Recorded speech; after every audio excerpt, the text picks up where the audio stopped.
But as I lay there in the darkness, my eyes wide open, I realized it was too rhythmic, too deliberate to be anything but human. I'd been hearing strange noises in my attic for weeks now, little thuds and creaks that I'd dismissed as the usual sounds an old house makes.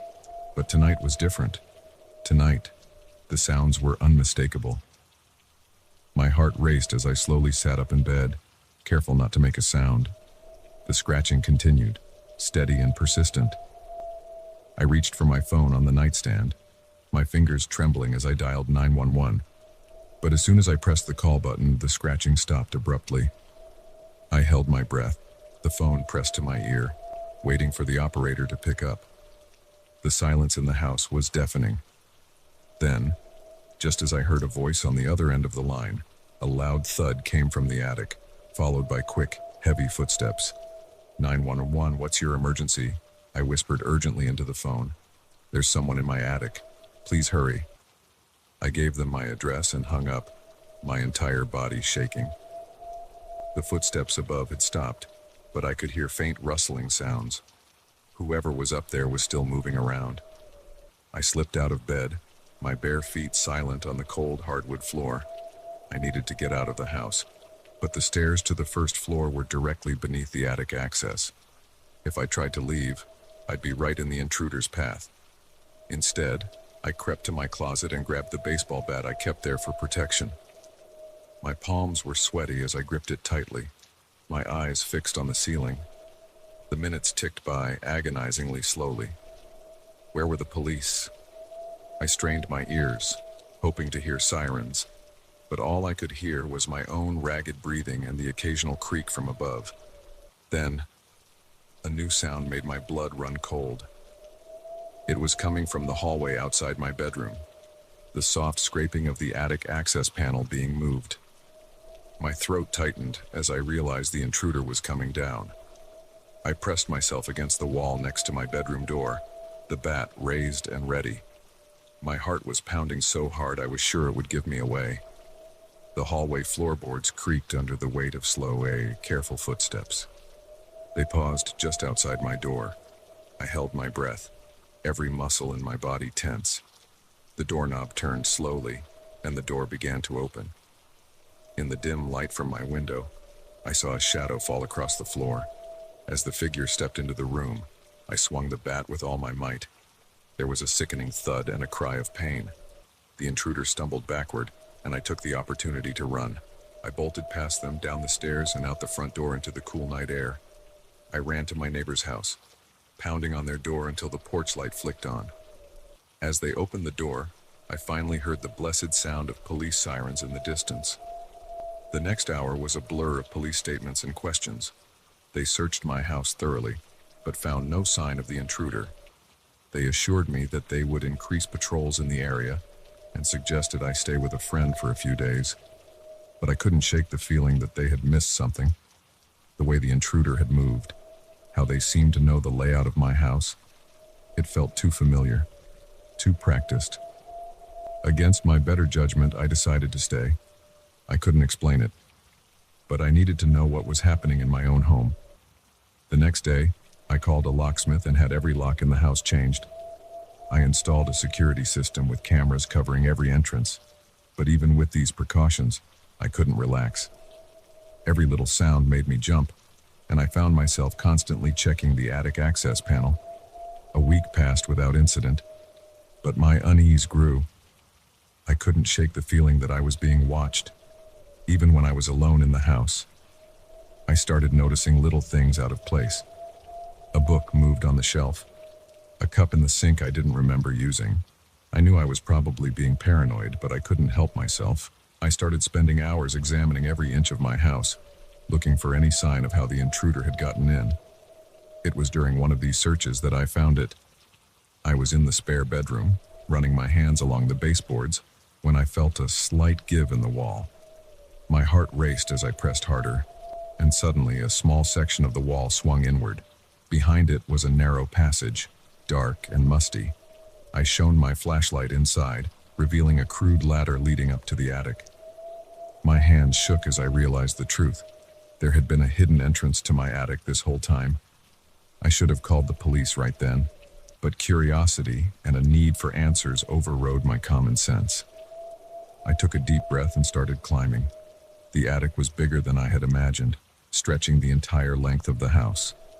My flashlight beam cut through the darkness, revealing piles of boxes and old furniture.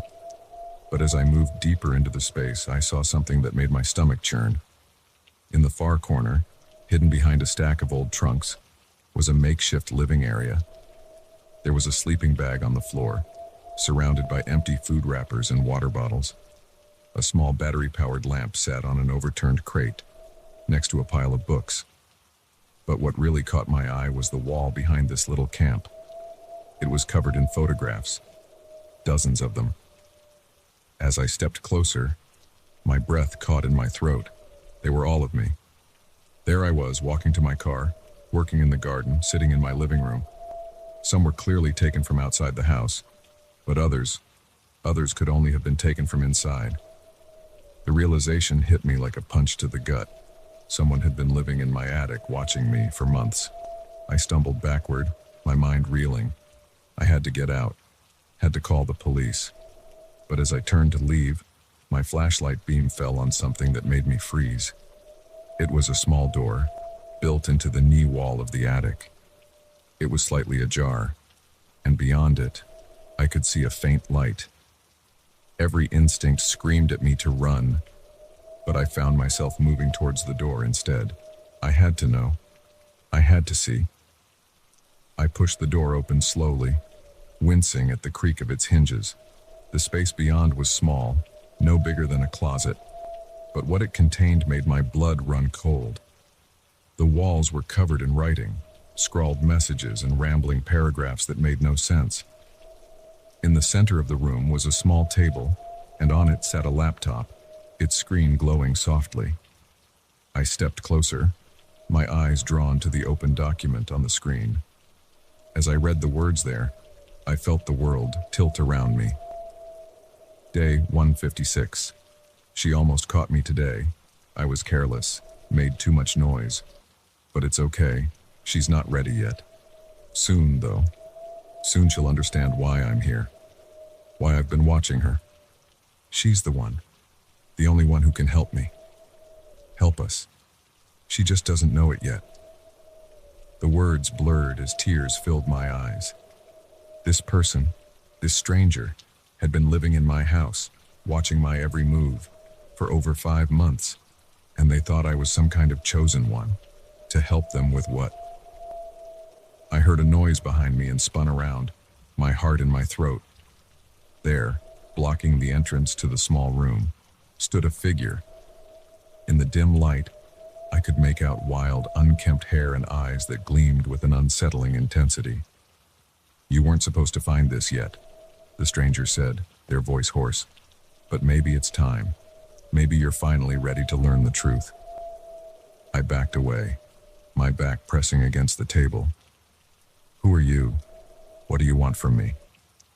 The stranger stepped forward, and I caught a whiff of unwashed body and stale food. "I'm here to save you, to save all of us. You're the key, don't you see? Your research, your work. It's the answer we've been looking for." My mind raced. My research?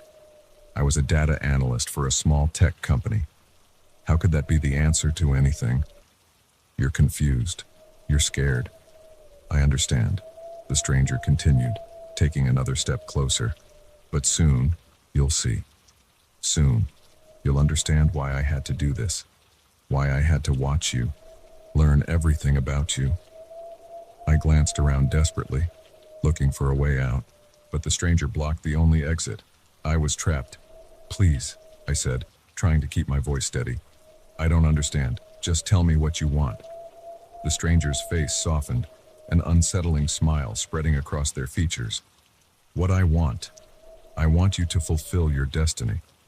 I want you to use your skills to decode the message that will save us all."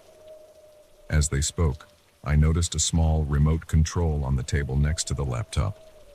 Without thinking, I grabbed it and pointed it at the stranger. "Stay back!" I yelled, hoping to startle them. To my surprise, The stranger's eyes widened in fear. "No!" they screamed. "Don't press that. You'll ruin everything." In my confusion, my finger slipped, pressing one of the buttons. Suddenly, a high-pitched wail filled the air. It was my new security system's alarm. The stranger howled in frustration and lunged at me, but I ducked under their arm and ran. I scrambled through the attic, down the hidden passage, and out into the hallway.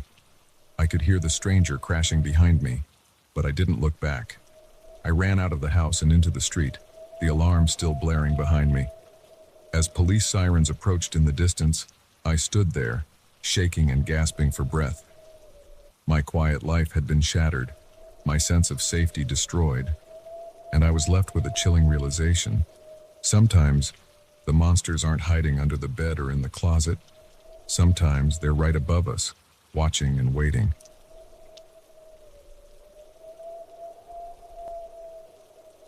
The headlights flickered once, twice, and then died completely, plunging us into darkness. The engine sputtered its last gasp, and our car rolled to a stop on the narrow, winding road.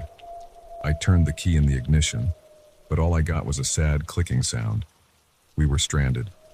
"This can't be happening," Sarah muttered beside me, her voice tight with frustration. I could barely make out her silhouette in the dim moonlight filtering through the trees. I pulled out my phone, already knowing what I'd see. No signal.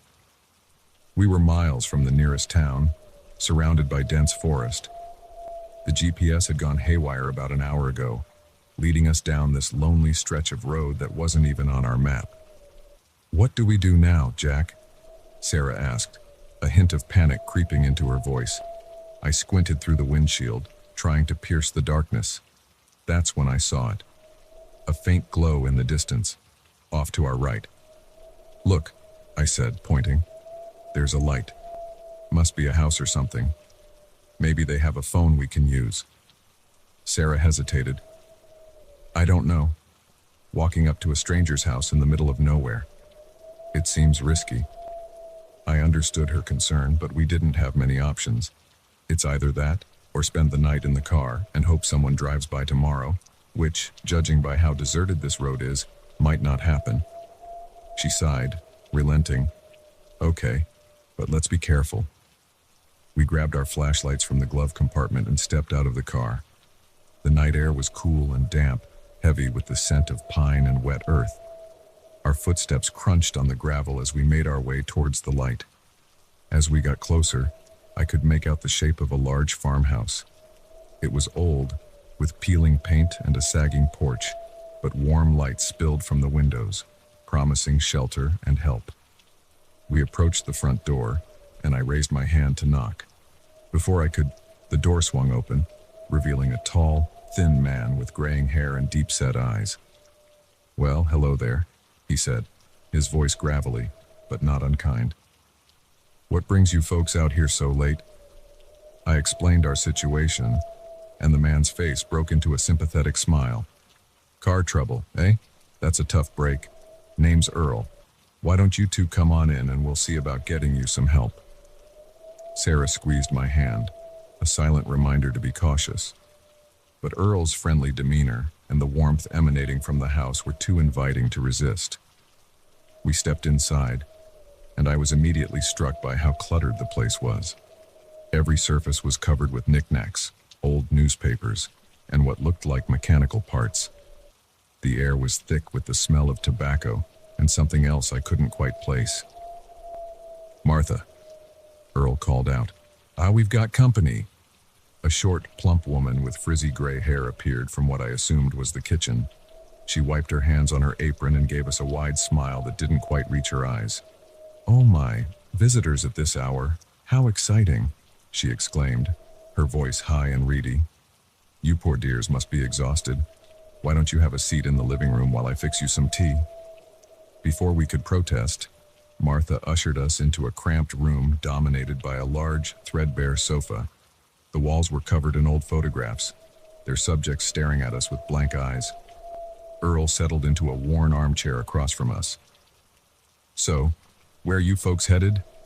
I told him about our trip to visit Sarah's parents, careful not to give too many details. As I spoke, I noticed Earl's eyes darting between us, as if sizing us up.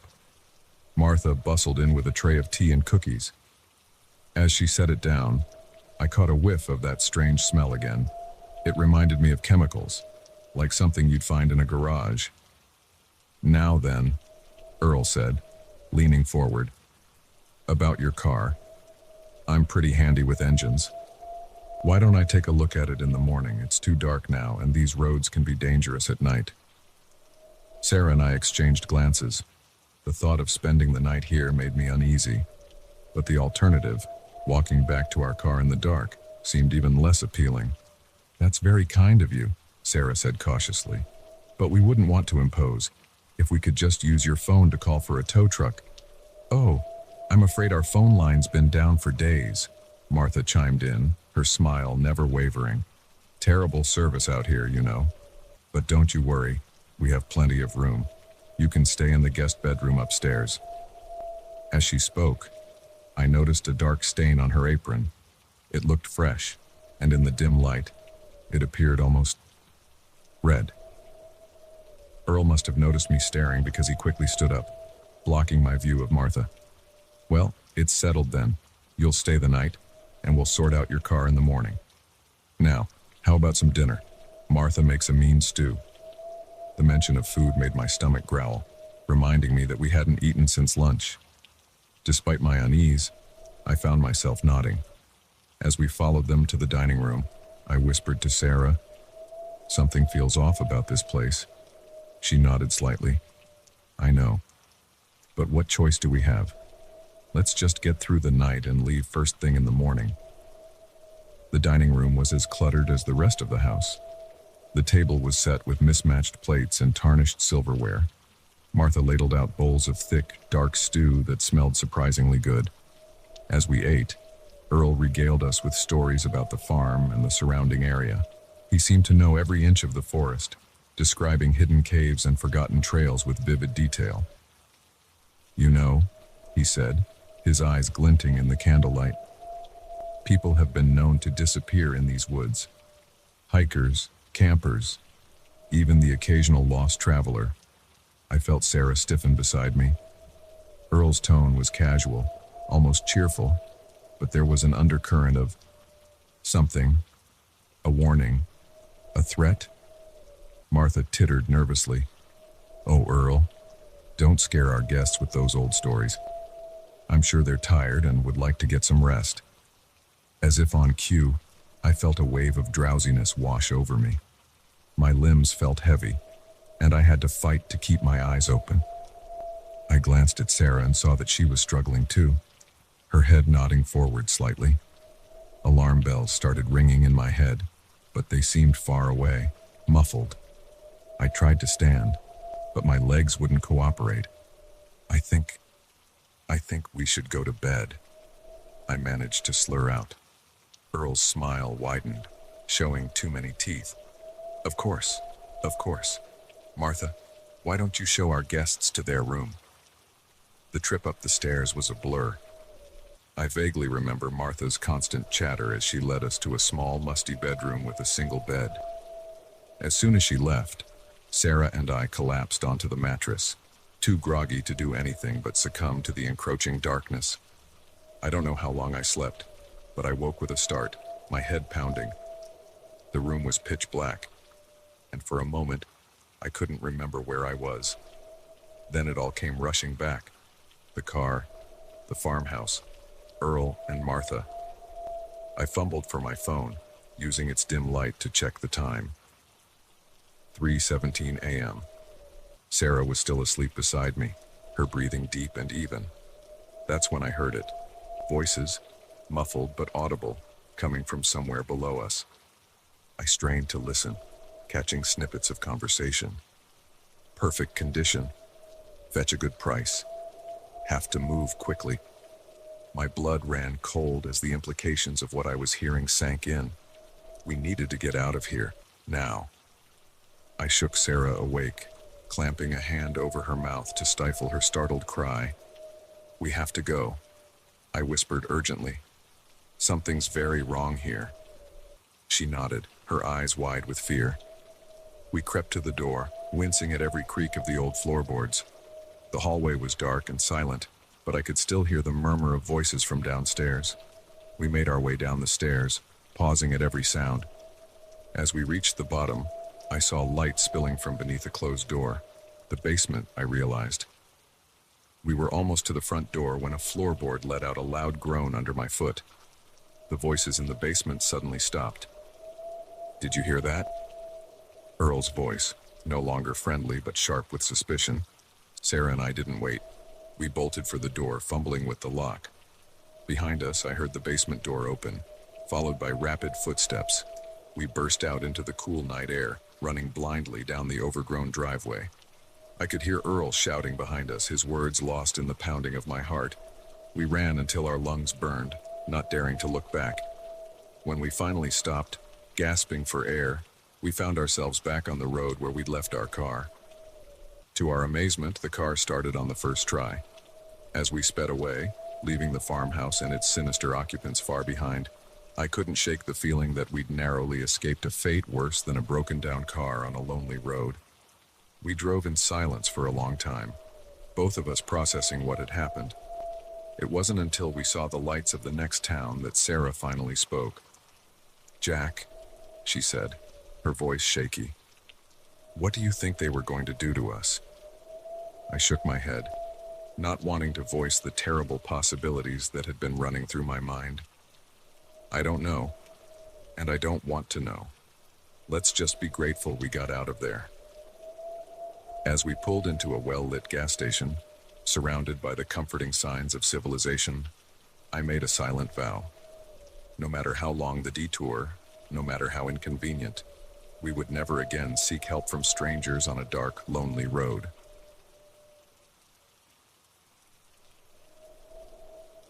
The first thing I noticed was the silence.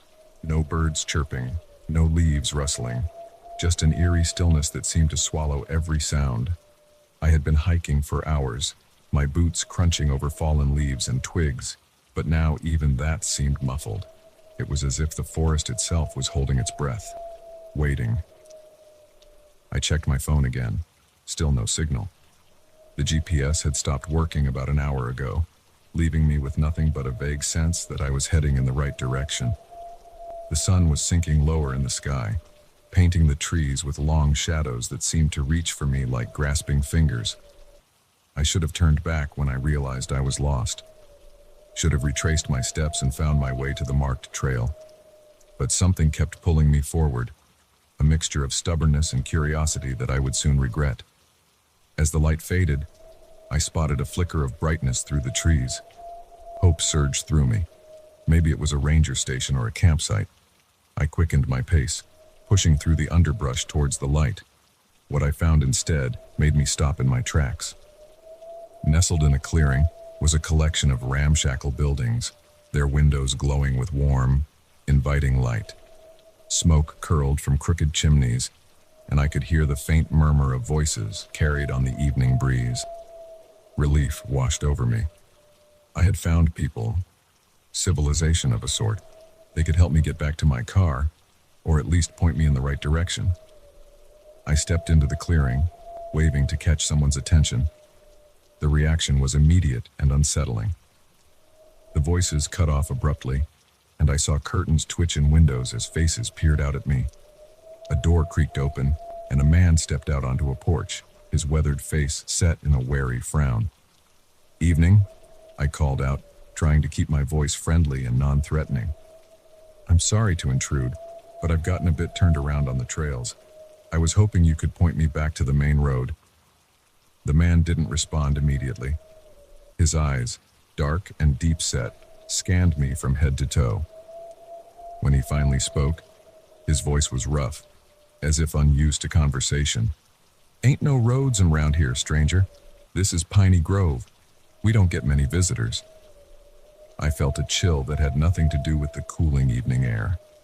Something about the way he said visitors made it sound like a dirty word. "I'm sorry, I didn't mean to trespass," I said, fighting to keep my voice steady. "If you could just give me directions to the nearest town, I'll be on my way." The man's frown deepened. "Nearest town's a fair ways off. Getting dark soon. Ain't safe in these woods at night. As if on cue, I heard a distant howl that made the hair on the back of my neck stand up. It didn't sound like any wolf or coyote I'd ever heard. The man seemed to come to a decision. Reckon you better come inside. We'll sort you out in the morning. Part of me wanted to refuse, to turn and run back into the forest, but the rational part of my brain knew that would be suicide. I was lost.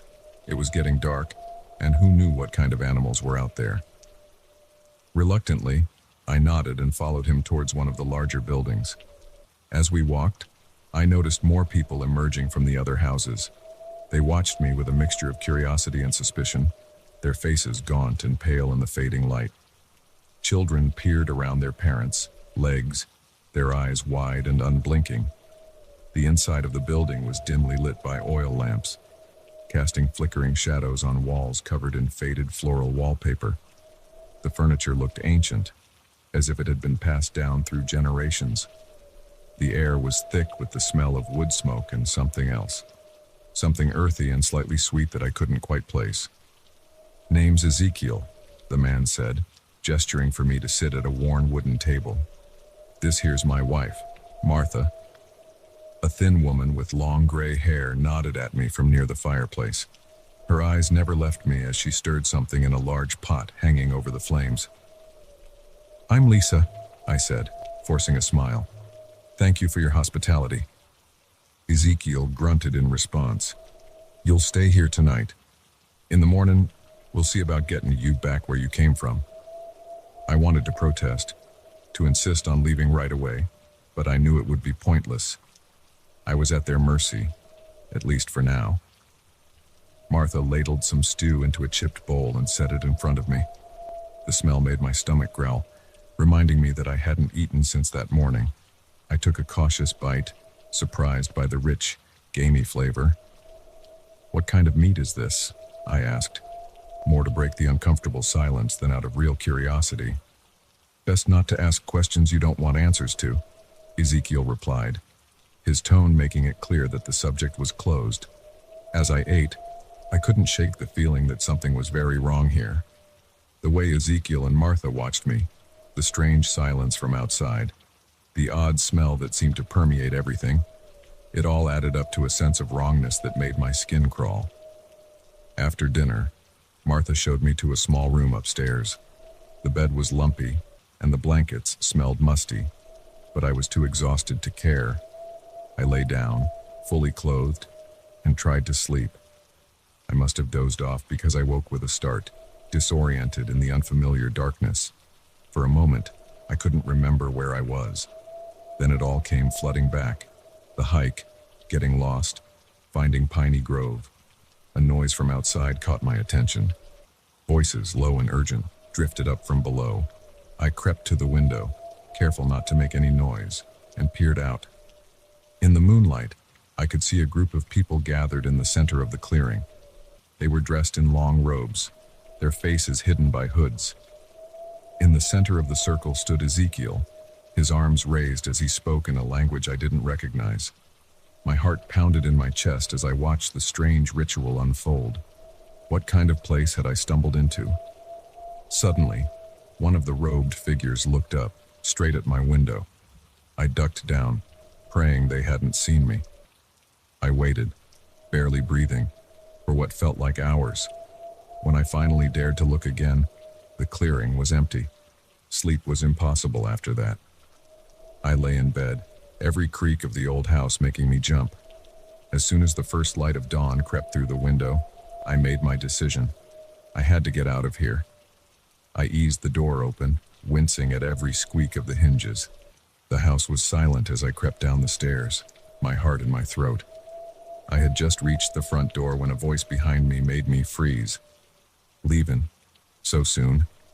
I turned slowly to see Ezekiel standing at the foot of the stairs, his eyes glittering in the dim light. I thought I'd get an early start," I stammered, reaching for the door handle. Ezekiel took a step towards me. "Ain't polite to leave without saying goodbye, especially when you've seen things you shouldn't." My blood ran cold. "I didn't see anything," I lied, my voice shaking. "Please, I just want to go home." He shook his head slowly. I'm afraid that ain't possible. You see, Piney Grove has ways of dealing with outsiders who learn our secrets. I didn't wait to hear more. I yanked the door open and ran, my feet pounding on the dirt as I sprinted towards the trees. Behind me, I could hear shouts and the sound of pursuit. I ran blindly through the forest, branches whipping at my face, roots threatening to trip me with every step. The strange, howling cry I had heard the night before echoed through the trees, closer now, and filled with a hungry eagerness that sent chills down my spine. I don't know how long I ran. My lungs burned, and my legs felt like lead, but terror kept me moving. The sounds of pursuit faded, but I didn't slow down. I couldn't shake the feeling that something was still after me, something that didn't need to run to catch its prey. Just when I thought I couldn't go on, I burst out of the trees onto a paved road. A car was approaching, and I waved my arms frantically, not caring how crazy I must look. The car screeched to a halt, and an elderly couple peered out at me in concern. "Are you all right, dear?" the woman asked, taking in my wild appearance. I glanced back at the forest.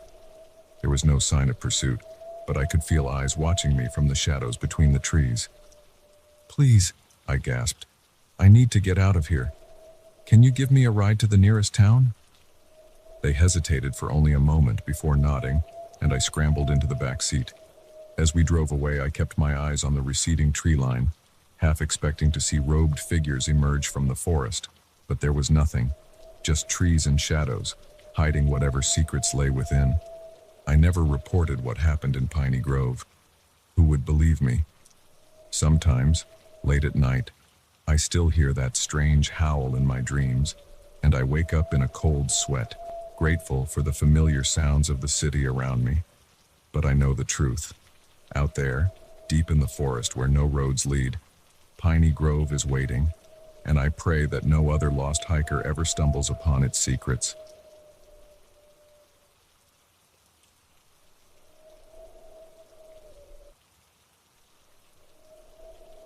The flickering fluorescent light cast an eerie glow over the empty lab. At 2 a.m., I should have been the only one there. But when I heard footsteps echoing down the hallway, I knew my quiet night of research was about to take an unsettling turn. I'd been burning the midnight oil for weeks, poring over data and running simulations for my thesis. The lab had become a second home, its familiar hum of equipment and faint chemical smell oddly comforting. Tonight, though, that comfort vanished the moment I realized I wasn't alone. The footsteps grew louder, more deliberate. I held my breath, eyes fixed on the door. It swung open, revealing a figure I recognized but didn't expect. Dr. Reeves, my thesis advisor's colleague. "Ah, Sarah," he said, his voice unnaturally cheerful for the late hour. "I thought I might find you here." I forced a smile, trying to hide my unease. "Dr. Reeves, I didn't expect anyone else to be working so late." He stepped into the lab, closing the door behind him. The soft click of the latch felt oddly final. "Oh, you know how it is," he said, waving a hand dismissively. "Sometimes the best ideas come at night." I nodded, turning back to my computer screen in the hope he'd take the hint and leave. But instead, I felt him move closer, peering over my shoulder at the data sprawled across my monitor. "Well, fascinating work you're doing here," he murmured, his breath uncomfortably warm on my neck. "Remind me again, what's the focus of your research?" I shifted in my chair, putting some distance between us. "It's a new approach to data encryption," I explained, keeping my voice neutral, using quantum entanglement to create unbreakable codes. His eyes lit up with an intensity that made my skin crawl. "Unbreakable codes, you say? Now that's interesting. Very interesting indeed." Something in his tone set off alarm bells in my head. Dr. Reeves had always been polite but distant in our previous interactions. This sudden interest felt wrong, almost predatory. "It's still early stages," I said, minimizing the window on my screen. "Lots of work to do before it's anywhere near practical application." He chuckled, a low sound that raised the hair on the back of my neck. Oh, I'm sure. But even early stage research can be, valuable. To the right people, of course. My heart began to race. Was he implying what I thought he was? I stood up, needing to put more space between us. Well, it's getting late. I should probably head home. Dr. Reeves didn't move. His eyes, usually hidden behind thick glasses, seemed to bore into me. Before you go, I'd love to take a closer look at your data. Maybe I could offer some insights. I hesitated, my instincts screaming at me to get out. But he was a respected professor, a colleague of my advisor. Refusing outright could have consequences for my academic career. I appreciate the offer, I said carefully, but I don't think that would be appropriate. You know how it is with research integrity and all that. His friendly demeanor slipped for a moment, revealing something harder underneath. Come now, Sarah. We're all colleagues here. Sharing knowledge is what academia is all about, isn't it? I took a step back, bumping into the lab bench behind me. Of course, but this is my thesis work. I'm not comfortable sharing the raw data until it's been properly vetted and published. Dr. Reeves' unsmile didn't reach his eyes. I understand. But you know, a young researcher like yourself could benefit from additional support, both academic and financial. The implication hung in the air between us. My mouth went dry as I realized the full extent of what was happening. Dr. Reeves wasn't just being nosy or overstepping boundaries. He was trying to steal my research. I'm doing fine, thank you, I said, my voice steadier than I felt. Now, if you'll excuse me, I really need to go. I moved to grab my bag, but he stepped in front of me, blocking my path to the door. I don't think you understand the opportunity I'm offering you, Sarah. Your work could be revolutionary, but without the right connections, it might never see the light of day. I have those connections. I can make sure your research gets the attention it deserves. My mind raced, trying to find a way out of this situation. I glanced at the emergency exit, but it would trigger an alarm if opened. My phone was in my bag, on the other side of Dr. Reeves. I appreciate your interest, I said, fighting to keep my voice calm, but I'm not interested in any outside help. My advisor and I have everything under control. His expression hardened. Your advisor doesn't understand the potential of what you're working on, but there are people who do. People who would pay handsomely for a peek at your research. The pretense was gone now. He was openly admitting to wanting to sell my work to the highest bidder. I felt a surge of anger cut through my fear. That's not going to happen, I said firmly. Now please, let me leave. Dr. Reeves took a step closer, looming over me. I'm afraid I can't do that. Not until we come to an understanding. My heart pounded in my chest. I was trapped between him and the lab bench, with no clear way out. But as my hand brushed against the cool surface behind me, an idea formed. In one swift motion, I grabbed a beaker of distilled water and threw it in his face. He stumbled back, sputtering and wiping at his eyes. I used the moment of distraction to dart around him, snatching my bag as I ran for the door. You'll regret this, he shouted behind me. But I was already in the hallway, running as fast as I could. I didn't stop until I reached my car, my hands shaking as I fumbled with the keys. As I drove away, I could see Dr. Reeves emerge from the building in my rearview mirror, his face contorted with anger. The next few days were a blur of fear and paranoia. I stayed away from the lab, working from home and jumping at every unexpected sound. I knew I had to do something. But the thought of confronting Dr. Reeves or reporting him filled me with dread. What if no one believed me? What if it ruined my academic career? But as the initial shock wore off, anger began to replace fear. This was my research, my hard work. I wasn't going to let someone steal it or intimidate me into giving it up. I set up a meeting with my advisor, Dr. Chen. As I sat in her office, my palms sweating and my heart racing, I told her everything that had happened that night in the lab. To my immense relief, she believed me. More than that, she was furious on my behalf. This is completely unacceptable, she said, her usually calm demeanor replaced by righteous anger. We're going to the dean with this immediately. What followed was a whirlwind of meetings, investigations, and uncomfortable confrontations. Dr. Reeves denied everything at first, but faced with the evidence, including security camera footage from the lab that night, he eventually confessed. It turned out I wasn't his first victim. Other students and researchers came forward with similar stories of pressure and attempted theft. The scandal rocked the department, leading to Dr. Reeves' dismissal and a complete overhaul of research security protocols. As for me, I threw myself back into my work with renewed determination. The experience had shaken me, but it had also shown me the value of what I was doing. If people were willing to go to such lengths to steal it, then it must be worth protecting and pursuing.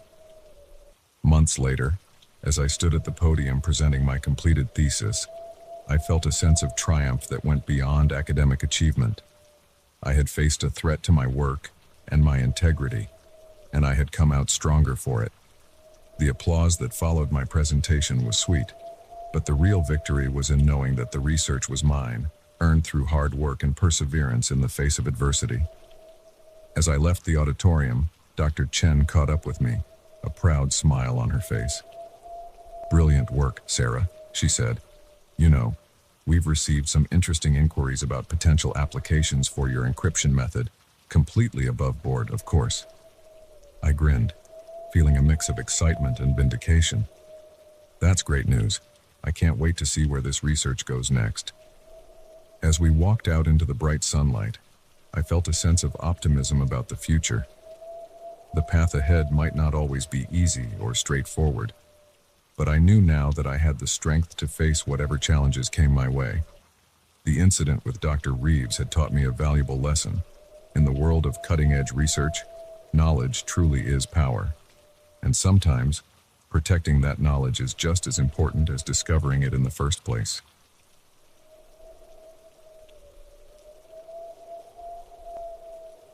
The rain was coming down in sheets, turning the highway into a blurry mess of headlights and reflections. I squinted through the windshield, my wipers working overtime but barely making a dent in the downpour. That's when I saw him, a lone figure on the side of the road, thumb out, looking as drenched and miserable as a stray cat caught in a storm. I don't usually pick up hitchhikers. It's not the safest thing to do these days, but something about the way he stood there, shoulders hunched against the rain, made me slow down.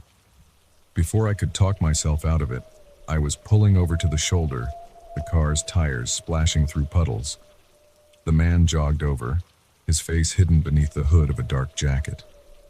As he opened the passenger door, letting in a gust of wind and rain, I caught a glimpse of a scruffy beard and grateful eyes. "Thanks," he said, his voice gruff but not unfriendly. "Didn't think anyone would stop in this weather." I nodded, trying to shake off the nagging feeling that I might be making a mistake. "Where are you headed?" "Just down the road a ways," he replied vaguely, settling into the seat. "Wherever you're going is fine." As I pulled back onto the highway, I snuck a glance at my new passenger. He was older than I'd first thought, maybe in his 50s, with deep lines etched into his weathered face. His clothes were worn but clean, and he didn't give off the unsettling vibe I'd expect from someone dangerous. We drove in silence for a few minutes, the only sound the steady drumming of rain on the roof and the swish of the wipers. I was just starting to relax when he spoke again. "So, Mark, how long have you lived in Cedar Grove?" I felt my body tense, my hands gripping the steering wheel a little tighter.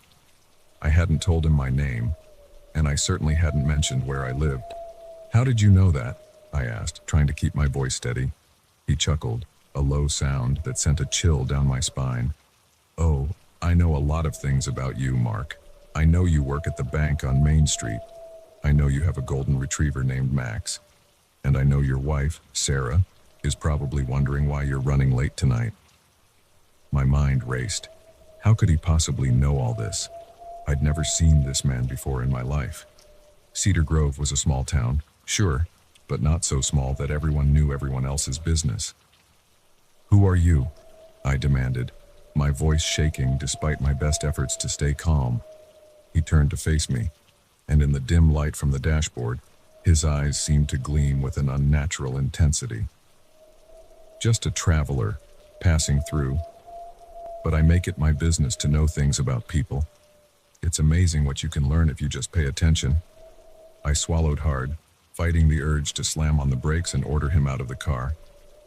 But we were in the middle of nowhere, the rain still coming down in torrents, and something told me this man wouldn't leave quietly if asked. "What do you want?" I asked, hating how small my voice sounded. He smiled, a gesture that didn't reach his eyes. "Want? I don't want anything, Mark. I'm just making conversation. Isn't that what people do on long car rides?" I didn't respond, my mind whirling with possibilities. Was he some kind of stalker, a criminal who had been watching me, planning some kind of elaborate scheme? "You're wondering how I know so much about you," he said, as if reading my thoughts. "It's simpler than you might think. Your name tag is still on your shirt. You forgot to take it off after work. The dog hair on your pants suggests a large breed, and I saw the golden retriever bumper sticker on your car. As for Sarah, well, you've been checking your phone at every red light. It doesn't take a genius to figure out you're running late and someone's waiting for you." His explanation was logical, but it did little to ease my fear. There was still something off about the whole situation, something that made my skin crawl. "That doesn't explain how you knew where I live," I said, trying to keep my eyes on the road while also watching him in my peripheral vision. He shrugged. "Cedar Grove Bank isn't exactly a national chain. Took an educated guess based on your work shirt." I wanted to believe him, wanted to think this was all just a strange coincidence, a series of lucky guesses, but the knot in my stomach told me otherwise. "Look," I said, spotting a gas station up ahead. "I think this is far enough. I'm going to pull over and you can—" "I wouldn't do that if I were you, Mark," he interrupted, his voice suddenly hard. "We're not done talking yet." I felt a flash of anger cut through my fear. "This is my car. I get to decide when the ride is over." He laughed, but there was no humor in it. "Oh, Mark, you gave up that control the moment you let me in. But don't worry, I'm not going to hurt you. I just want to talk." "About what?" I asked, my mouth dry. "About choices," he said, leaning back in his seat. "About the decisions we make and the consequences that follow. For instance, your decision to embezzle money from the bank. Small amounts in here and there. Nothing anyone would notice right away. But it adds up, doesn't it?" My blood ran cold. There was no way he could know about that. I'd been so careful, covering my tracks, making sure the numbers always balanced out. "I don't know what you're talking about," I lied, but my voice sounded weak even to my own ears. He turned to look at me, his eyes boring into mine. "Don't insult my intelligence, Mark. We both know the truth. The question is, what are you going to do about it?" I gripped the steering wheel so tight my knuckles turned white. "Are you blackmailing me? Is that what this is?" He shook his head, looking almost disappointed. "Blackmail is such an ugly word. I prefer to think of this as an opportunity, a chance for you to make things right before it's too late." "What do you mean?" I asked, even though part of me didn't want to know the answer. "The bank is conducting an audit next week," he said casually, as if discussing the weather.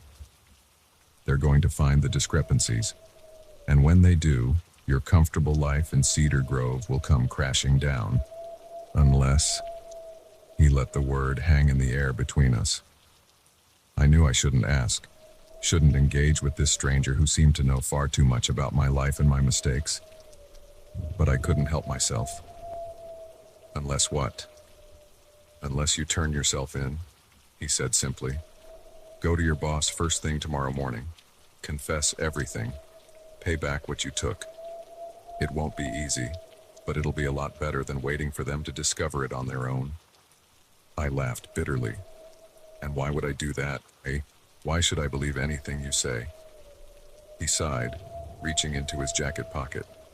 I tensed, half expecting him to pull out a weapon. Instead, he produced a small, leather-bound notebook. "Because I have proof," he said, flipping it open. "Dates, amounts, account numbers, everything they'll need to convict you. I'm giving you a chance to get ahead of this, Mark. A chance you don't deserve, but one I'm offering nonetheless. My mind reeled. How had he gotten this information? Who was he really? But even as these questions swirled in my head, I knew he was right. The audit would expose everything, and if I didn't act first, I'd lose far more than just my job. "Why are you doing this?" I asked, my voice barely above a whisper. "Why do you care what happens to me?" He was quiet for a long moment, staring out at the rain-slicked road ahead. When he spoke, his voice was softer, almost sad. "Let's just say I've been where you are, Mark. Made the same mistakes. Thought I could outsmart the system. I learned the hard way that there's always a reckoning. I'm trying to save you from that pain." We drove in silence for several minutes, the weight of his words settling over me like a heavy blanket. As we approached the outskirts of Cedar Grove, I knew I had a decision to make. "There's a diner up ahead," I said finally. "I'll drop you off there." He nodded, seemingly satisfied. As I pulled into the diner's parking lot, he gathered his things, preparing to step back out into the rain. "Remember, Mark," he said, his hand on the door handle. "First thing tomorrow morning, it's your only chance." Before I could respond, he was gone, disappearing into the stormy night as quickly as he had appeared. I sat there for a long time, the engine idling, rain pattering on the roof. Finally, I pulled out my phone and dialed Sarah's number. "Hey," I said when she answered, my voice thick with emotion. "I'm on my way home. But I need to talk to you about something important when I get there." As I hung up and put the car in drive, I felt a strange mix of dread and relief. The road ahead wouldn't be easy, but for the first time in months, I felt like I was heading in the right direction. The mysterious hitchhiker had given me a second chance. Now it was up to me to make the most of it.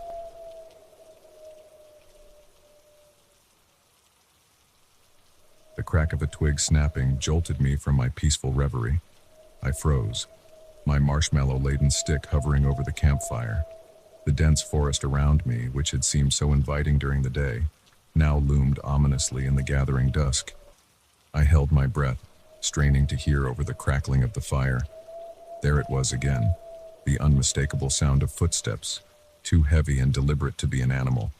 I'd come to these woods alone, seeking solitude and a break from the chaos of city life. Now, as fear crept up my spine, I was acutely aware of just how isolated I truly was. Slowly, I set down my stick and reached for the flashlight beside me. The beam cut through the encroaching darkness, illuminating the dense undergrowth at the edge of my campsite. Shadows danced between the trees, and for a moment, I thought I saw a figure duck behind a large oak. "Hello?" I called out, hating how my voice quavered. "Is someone there?" Silence answered me, broken only by the gentle rustle of leaves in the evening breeze. I stood up, my legs shaky beneath me. Maybe I was imagining things. Maybe the solitude was getting to me, making me jumpy. But then I saw it. A flash of movement just beyond the circle of my flashlight's beam. My heart leapt into my throat as I caught a glimpse of a dark shape moving through the trees, keeping to the shadows. Fight or flight instinct kicked in, and I chose flight. I doused the fire as quickly as I could, plunging the campsite into darkness. Fumbling in the dim light of my flashlight, I grabbed my backpack and started shoving in whatever I could reach. My water bottle, a bag of trail mix, my map. The sound of footsteps grew closer, no longer trying to be stealthy. Whoever was out there knew I had spotted them. They were coming. I abandoned the rest of my gear and took off into the woods, my flashlight bobbing wildly as I ran. Branches whipped at my face and roots seemed to reach up to trip me, but fear propelled me forward, deeper into the unfamiliar forest. After what felt like hours but was probably only minutes, I stopped, gasping for breath. I leaned against a tree, trying to orient myself. In my panic, I had run blindly, with no thought to direction or landmarks. The realization hit me like a punch to the gut. I was lost. I fumbled in my backpack for my map and compass, but in the chaos of my hasty departure, I must have left them behind. My phone was useless out here with no signal and a rapidly draining battery. A twig snapped nearby, and I stifled a scream. They were still following me. How? How could they track me so easily in this darkness? I took off again, no longer caring about the noise I made. My pursuer seemed to know exactly where I was anyway. My lungs burned, and my legs ached, but terror kept me moving. Suddenly, the ground disappeared from beneath my feet. I tumbled down a steep embankment, leaves and twigs scratching my skin as I rolled. I came to a stop at the bottom, the wind knocked out of me. For a moment, I lay there, dazed and struggling to breathe. Then I heard it, the sound of someone carefully making their way down the slope after me. Panic gave me strength. I staggered to my feet, ignoring the pain in my ankle, and limped forward. I found myself in a small clearing, the trees opening up to reveal a sky full of stars. In any other circumstance, it would have been beautiful. My flashlight flickered, the beam growing weaker. I shook it desperately, but it was no use. The light died, leaving me in near total darkness. A branch cracked at the edge of the clearing. I spun around, my eyes straining to see in the dim starlight. A figure stood there, just a silhouette against the darker backdrop of the forest. "What do you want?" I shouted, my voice raw with fear and exhaustion. The figure took a step forward. "I want you to listen," a deep voice replied. I backed away, my hands held out in front of me. "Stay back, I have a weapon." It was a pathetic bluff, but it was all I had. The man, for I could now see it was a man, stopped. "No, you don't," he said, his tone almost gentle. "You left everything behind at your campsite, including this." He held up something that glinted in the starlight. My hunting knife. My stomach dropped. He had been to my campsite, had gone through my things. How long had he been watching me? "Who are you?" I asked, trying to keep my voice steady. "Why are you doing this?" He took another step forward, and I could make out more details now. He was tall and broad-shouldered, dressed in dark clothing that blended with the night. His face was obscured by a beard and the shadow of a cap. "My name isn't important," he said. "What's important is why you're here, Alice." I felt as if the ground had dropped out from under me again. He knew my name. How could he possibly know my name? "How do you know who you are?" he finished for me. "I know a lot about you, Alice. I know you're running from something, or someone." My mind raced. Was he a private investigator? Had David hired someone to find me? As if reading my thoughts, the man shook his head. "I'm not working for your ex-husband, if that's what you're thinking. I'm here to help you." "Help me," I laughed, the sound bordering on hysterical. "By chasing me through the woods in the middle of the night."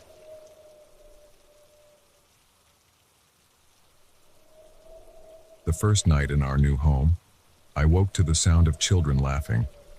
It was faint, almost dreamlike, but unmistakable. The thing is, we didn't have any children. My wife, Sarah, and I had just moved into the old Johnson farmhouse on the outskirts of town. It was a beautiful place. All weathered wood and wraparound porch, set on 10 acres of rolling hills and ancient oak trees. We'd gotten it for a steal, the real estate agent practically giddy as she handed over the keys. "It's a special place," she'd said, her smile just a touch too wide. "I'm sure you'll be very happy here." Now, as I lay in bed listening to the phantom giggles echoing through the halls, I wasn't so sure. I nudged Sarah awake.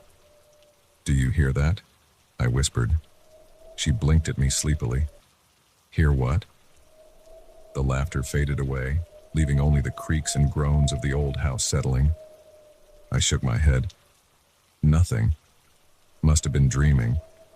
But I wasn't dreaming, and that was only the beginning. Over the next few weeks, strange occurrences became our new normal. Items would move on their own, appearing in places we knew we hadn't left them. The temperature would drop suddenly in certain rooms, cold spots that made your breath fog even on the warmest days. And always, there was the laughter.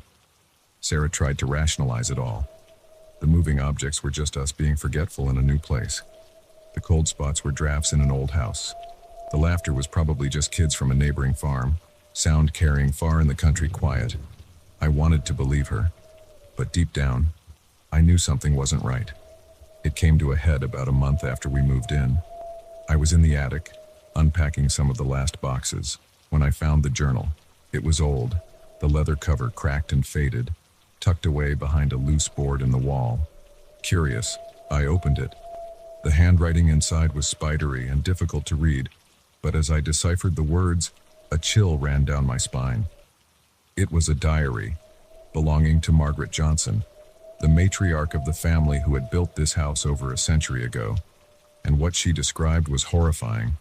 According to Margaret, the land the house was built on was cursed. The local Native American tribe had warned the Johnsons not to build here, that it was a sacred place, a thin spot between worlds. But Thomas Johnson was a stubborn man, and he ignored their warnings. At first, everything seemed fine, but then their children started to change. They became withdrawn, speaking of imaginary friends and games played in empty rooms. Margaret wrote of hearing laughter when no one was there, of toys moving on their own, of shadowy figures glimpsed out of the corner of her eye. And then, one by one, the children disappeared. The last entry was dated 1920. Margaret's handwriting was frantic, barely legible. "They're coming for me now," she wrote. "I can hear them laughing. God forgive us for what we've done." I closed the journal, my hands shaking. It had to be some kind of sick joke, right? A prop left behind by the previous owners to scare new residents. But as I stood there, the attic suddenly felt colder, and I could have sworn I heard a child's giggle right behind me. I practically fell down the attic stairs in my haste to get out. I found Sarah in the kitchen, humming as she prepared dinner. The normality of the scene was jarring after what I'd just read. "Sarah," I said, my voice trembling, "we need to talk about the house." I told her everything, the journal, the curse, the disappearing children. As I spoke, her face grew pale, and I could see the doubt in her eyes warring with the fear she'd been trying to ignore. "Tom," she said slowly, I think I've seen them." She told me about the figures she'd glimpsed in mirrors, always just at the edge of her vision, the way she sometimes felt watched, even when she was alone in the house. The dreams she'd been having, of children calling out to her, begging for help. We sat there in stunned silence, the implications of what we'd discovered settling over us like a heavy blanket. What were we supposed to do now? Call an exorcist, put the house back on the market, and hope some other unsuspecting couple would buy it. Before we could decide on a course of action, the lights flickered. The temperature in the kitchen plummeted, our breath suddenly visible in the air, and then we heard it. The laughter, louder than ever before, coming from every direction at once.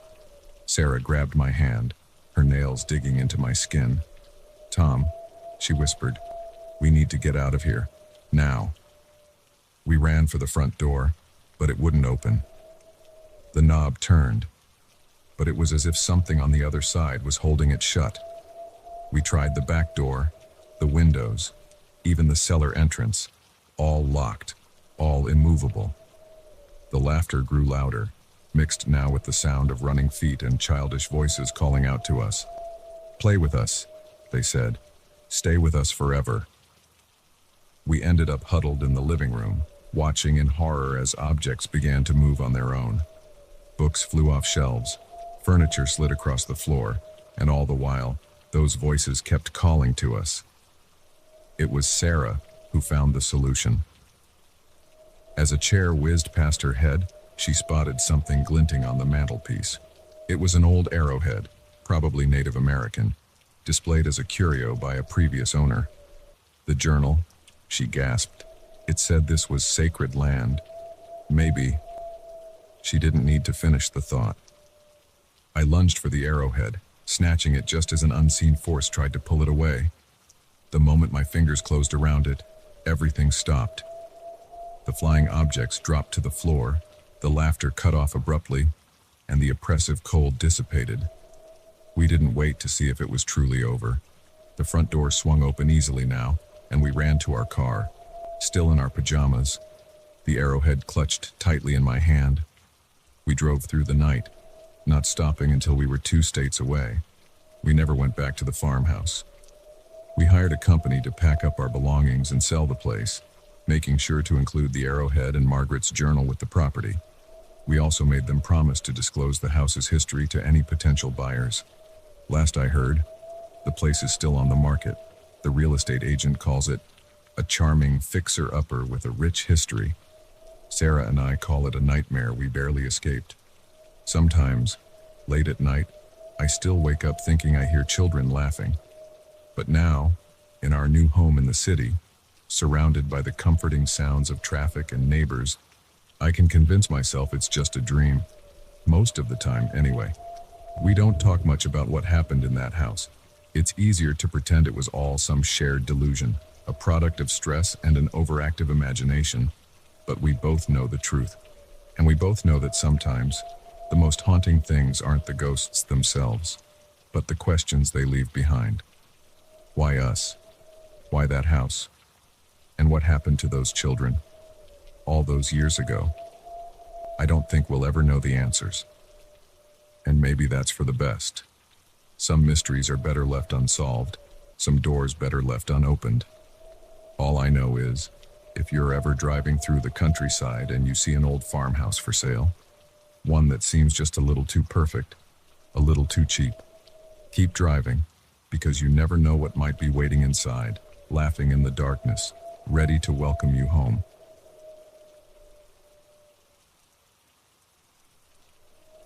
The neon sign flickered weakly in the rain, casting an eerie red glow over the empty parking lot.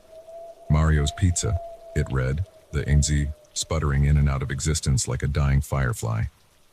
I sighed, glancing at the clock on my dashboard, 11:47 p.m. Just one more delivery and I could call it a night. I'd been driving for Mario's for about 6 months now, a job I'd taken to help pay for college. It wasn't glamorous work, but it paid the bills and usually wasn't too eventful. Usually. The pizza box sat on the passenger seat, steam still rising from the vents. The address was way out on the edge of our delivery zone, a part of town I wasn't too familiar with. As I pulled out of the lot, I couldn't shake the feeling that something about this delivery felt off.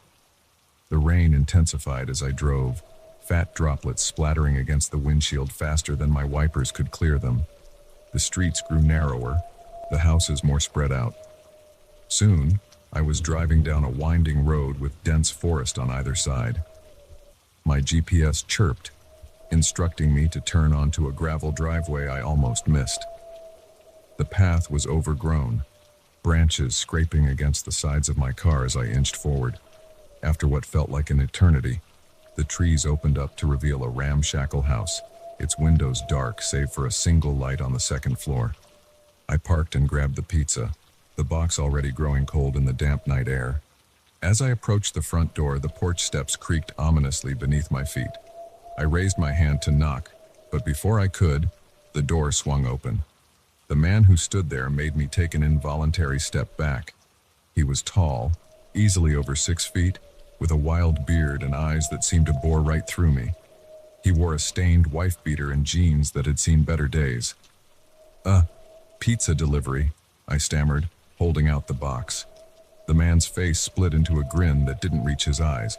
Right on time, he said, his voice a low growl. Why don't you bring that inside? I've got to grab my wallet. Every instinct I had was screaming at me to leave, to get back in my car and drive away as fast as I could. But I was new to this job, and I didn't want to risk getting fired over a misunderstanding. So, against my better judgment, I stepped inside. The interior of the house was dark and cluttered. The air was thick with the smell of cigarette smoke and something else. Something metallic that made my nose wrinkle. The man led me through a narrow hallway into what I assumed was the living room. Set it down there, he said, gesturing to a coffee table littered with empty beer cans and overflowing ashtrays. I'll be right back with the money. He disappeared up a creaky staircase, leaving me alone in the dim room. My heart was pounding so loud I was sure he could hear it. I glanced around, looking for a quick exit if I needed one. That's when I saw it. In the far corner of the room, partially hidden behind a ratty armchair, was a duffel bag. It was unzipped, and poking out of it was something that made my blood run cold, the barrel of a gun. I froze, my mind racing. This wasn't just some eccentric customer. Something was very, very wrong here. I had to get out. I turned to leave, but before I could take a step, I heard the man's heavy footsteps coming back down the stairs. Panic seized me. I couldn't let him know I'd seen the gun. I had to act normal. The man reappeared, a wad of crumpled bills in his hand. "Here you go, kid," he said, holding out the money. "Keep the change." My hand shook as I reached for the cash. As I did, I noticed dark stains on his knuckles, stains that looked suspiciously like dried blood. "Thanks," I managed to croak out. "Have a good night." I turned to leave, trying to keep my pace steady even though every fiber of my being was screaming at me to run. I was almost to the front door when I heard it, a muffled thump from upstairs, followed by what sounded like a strangled cry. The man's hand clamped down on my shoulder, his grip like iron. "You hear something, boy?" I shook my head, not trusting my voice. My eyes darted to the door, tantalizingly close yet impossibly far. "Good," he said, his tone menacing. "Because there's nothing to hear. Now why don't you get on home? It's late, and these roads can be dangerous at night." He practically shoved me out the door, slamming it behind me. I stumbled down the porch steps, my legs feeling like jelly. The moment I reached my car, I fumbled with the keys, my hands shaking so badly I could barely get them into the ignition. As I reversed down the driveway, my headlights swept across the house one last time.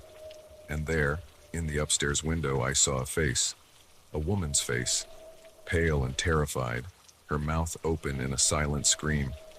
I floored it, gravel spraying as I peeled out onto the main road.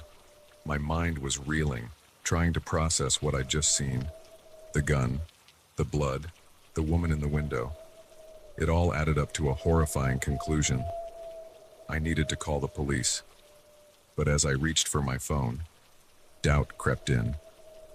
What if I was wrong? What if it was all just a misunderstanding?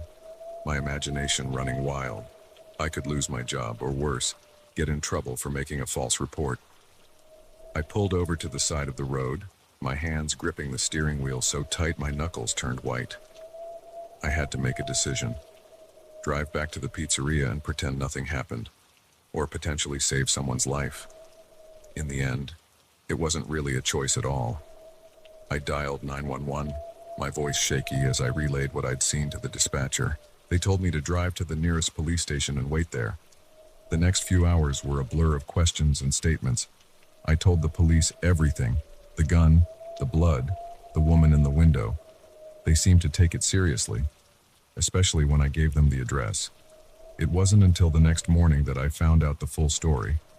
The man, it turned out, was wanted in connection with a string of disappearances across 3 states. When the police raided the house, they found evidence of multiple victims. And the woman I saw, she was still alive, held captive in an upstairs bedroom. If I hadn't made that delivery, if I hadn't called the police, she likely wouldn't have survived another day. The following weeks were chaotic. There were more interviews with detectives, a commendation from the police department, even a few requests for interviews from local news stations. Mario gave me a raise and told me I could take as much time off as I needed. But even as the dust settled and life began to return to normal, I couldn't shake the memory of that night. The flickering neon sign, the rain-slicked roads, the face in the window. It all haunted my dreams. I kept delivering pizzas, though. Something about the job felt different now. More important somehow. Every delivery could be someone's lifeline. Every interaction a chance to make a difference. And every time I pull up to a house I've never been to before, every time I knock on a stranger's door, I'm acutely aware of the thin line between ordinary and extraordinary, between a routine delivery and a life-changing event. Because sometimes, the most important moments of our lives come disguised as the most mundane. Sometimes, a simple pizza delivery can change everything.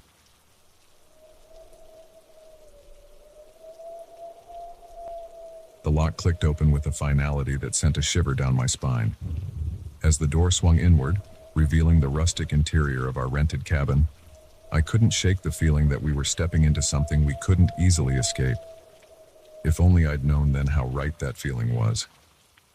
Home sweet home for the next week, my boyfriend, Matt, said cheerfully, lugging our bags over the threshold. I followed him in, taking in the cozy living room with its stone fireplace and the small kitchenette beyond. It was charming, in that quaint, middle-of-nowhere sort of way. We'd found the listing online, a secluded cabin in the woods, perfect for a romantic getaway. The photos showed stunning views of the surrounding forest and promised a peaceful retreat from our hectic city lives. The price had been almost too good to be true, but we jumped at the chance. Now, standing in the actual space, I felt a tinge of unease. The air inside was stuffy and smelled faintly of mildew. The furniture, while clean, had a worn look that spoke of years of use. And was it my imagination, or did the floorboards creak a little too much under our feet? "Let's open some windows," I suggested, trying to shake off my nerves. "It's a bit musty in here." Matt nodded, moving to the nearest window. He struggled with it for a moment before it finally budged, sliding up with a protesting groan. "Guess they don't open these much," he joked. I forced a smile, but something about the way the window had resisted bothered me. It was almost as if it didn't want to be opened. We spent the rest of the afternoon settling in, unpacking our clothes and stocking the small fridge with the groceries we'd brought. As the sun began to set, casting long shadows through the trees, Matt lit a fire in the fireplace. The warmth and flickering light helped ease some of my tension. "See, this isn't so bad," Matt said, wrapping an arm around me as we sat on the worn sofa. "Just what we needed to relax and reconnect." I leaned into him, wanting to believe it. But as the darkness outside deepened, I couldn't shake the feeling that we were being watched. Every time I glanced at the windows, I half expected to see a face peering in at us. That night, I tossed and turned, unable to get comfortable in the unfamiliar bed. The mattress was lumpy, and the sheets smelled faintly of mothballs. But it wasn't just physical discomfort keeping me awake. There were noises, creaks and groans that seemed too deliberate to be just an old house settling. At one point, I could have sworn I heard footsteps in the hallway outside our room. I lay there, heart pounding, straining to hear, but there was nothing but silence. The next morning, I woke to find Matt already up and making coffee in the kitchenette. "Sleep well?" he asked, handing me a steaming mug. I shook my head, taking a sip of the strong brew. "Not really. This place makes weird noises at night," he chuckled. "That's part of the charm, isn't it? The authentic cabin experience," I wanted to argue. To tell him about the footsteps I thought I'd heard, but I didn't want to spoil our vacation with my paranoia. Instead, I suggested we go for a hike after breakfast. The woods around the cabin were beautiful, all towering pines and dappled sunlight. For a few hours, as we trekked along barely visible trails, I forgot about my unease from the night before. But as we made our way back to the cabin, the feeling of being watched returned, stronger than ever. "Matt," I said, grabbing his arm. "Do you see that?" He followed my gaze to a spot between two distant trees. For a moment, I could have sworn I saw a figure standing there, watching us, but when I blinked, it was gone. "See what?" Matt asked, squinting in the direction I was pointing. I shook my head. Nothing. Must have been a shadow or something. But I knew it wasn't just a shadow. And as we approached the cabin, I noticed something that made my blood run cold. The window we had struggled to open yesterday was now firmly shut. "Did you close that last night?" I asked Matt, trying to keep my voice steady. He frowned. "No, I don't think so. Maybe the wind blew it shut." I nodded, not wanting to voice my suspicion that there hadn't been enough wind to move that stubborn window. Besides, if it had blown shut, wouldn't we have heard it? As the day wore on, more strange things began to happen. Items we were sure we'd left in one place would turn up in another. The temperature in certain rooms would drop suddenly, creating cold spots that made no sense in the summer heat. And always, there was that feeling of being watched. That night, as we lay in bed, the noises started again, but this time, they were louder, more insistent. The creaks and groans were joined by a sound like something being dragged across the floor. "Matt," I whispered, shaking him awake. "Do you hear that?" He sat up, rubbing his eyes. "Hear what?" But even as he spoke, a loud thump came from the living room, as if something heavy had fallen. Matt's eyes widened.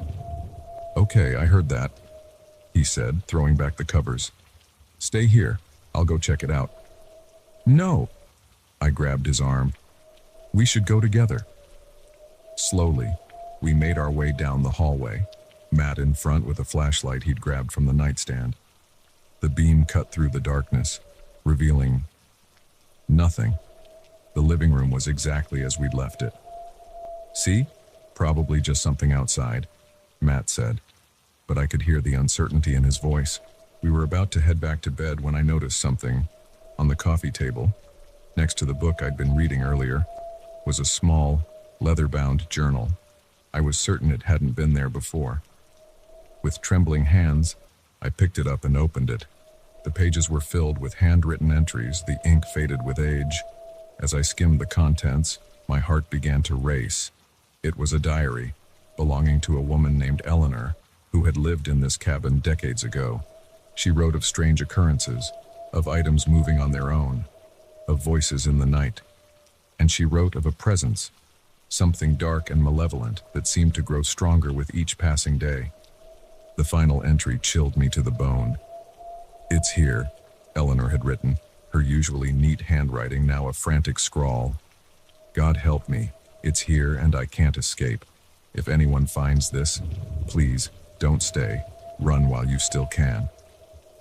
I looked up at Matt, my face pale. "We need to leave. Now." He opened his mouth to argue, but at that moment, every light in the cabin flickered and died. In the sudden darkness, we heard a sound that could only be described as a low, menacing chuckle. We didn't wait to see what would happen next. Grabbing only our phones and car keys, we ran for the door. It resisted at first, as if something was holding it shut, but with a final desperate shove, it flew open. We sprinted to our car, the gravel driveway crunching under our bare feet. As Matt fumbled with the keys, I looked back at the cabin. In the upstairs window, I saw a face, not human, but something twisted and evil, its mouth stretched in a grotesque smile. The engine roared to life and we peeled out of the driveway, tires squealing. We didn't stop driving until we reached the nearest town, where we checked into a motel and spent the rest of the night huddled together, jumping at every sound. In the light of day, it was tempting to dismiss what had happened as an overactive imagination or a shared hallucination. But we both knew what we'd experienced was real. We never went back for our belongings. We contacted the rental company and told them we'd had to leave due to an emergency. They were surprisingly understanding, even offering a partial refund. It wasn't until weeks later, when the nightmares had finally started to subside, that we decided to do some research. What we found made our blood run cold all over again. The cabin had a history, it turned out. Over the years, several renters had fled in the middle of the night, telling tales of supernatural occurrences. And there were those who hadn't fled, whose disappearances remained unsolved mysteries. We count ourselves lucky to have escaped. But sometimes, late at night, I still feel that watchful presence. And I wonder if, somehow, a piece of whatever was in that cabin followed us home. So if you're ever browsing online, looking for a quaint cabin in the woods for a romantic getaway, be careful. Sometimes, the perfect retreat is too good to be true. And sometimes the things that go bump in the night are all too real.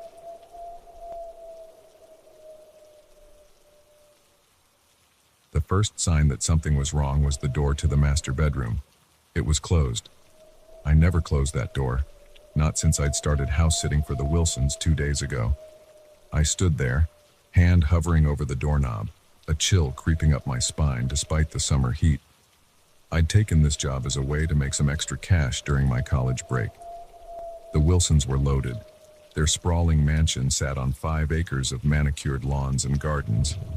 It was the kind of place where you'd expect to find a butler named Jeeves, not a 20-year-old student watering plants and feeding cats. "You'll have the run of the place," Mrs. Wilson had said with a laugh as she handed me the keys.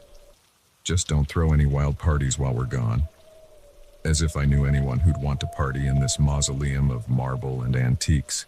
No, I'd spent most of my time binge-watching shows on their massive TV and raiding their well-stocked fridge. It was supposed to be an easy gig, but now, staring at that closed door, easy was the last word on my mind. I took a deep breath and turned the knob.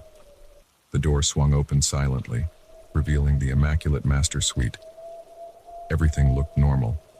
The king-sized bed with its mountain of pillows, the chaise lounge by the window, the doors to the walk-in closet and ensuite bathroom. And yet, something felt off.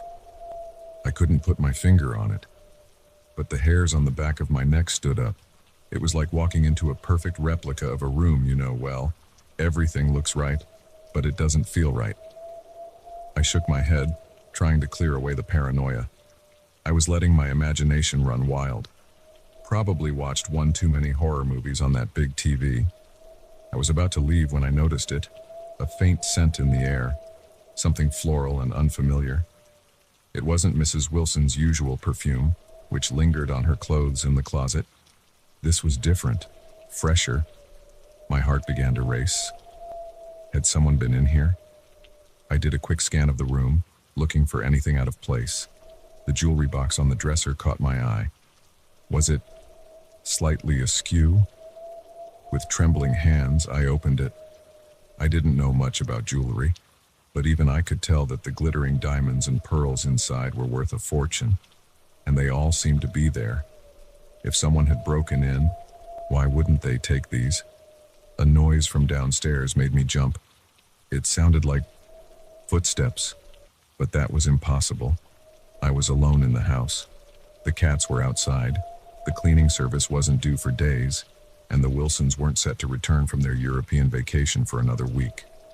I crept to the top of the grand staircase, straining my ears. Silence. Maybe I'd imagined it. But then I heard it again. The unmistakable sound of someone moving around in the kitchen. Panic seized me. I should run, I thought. Get out of the house and call the police. But curiosity, that deadly impulse that's felled so many horror movie protagonists, got the better of me. I had to know who was down there. As quietly as I could, I made my way down the stairs, grateful for the plush carpet that muffled my footsteps. The noises from the kitchen grew louder. The clink of glasses, the opening and closing of cabinets. It sounded for all the world like someone fixing themselves a drink. I peered around the corner into the kitchen, and my blood ran cold. There, standing at the marble island with his back to me, was a man I'd never seen before. He was tall, well-built, dressed in expensive-looking clothes that seemed at odds with the fact that he was, a burglar. I must have made a sound, a gasp, a whimper, who knows, because suddenly he turned. Our eyes met, and for a moment, we both froze. Then he smiled. It wasn't the menacing grin of a villain caught in the act. It was warm, almost friendly. "Ah," he said, his voice smooth and cultured. "You must be the house sitter. Care for a drink?" I stood there, mouth agape, unable to process what was happening. This man had broken into the house I was supposed to be watching, and he was offering me a drink like we were at a cocktail party.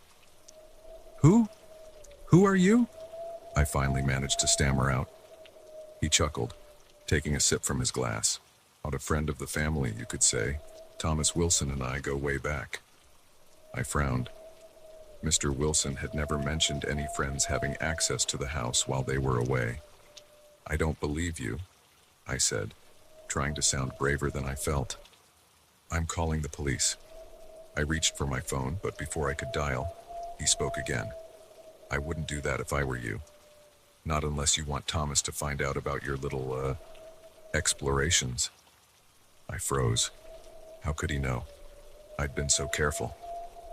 On my second night here, curiosity had gotten the better of me.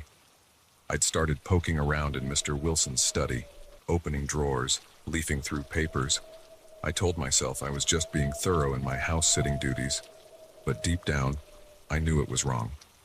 The man smiled again, but this time there was an edge to it.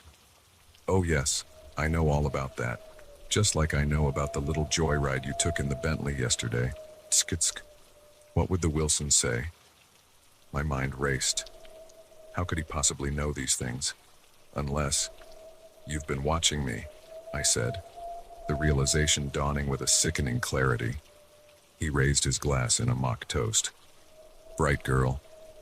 Yes, I've been keeping an eye on things, making sure the Wilsons' property is secure. But why? I asked, my voice barely above a whisper. Who are you really? He set his glass down and leaned against the counter, fixing me with an intense stare. Let's just say I have a vested interest in the Wilsons' affairs, and in making sure certain sensitive information remains private. My heart was pounding so hard I was sure he could hear it. What kind of information? The kind that could ruin a man like Thomas Wilson, he said, his voice low and dangerous. The kind that's worth killing for. I gasped, taking an involuntary step back. You're blackmailing him. He shrugged, the gesture casual, but his eyes never leaving mine. Blackmail is such an ugly word. I prefer to think of it as mutually beneficial arrangement, one that's been working quite well for years now. My mind was reeling. The perfect, wealthy Wilsons. What dark secrets were they hiding? And what had I stumbled into? What happens now? I asked, hating how small and scared my voice sounded. He smiled, but it didn't reach his eyes. Now you have a choice to make, my dear.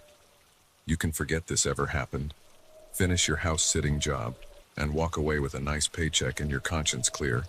Or, he let the word hang in the air, heavy with implication. Or what? I whispered. Or you can try to be a hero, call the police, tell the Wilsons what you've seen. But consider this, who do you think they'll believe? A trusted family friend or a college student who's been snooping through their private things and joyriding in their cars? I felt sick. He was right. I had no proof, and I'd abused the Wilsons' trust. Even if they believed me, I'd still be in trouble. So what'll it be? He asked, picking up his glass again. The easy way, or the hard way? I stood there, frozen in indecision. The right thing to do was clear. I should call the police. Consequences be damned. But fear, that primal instinct for self-preservation, held me back.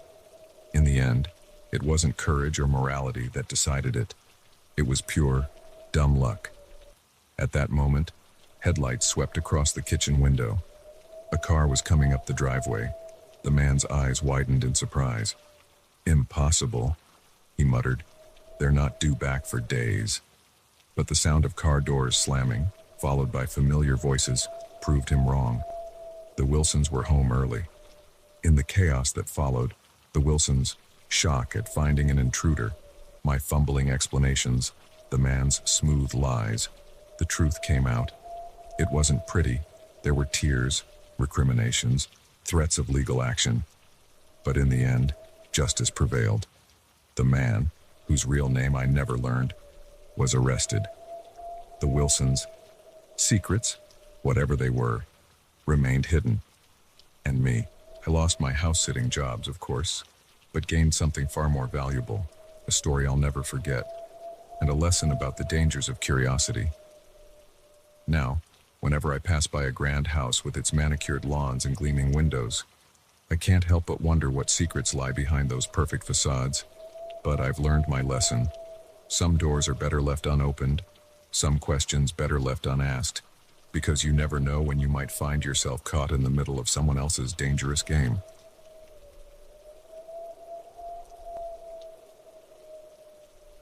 The security camera feed flickered to life, revealing an empty corridor bathed in the sickly glow of fluorescent lights.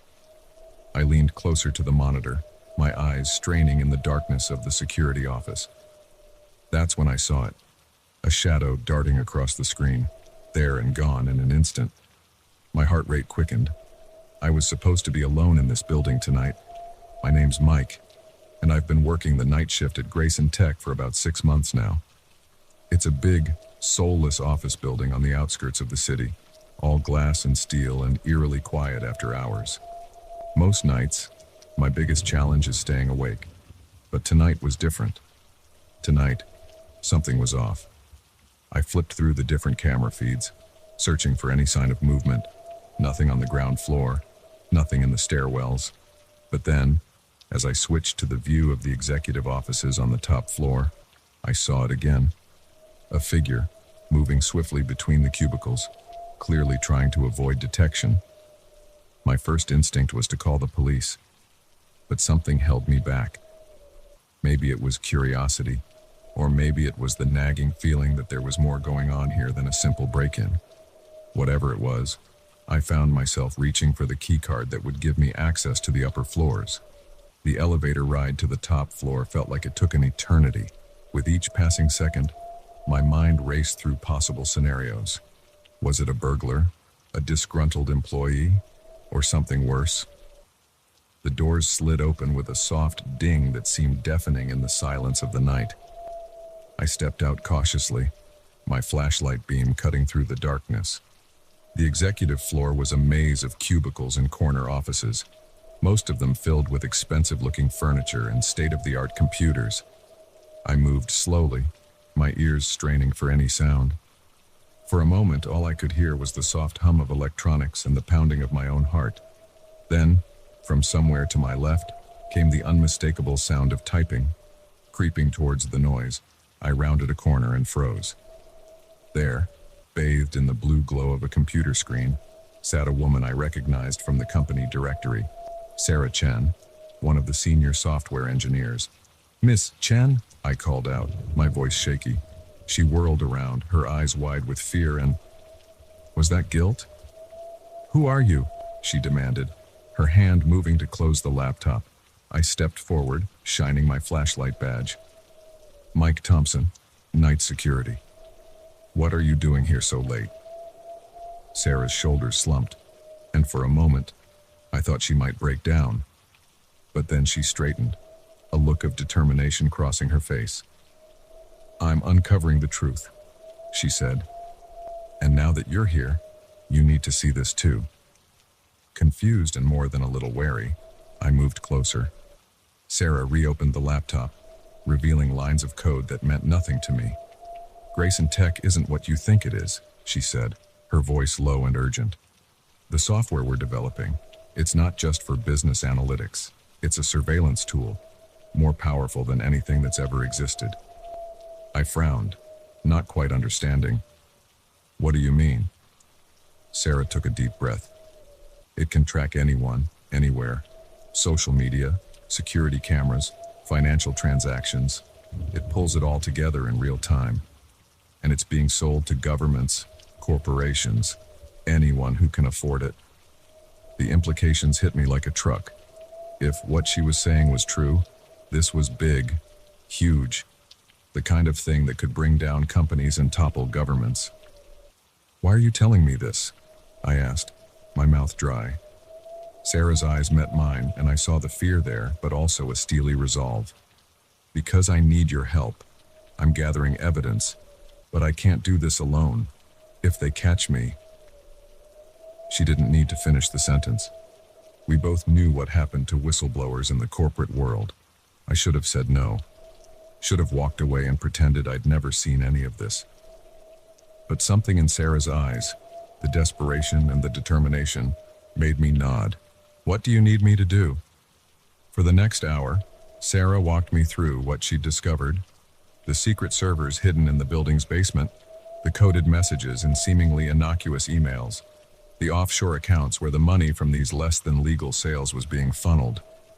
As the night wore on, I found myself pulled deeper into a world of corporate espionage and government conspiracies. It was like something out of a movie, except this was real, and the danger was palpable. We were so engrossed in our work that we almost missed the sound of the elevator arriving on our floor.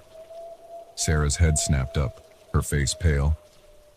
"They're here," she whispered. I didn't need to ask who they were. We quickly shut down the computer and ducked behind a row of cubicles.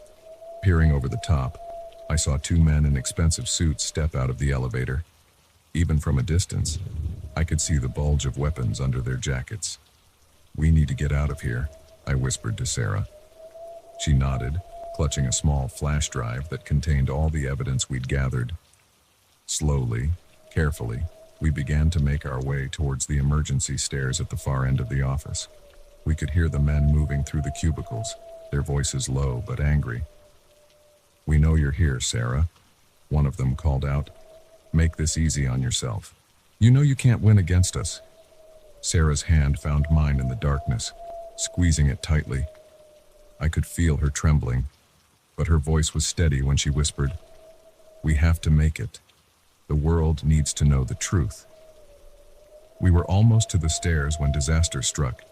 In the darkness, I stumbled over a trash can, sending it clattering across the floor. The noise was deafening in the quiet office. "There!" one of the men shouted. Footsteps pounded towards us. "Run!" I yelled, pushing Sarah towards the stairs. We burst through the door and started down, taking the steps two at a time. Behind us, I could hear the men in pursuit, their shoes echoing in the stairwell. My mind raced as we descended. We couldn't go to the lobby, they'd have that covered. But maybe... "This way," I gasped, pulling Sarah through a door on the third floor. If I remembered the building layout correctly, there was a fire escape on this level that led to the alley behind the building. We sprinted through the darkened office, the shouts of our pursuers growing closer. There, the window that led to the fire escape. I fumbled with the latch, my hands slick with sweat. Just as the door to the office burst open, the window swung free. "Go," I urged Sarah, helping her through. I followed quickly, pulling the window shut behind us. The metal of the fire escape creaked ominously as we clambered down. Above us, I could hear the men cursing as they realized where we'd gone. A gunshot rang out, the bullet pinging off the railing near my head. We hit the ground running, Sarah clutching the flash drive like it was a lifeline. Which, in a way, it was. Behind us, I could hear the men starting down the fire escape. "My car's this way," Sarah panted as we rounded the corner of the building. In moments, we were speeding away from Grayson Tech, the lights of the city blurring around us. As the adrenaline began to wear off, the reality of what we'd just done started to sink in. We were fugitives now, in possession of information that some very powerful people would kill to keep secret. "What do we do now?" I asked, my voice hoarse. Sarah's eyes were fixed on the road ahead, her knuckles white on the steering wheel. "We take this to someone who can help. I have a contact at a news organization. If we can get this information to them..." I nodded, understanding. It wasn't over, not by a long shot, but we had a chance now. A chance to expose the truth and maybe, just maybe, make a difference. As we drove through the night, leaving the city and its secrets behind, I couldn't help but think about how much my life had changed in just a few short hours. I'd gone from a simple night security guard to a conspirator in what could be one of the biggest whistleblowing events in history. I didn't know what the future held. I didn't know if we'd succeed or if we'd end up as just another pair of unnamed casualties in the war between truth and power. But I did know one thing. I couldn't go back to my old life. Not now. Not after what I'd seen. As the first light of dawn began to break on the horizon, I made a silent vow. Whatever came next, whatever challenges we faced, I would see this through to the end. The truth had to come out. And if it was up to us to make that happen, then so be it. The night shift at Grayson Tech was over, but our real work, It was just beginning.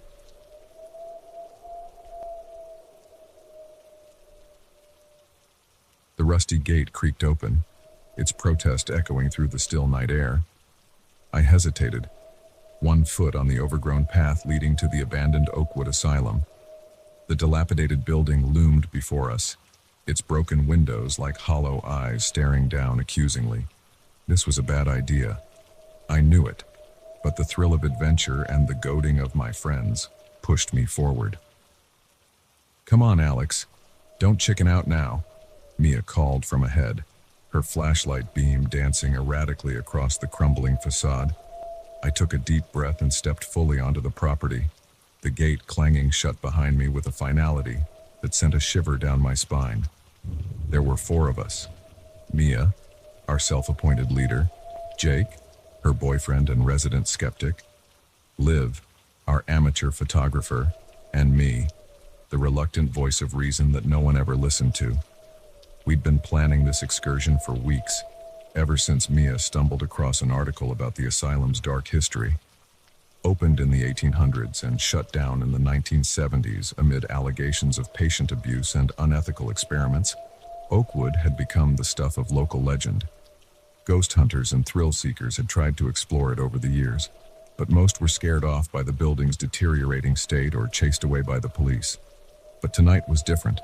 The full moon provided just enough light to navigate by, and Mia's cousin on the police force had tipped her off that patrols would be light. It was now or never. As we approached the main entrance, the weight of the building's history seemed to press down on us. Graffiti covered the lower walls, a crude attempt to mask the institution's grim past with color. Liv snapped a few photos, the flash momentarily illuminating the decrepit porch. "Okay, everyone remember the plan?" Mia whispered, her excitement palpable. "We stick together, we don't touch anything we don't have to, and if anyone wants to leave, we all leave. Got it?"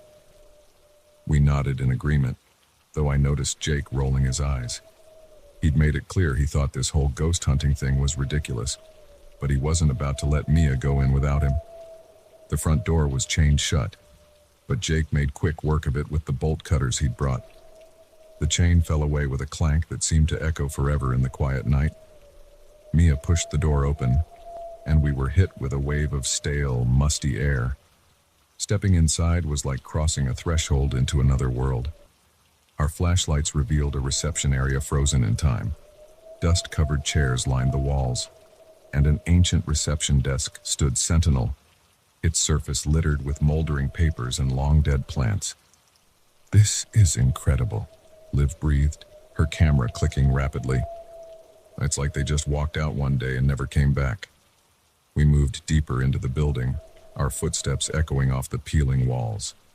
The beam of my flashlight caught something etched into the paint, a name, "Help Me," scratched with desperate intensity. I swallowed hard, trying to ignore the chill that ran down my spine.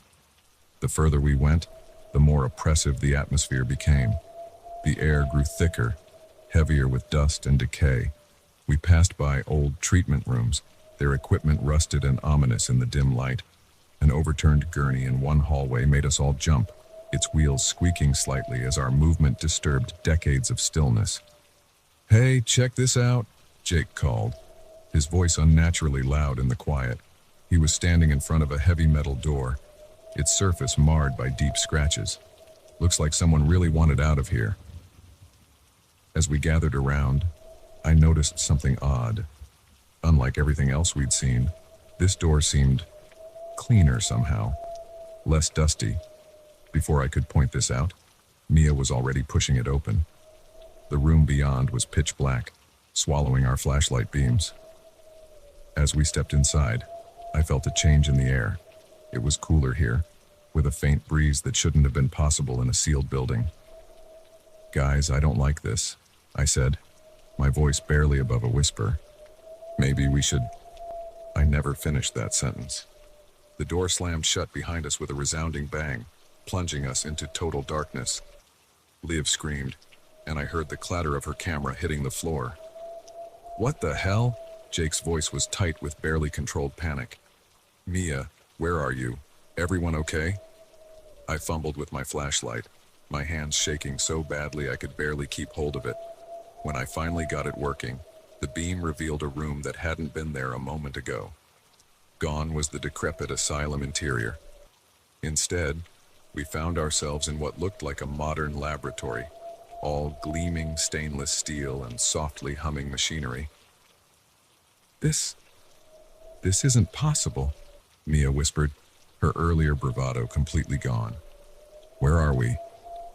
Before anyone could answer, a door at the far end of the room hissed open.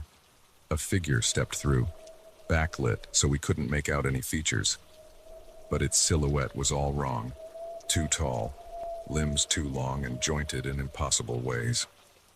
Welcome, it said, its voice a harsh, metallic rasp that set my teeth on edge. We've been waiting for you. Panic set in. We turned to flee, only to find the door we'd entered through was gone, replaced by a smooth, featureless wall. We were trapped. What followed was a nightmare of flashing lights, screeching alarms, and the constant, terrifying presence of our inhuman hosts. They herded us through endless corridors, separated us, subjected us to tests and procedures I still can't bring myself to describe.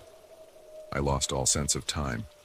It could have been hours or days before I found myself back in that first room, reunited with my friends. We were different now, changed in ways both subtle and profound. Liv's eyes glowed faintly in the dim light. Jake's skin had a metallic sheen to it. Mia wasn't Mia anymore. Not really. The figure from before stood watching us, its featureless face somehow conveying amusement. The experiment was a success, it said. You may go. Just like that, we were outside again, standing in front of the abandoned asylum as if nothing had happened. But we knew better. The building's windows now gleamed with an otherworldly light, and we could hear the faint hum of machinery from within. We stumbled away, each lost in our own thoughts, trying to process what had happened to us. As we reached the gate, I turned back for one last look.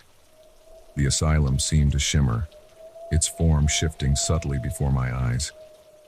For a moment, I saw it as it truly was.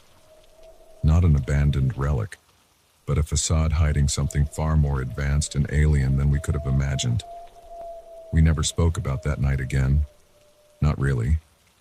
How could we? Who would believe us? But sometimes, when I catch a glimpse of the strange glow in Liv's eyes or notice the way Jake's skin reflects light just a little too perfectly, I'm reminded that our adventure was all too real.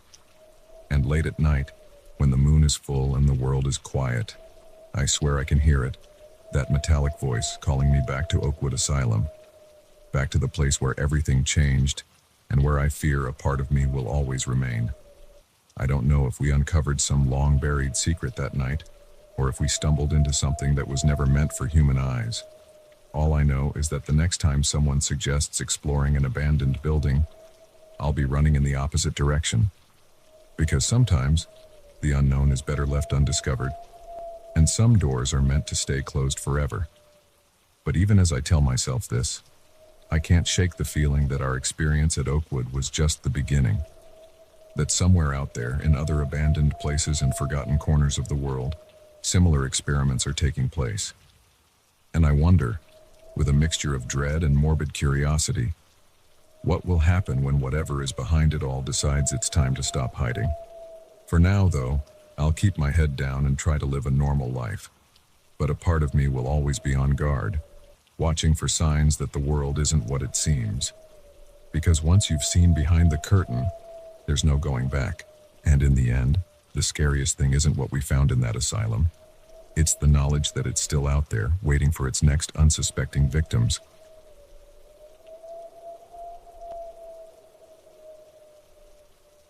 The GPS chimed cheerfully, announcing that I had arrived at my destination.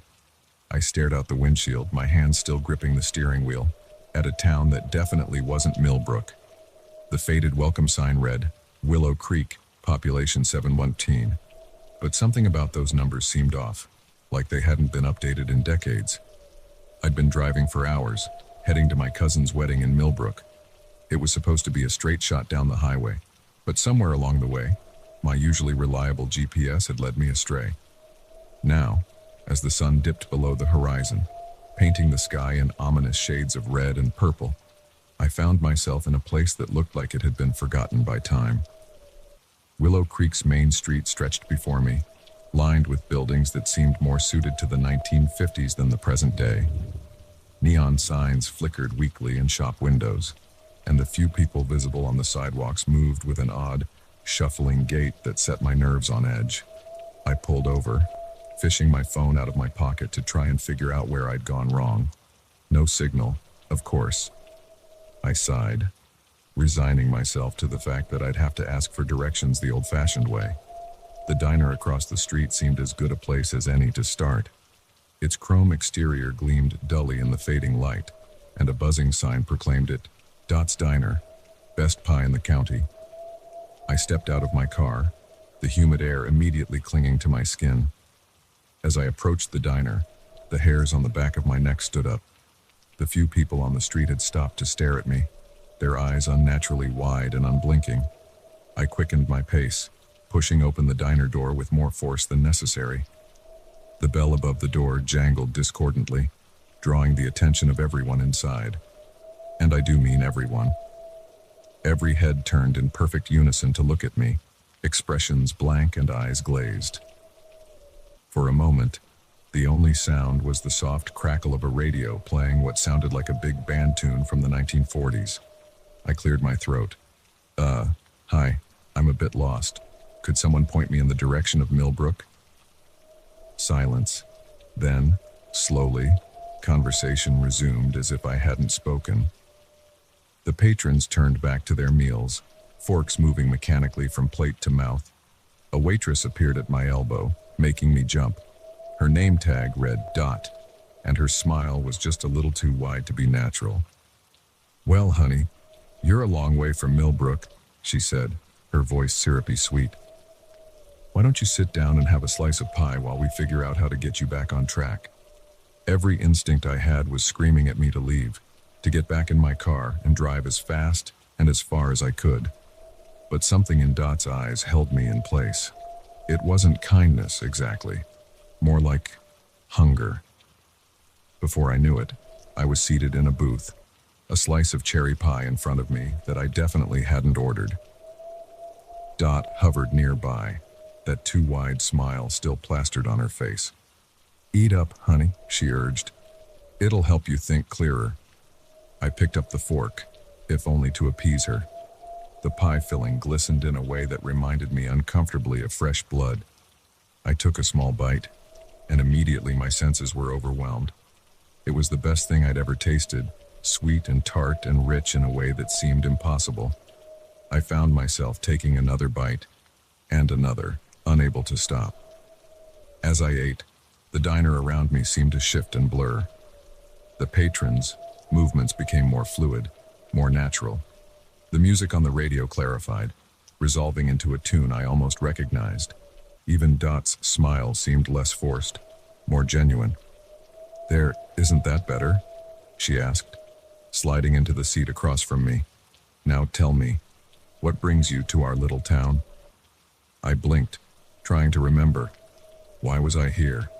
Something about a wedding. But that seemed so unimportant now. I'm not sure," I admitted. Dot patted my hand, her touch sending an electric jolt up my arm. "That's all right, honey. Lots of folks find their way here when they're a bit lost. Willow Creek has a way of calling to those who need it." I nodded, finding comfort in her words. The pie was gone, but I didn't remember finishing it. Outside, night had fallen completely, the street now illuminated by the warm glow of old-fashioned street lamps. "Why don't I show you to the hotel?" Dot suggested. "You look like you could use some rest." I followed her out of the diner, my legs moving of their own accord. The street was busier now, filled with people strolling and chatting. They all smiled and nodded at me as if I was an old friend they'd been expecting. The hotel was a grand old building, its Victorian architecture a stark contrast to the more modest structures surrounding it. As we climbed the steps, I felt a wave of dizziness wash over me. Dot steadied me with a hand on my elbow, her touch both comforting and unsettling. "Don't worry," she said, her voice sounding distant and echoing. "Everyone feels a bit off at first. You'll adjust soon enough." The lobby was a blur of dark wood and red velvet. I have a vague memory of signing something, of being handed a heavy brass key. Then I was in a room, ornate wallpaper swirling in patterns that seemed to move when I wasn't looking directly at them. I collapsed onto the bed, my head spinning. As consciousness slipped away, I heard Dot's voice one last time, though I couldn't see her in the room. "Welcome to Willow Creek, honey. You're home now." I woke with a start, sunlight streaming through lace curtains I didn't remember. For a moment, I couldn't remember where I was or how I'd gotten there. Then it all came flooding back. The wrong turn, the strange town, Dot's diner, the pie. I sat up, my head pounding. The room around me was like something out of a period drama, all antique furniture and faded elegance. But there was something off about it, like a movie set that wasn't quite convincing up close. I stumbled to the window, pulling back the curtains. The street below was bustling with activity, but it was all wrong. Cars from the 1950s cruised by, fins gleaming in the morning sun. Women in poodle skirts and men in fedoras strolled down the sidewalk. It was like the whole town was stuck in a time warp. My phone. I needed to call for help. But when I reached for it, my pockets were empty. In fact, I realized with growing horror, I was wearing entirely different clothes. A button-up shirt and high-waisted trousers that looked like they came straight out of a vintage store. There was a knock at the door. "Room service," Dot's cheery voice called out. I opened the door cautiously. Dot stood there, balancing a tray with a steaming cup of coffee and another slice of that damn pie. "Good morning, sunshine," she chirped. "Thought you might need a pick-me-up after your long journey." "What's going on here?" I demanded, my voice hoarse. "What is this place? What did you do to me?" Dot's smile never wavered. Now, there's no need for all that. Willow Creek is just a special place for special people. People who need a fresh start, who want to forget their troubles. And you, my dear, looked like you needed that more than most. I shook my head, trying to clear the fog that still clung to my thoughts. But I didn't want this. I was just passing through. I need to get back.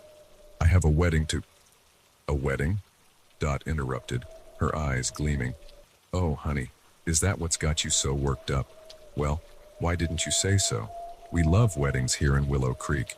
In fact, I think old Mr. Johnson's daughter is getting married this weekend. I'm sure they'd be happy to have you join the celebration." The way she said it made it clear this wasn't a suggestion. I felt a chill run down my spine as I realized the true nature of my situation. This wasn't just a strange town. It was a trap, and I had walked right into it. I think I'd like to leave now," I said, trying to keep my voice steady. Dot's smile turned sad. "Oh, honey, don't you know? Nobody ever really leaves Willow Creek, but don't worry. You'll come to love it here. We all do, in the end." As if on cue, a group of townspeople appeared in the hallway behind her. Their smiles were identical to Dot's, their eyes holding the same hungry look I'd noticed the night before. "Why don't you come downstairs and meet everyone properly?" Dot suggested, reaching out to take my hand. "After all, we're your family now." I wanted to resist, to run, to scream. But as Dot's fingers closed around mine, I felt that same electric jolt from the night before. And suddenly, the idea didn't seem so bad. After all, wasn't this what I'd always wanted? A place to belong, a simpler life, free from the stresses of the modern world. As Dot led me down the stairs, the other townspeople falling in behind us like a macabre parade, I felt the last of my resistance fading away. Willow Creek may not have been my intended destination, but maybe, just maybe, it was where I was meant to be all along. The sun shone brightly outside, the street alive with the bustle of a perfect 1950s day. And as I stepped out into it, hand in hand with my new family. I couldn't quite remember why I had ever wanted to leave.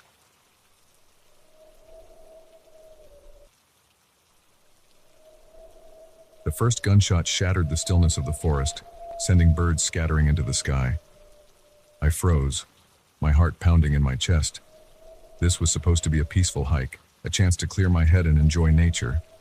But in an instant, it had turned into something far more dangerous. I'd set out early that morning, driving to a remote trailhead I'd discovered online. It promised stunning views and challenging terrain, perfect for a day-long solo hike. The first few hours had been everything I'd hoped for. Crisp autumn air, the crunch of leaves underfoot, and a sense of solitude that was hard to find in the city. But now, as I stood rooted to the spot, straining my ears for any further sounds, I realized how isolated I truly was. Miles from civilization, no cell phone signal, and apparently sharing the woods with someone armed and potentially dangerous. For a moment, I tried to rationalize it. Maybe it was just a hunter, I thought. But it wasn't hunting season, and something in my gut told me this was different. The shot had sounded too close, too deliberate. Another crack echoed through the trees, closer this time. It was followed by shouting, the words indistinct but the tone unmistakably angry. My instincts kicked in, and I dove behind a large oak tree, trying to make myself as small as possible. From my hiding spot, I peered around the forest. The dense undergrowth that had seemed so beautiful earlier now felt oppressive, potentially hiding threats from every angle. I tried to control my breathing, knowing that any sound could give away my position. That's when I saw them. Two men, dressed in camouflage, crashed through the brush about 50 yards away. They were carrying rifles and moving with purpose, their eyes scanning the forest floor. Poachers, I realized with a jolt. And from their agitated movements, it was clear they were pursuing something, or someone. I pressed myself harder against the tree, willing myself to become invisible. The men were getting closer, their voices now clear enough for me to make out words. He couldn't have gotten far, one of them growled. Not with that wound. We can't let him get away, the other replied, his voice tight with tension. If he talks, we're done for. My mind raced. They weren't hunting animals, they were hunting a person. Someone who had seen something they shouldn't have. Someone who was now injured and running for their life. And I was caught in the middle of it. I knew I should stay hidden, wait for them to pass, and then make my way back to my car as quickly and quietly as possible. But a nagging voice in the back of my mind wouldn't let me. Someone out there needed help, and I might be their only chance. Taking a deep breath, I made a decision that would change everything. As soon as the poachers passed my hiding spot, I began to move in the opposite direction, searching for any sign of their wounded quarry. The forest was eerily quiet now, as if holding its breath. I moved as silently as I could, my eyes darting from tree to tree, looking for anything out of place. A broken branch, a scuff mark in the dirt, anything that might indicate someone had passed through in a hurry. After what felt like hours, but was probably only minutes, I spotted it. A smear of red on a tree trunk, about chest height. Blood.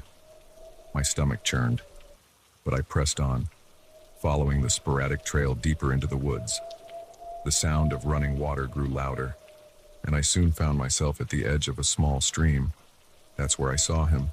A man, probably in his 40s, slumped against a boulder. His shirt was soaked with blood, his face pale and drawn with pain. His eyes widened in fear as he saw me approach, his hand reaching for something at his side. I raised my hands, showing I was unarmed. "I'm here to help," I whispered urgently. "Those men, they're after you, right?" He nodded weakly, his hand relaxing. "Game warden," he managed to say between labored breaths. "Caught them. Illegal hunting operation. Big operation. Dangerous people." I knelt beside him, assessing his wound.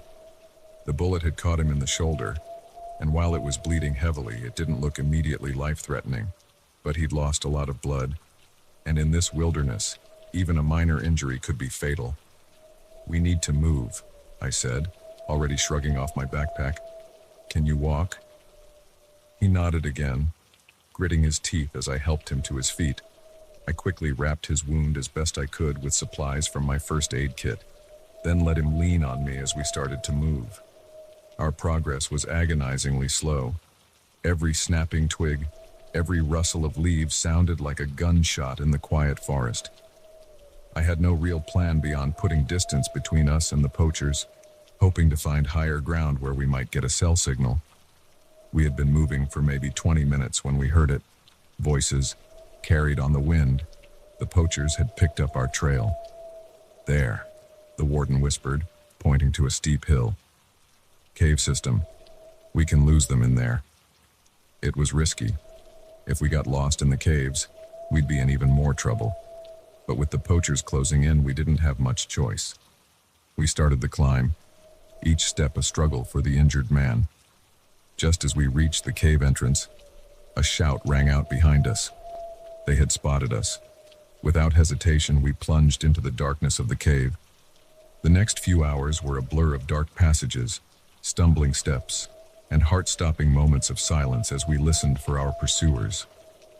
The warden, whose name I learned was Mike, guided us as best he could, but it was clear he was weakening. Finally, we emerged from a narrow tunnel into a larger cavern. Faint light filtered in from somewhere above, revealing a space about the size of a small room. Mike collapsed against the wall, his breathing ragged. "We can't go any further," I said, knowing it was true even as I hated to admit it.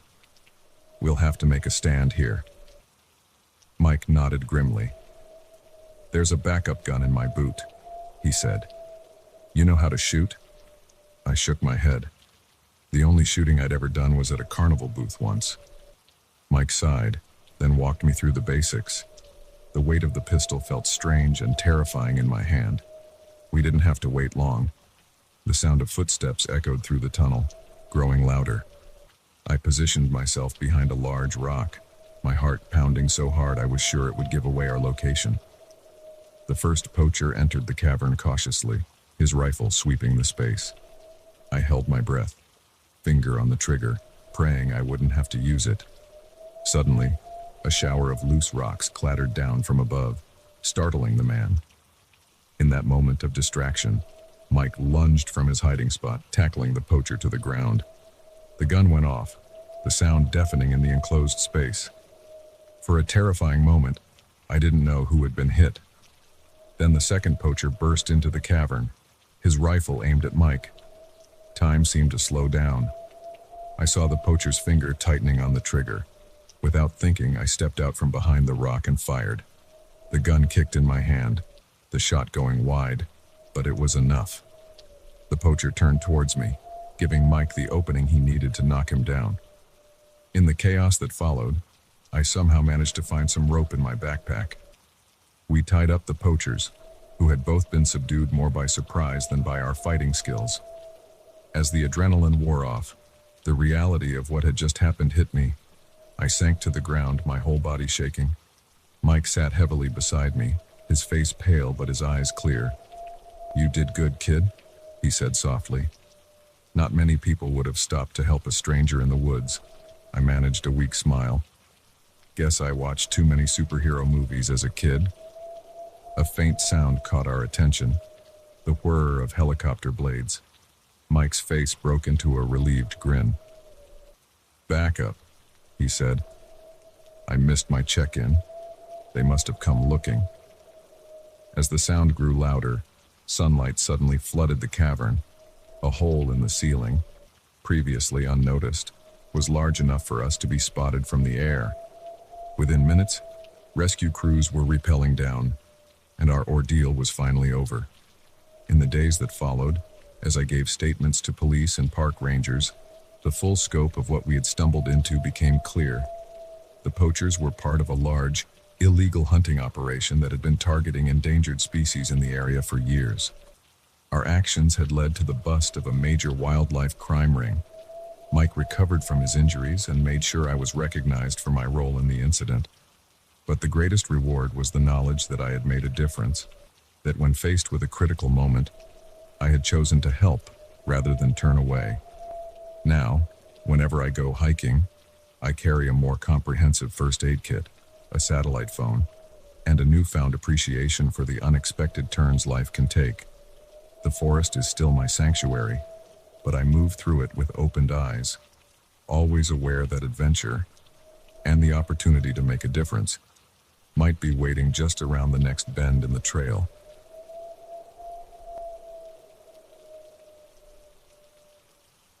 The last call for drinks echoed through the empty bar, my voice sounding hollow in the cavernous space. I'd been working at the Rusty Nail for 3 years, but I'd never seen it this dead on a Friday night. As I wiped down the counter for the 100th time, I couldn't shake the feeling that something was off. Maybe it was the storm brewing outside, or maybe it was just my imagination working overtime in the eerie quiet. Either way, I was counting the minutes until I could lock up and head home. I'm Sarah, by the way, bartender extraordinaire and tonight, apparently the only soul brave enough to face the howling wind and sheeting rain. Even my boss had called it quits early, leaving me with strict instructions to close up shop at midnight sharp. No exceptions. The ancient clock above the bar ticked closer to the hour, each movement of its hands feeling like an eternity. I'd already cleaned every glass, restocked every bottle, and swept the floor twice. There was nothing left to do but wait. A flash of lightning illuminated the world outside, followed almost immediately by a crack of thunder that shook the windows. I jumped, nearly dropping the glass I was polishing. "Get a grip, Sarah," I chided myself. "It's just a storm." That's when I heard it. A soft scraping sound, barely audible over the rain pounding against the roof. I froze, straining my ears. There it was again, coming from the back of the bar, near the storage room. "Hello?" I called out, hating how my voice quavered. "We're closed." Silence.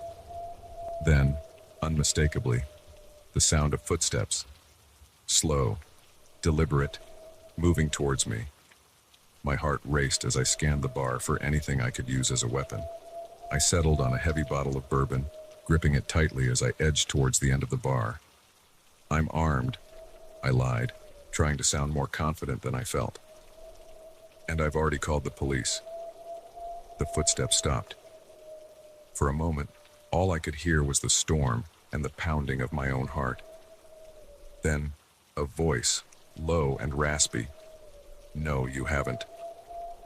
A figure emerged from the shadows at the far end of the bar.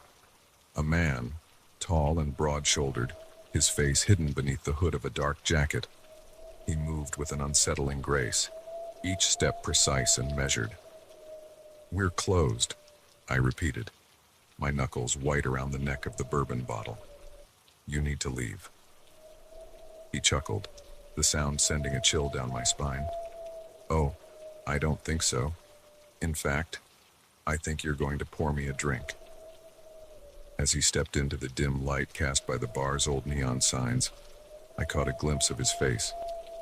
His eyes were dark, intense, fixed on me with an unsettling focus. But it was his smile that really got to me.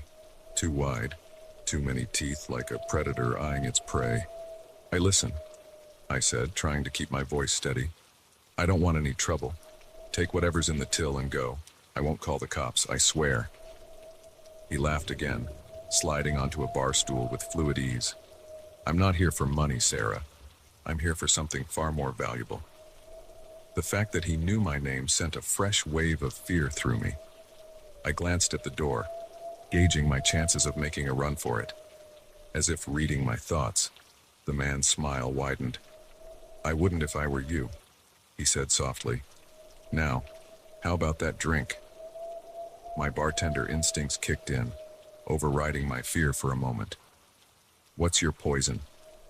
"Surprise me," he replied, his eyes never leaving my face. With shaking hands, I set down the bourbon and reached for a glass. My mind raced, trying to figure a way out of this situation. The phone was in my pocket, but there was no way I could call for help without him noticing. Maybe if I could distract him somehow.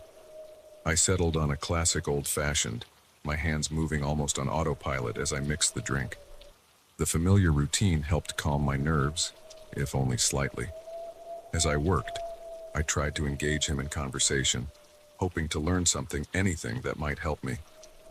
"So," I said, keeping my tone as casual as possible, "come here often?" He smirked, clearly amused by my attempt at small talk. "First time, actually. But I've been watching this place for a while. Watching you." A chill ran down my spine. "Me? Why?" "You're special, Sarah," he said, leaning forward. "You have something I need." I slid the finished drink across the bar, careful to keep my distance. "Look, I'm just a bartender. I don't have anything valuable." "Oh, but you do," he insisted. "You just don't know it yet." As he reached for the glass, his sleeve rode up slightly, revealing a strange symbol tattooed on his wrist. It looked like a series of interconnected circles, with what appeared to be an eye in the center. Something about it felt wrong, unnatural. He caught me staring and smiled that too-wide smile again. "Curious, aren't you? Good. Curiosity is the first step." "First step to what?" I asked, unable to stop myself. He took a sip of his drink, nodding appreciatively. "To awakening, to seeing the world as it truly is." Great, I thought. Not just a creepy stalker, but a creepy stalker with delusions of grandeur. I needed to end this. Fast. "Listen," I said, trying to sound firm. "I don't know what you think I have, but you're mistaken. Now, I'm going to have to ask you to leave. We closed 10 minutes ago." His expression darkened, all pretense of friendliness vanishing. "I'm not going anywhere, Sarah, and neither are you. Not until you give me what I came for." "And what exactly is that?" I demanded, fear giving way to anger. In response, he reached into his jacket and pulled out a small, ornate box. It was made of some dark wood I didn't recognize, carved with symbols similar to the one on his wrist. As he set it on the bar, I could have sworn I heard a faint whisper coming from inside. "In this box," he said, his voice low and intense, "is a key. A key that can only be used by someone with a very special gift. A gift that you possess, whether you know it or not." I stared at the box, a sense of dread washing over me. Part of me wanted to grab it and run, while another part wanted to smash it to pieces. Instead, I forced myself to meet his gaze. "I don't know what you're talking about," I said. "I don't have any gift. I'm just a normal person trying to do my job." He shook his head, a look of pity crossing his face. "Oh, Sarah, there's nothing normal about you. Why do you think you've always felt different? Why do you think you can sometimes sense things before they happen? Why do you think the spirits in this old bar whisper to you when no one else is around?" I took a step back, my mind reeling.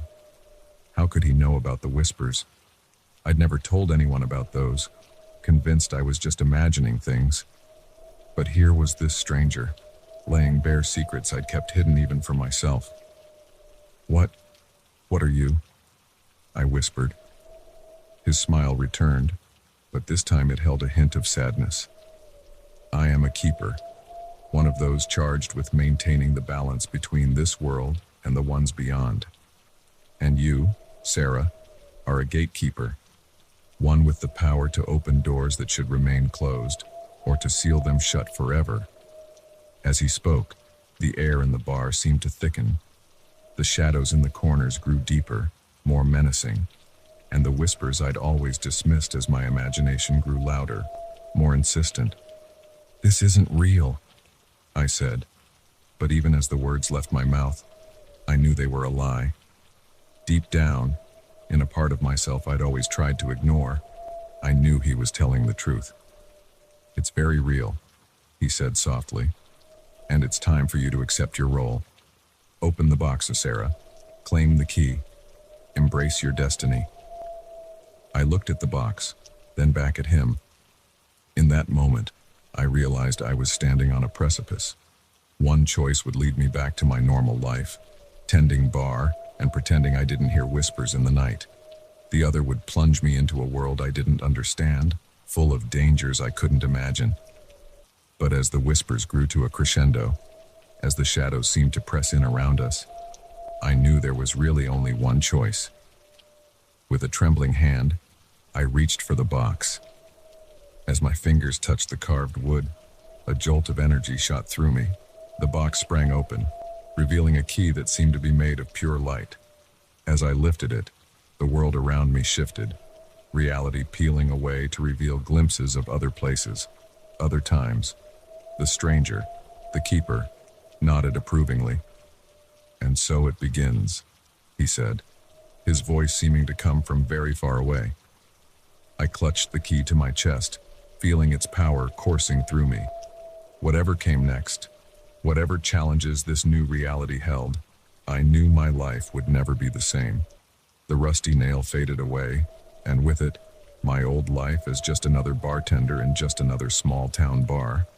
A new journey was beginning, and somehow, I knew it was one I'd been preparing for my entire life.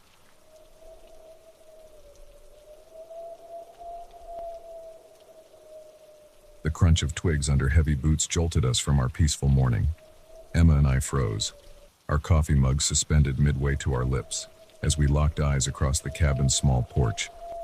We'd come here to escape the world, but it seemed the world had found us anyway.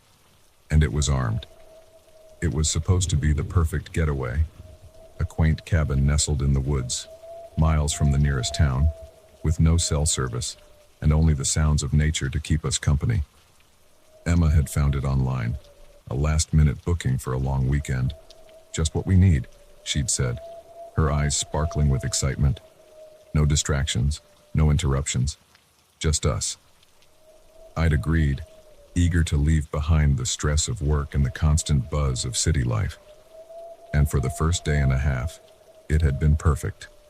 We'd hiked, swam in the crystal-clear lake, and spent long hours simply sitting on the porch, talking and laughing like we hadn't done in years. But now, as the sound of voices drifted through the trees, that bubble of tranquility shattered. "Did you hear that?" Emma whispered, setting her mug down with a trembling hand. I nodded, my mind racing.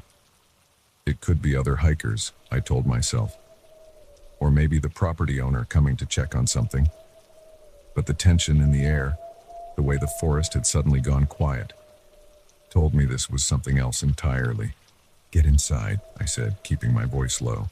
"Lock the door. I'll see what's going on." Emma opened her mouth to protest, but another sound cut her off, the unmistakable metallic click of a gun being cocked. We moved quickly, slipping inside the cabin and shutting the door as quietly as possible. Through the window, I could see movement at the edge of the clearing. 2 men, dressed in camouflage, their faces obscured by thick beards and low-brimmed hats. "What do we do?"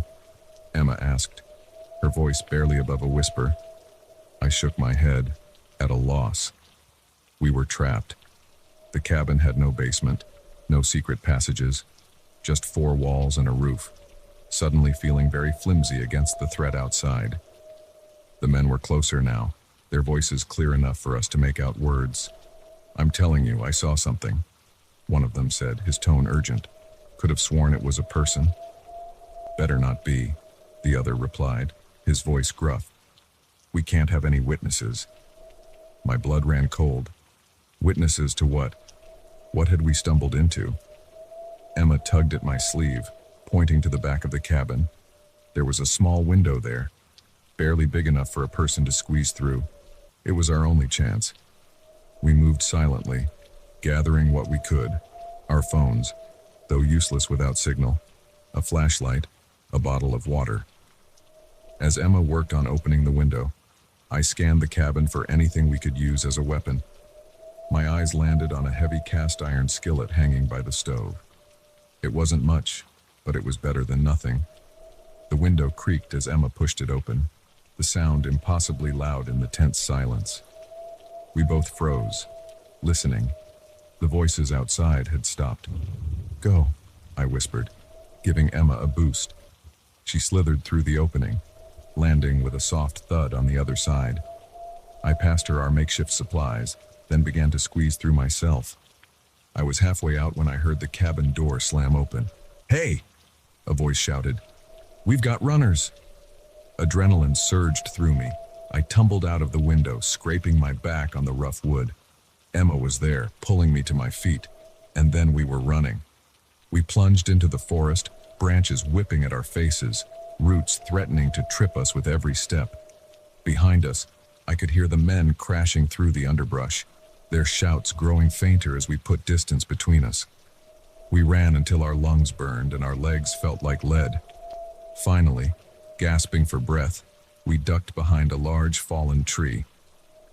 I think we lost them," Emma panted, her face flushed and streaked with dirt. I nodded, not trusting myself to speak.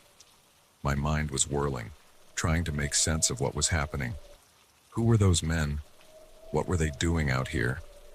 And most importantly, how were we going to get out of this alive? As our breathing slowed, the sounds of the forest began to return. Birds chirping, leaves rustling in the breeze. It was almost possible to believe that the last half hour had been some sort of surreal dream, but the ache in my muscles and the fear still churning in my gut told me it was all too real. "We need to keep moving," I said finally, my voice hoarse. "Find a road, or a town, somewhere we can get help." Emma nodded, her eyes wide and frightened. "But which way? I don't even know where we are." I pulled out my phone, more out of habit than hope. Still no signal, but the compass app was working, at least. "The road we came in on was to the east," I said. "If we head that way, we should hit it eventually." It wasn't much of a plan, but it was all we had. We set off, moving as quickly and quietly as we could through the dense forest. Every snapping twig, every rustle in the undergrowth made us freeze, our hearts pounding. But each time it turned out to be nothing more than a squirrel or a bird. We had been walking for what felt like hours when we heard it, the distant rumble of an engine. Hope surged through me. A car meant a road, and a road meant potential rescue. But as we crept closer to the sound, that hope turned to ash in my mouth. Through the trees, I could see a clearing, and in that clearing was a sight that made my blood run cold. A group of men, at least a dozen, were gathered around several large trucks. They were unloading crates, their contents hidden but easy enough to guess given the circumstances. This was no small-time operation. This was organized, professional, and extremely dangerous. I felt Emma tense beside me. "We need to go," she whispered. "Now." But before we could move, a shout rang out. "Over there! I saw something." We ran. There was no attempt at stealth now, no careful movement through the forest. We crashed through the underbrush, branches tearing at our clothes, roots threatening to send us sprawling with every step. Behind us, I could hear the sounds of pursuit, men shouting, branches breaking, the occasional crack of a gunshot that sent splinters of wood flying from nearby trees. My lungs were on fire, my legs screaming in protest, but terror kept me moving. The thought of what would happen if we were caught driving me forward. We burst out of the tree line onto a dirt road. To our left, it disappeared around a bend. To our right, about 100 yards away, was a bridge spanning a deep ravine. "The bridge," Emma gasped. We can hide underneath." It was risky. If they thought of looking there, we'd be trapped. But the alternative was to keep running, and I didn't know how much longer we could manage that. We sprinted for the bridge, the sound of our pursuers growing louder with each passing second. As we reached it, I helped Emma down the steep embankment, then followed, sliding and scrambling to the space beneath the bridge's deck. We pressed ourselves against the concrete support, trying to quiet our ragged breathing. Above us, we could hear the thud of boots on the bridge, voices calling out to each other. They can't have gotten far. "Spread out. Check the woods on the other side." What if they went down to the river? My heart nearly stopped at that last one. But then another voice, authoritative and impatient, cut through the chatter. "We don't have time for this. The buyer will be here any minute." If they ran, they ran. We'll deal with it later. Everyone back to base, now. There were grumbles of protest, but soon the voices faded, replaced by the sound of engines starting up and driving away. We stayed hidden for what felt like hours, neither of us daring to speak. Finally, when the forest had been quiet for a long time, I risked a whisper. "I think they're gone." Emma nodded, her face pale and streaked with tears. I hadn't noticed her crying. "What do we do now?"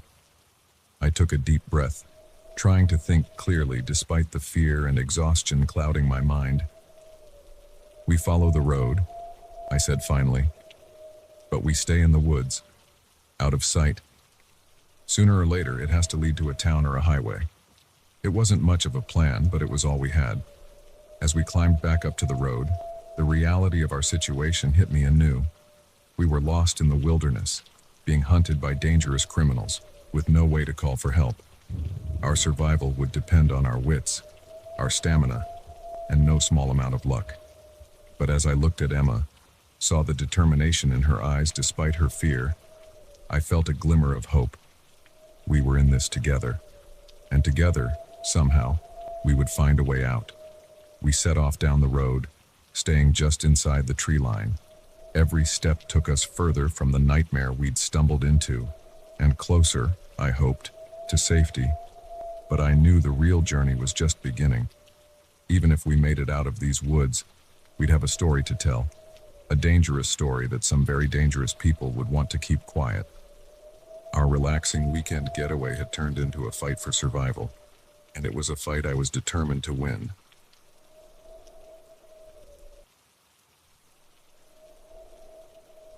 The phone rang at exactly 3:17 a.m., its shrill tone cutting through the silence of my bedroom like a knife.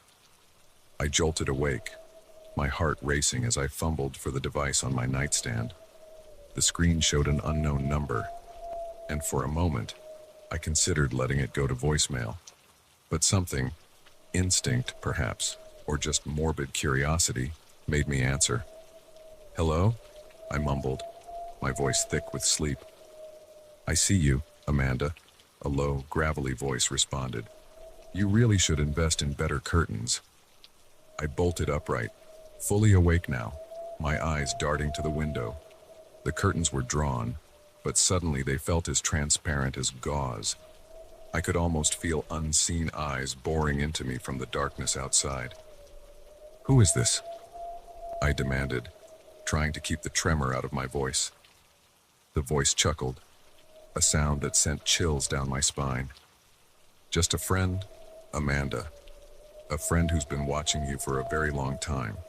I ended the call, my hands shaking as I set the phone down. It had to be a prank, right? Some sick joke played by a bored teenager or a disgruntled ex.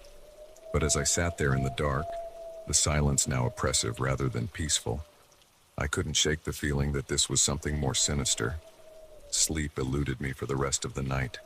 I tossed and turned, jumping at every creak of the house settling, every rustle of leaves outside my window. When my alarm finally went off at 7 a.m., I was exhausted but relieved to see the soft light of dawn filtering through the curtains. The events of the night felt distant in the morning light, like a half-remembered nightmare. I went through my usual routine, shower, coffee, breakfast, trying to convince myself that it was nothing to worry about. By the time I left for work, I had almost succeeded in pushing the unsettling call out of my mind. Almost. The day passed in a blur of meetings and deadlines, the mundane rhythm of office life a welcome distraction.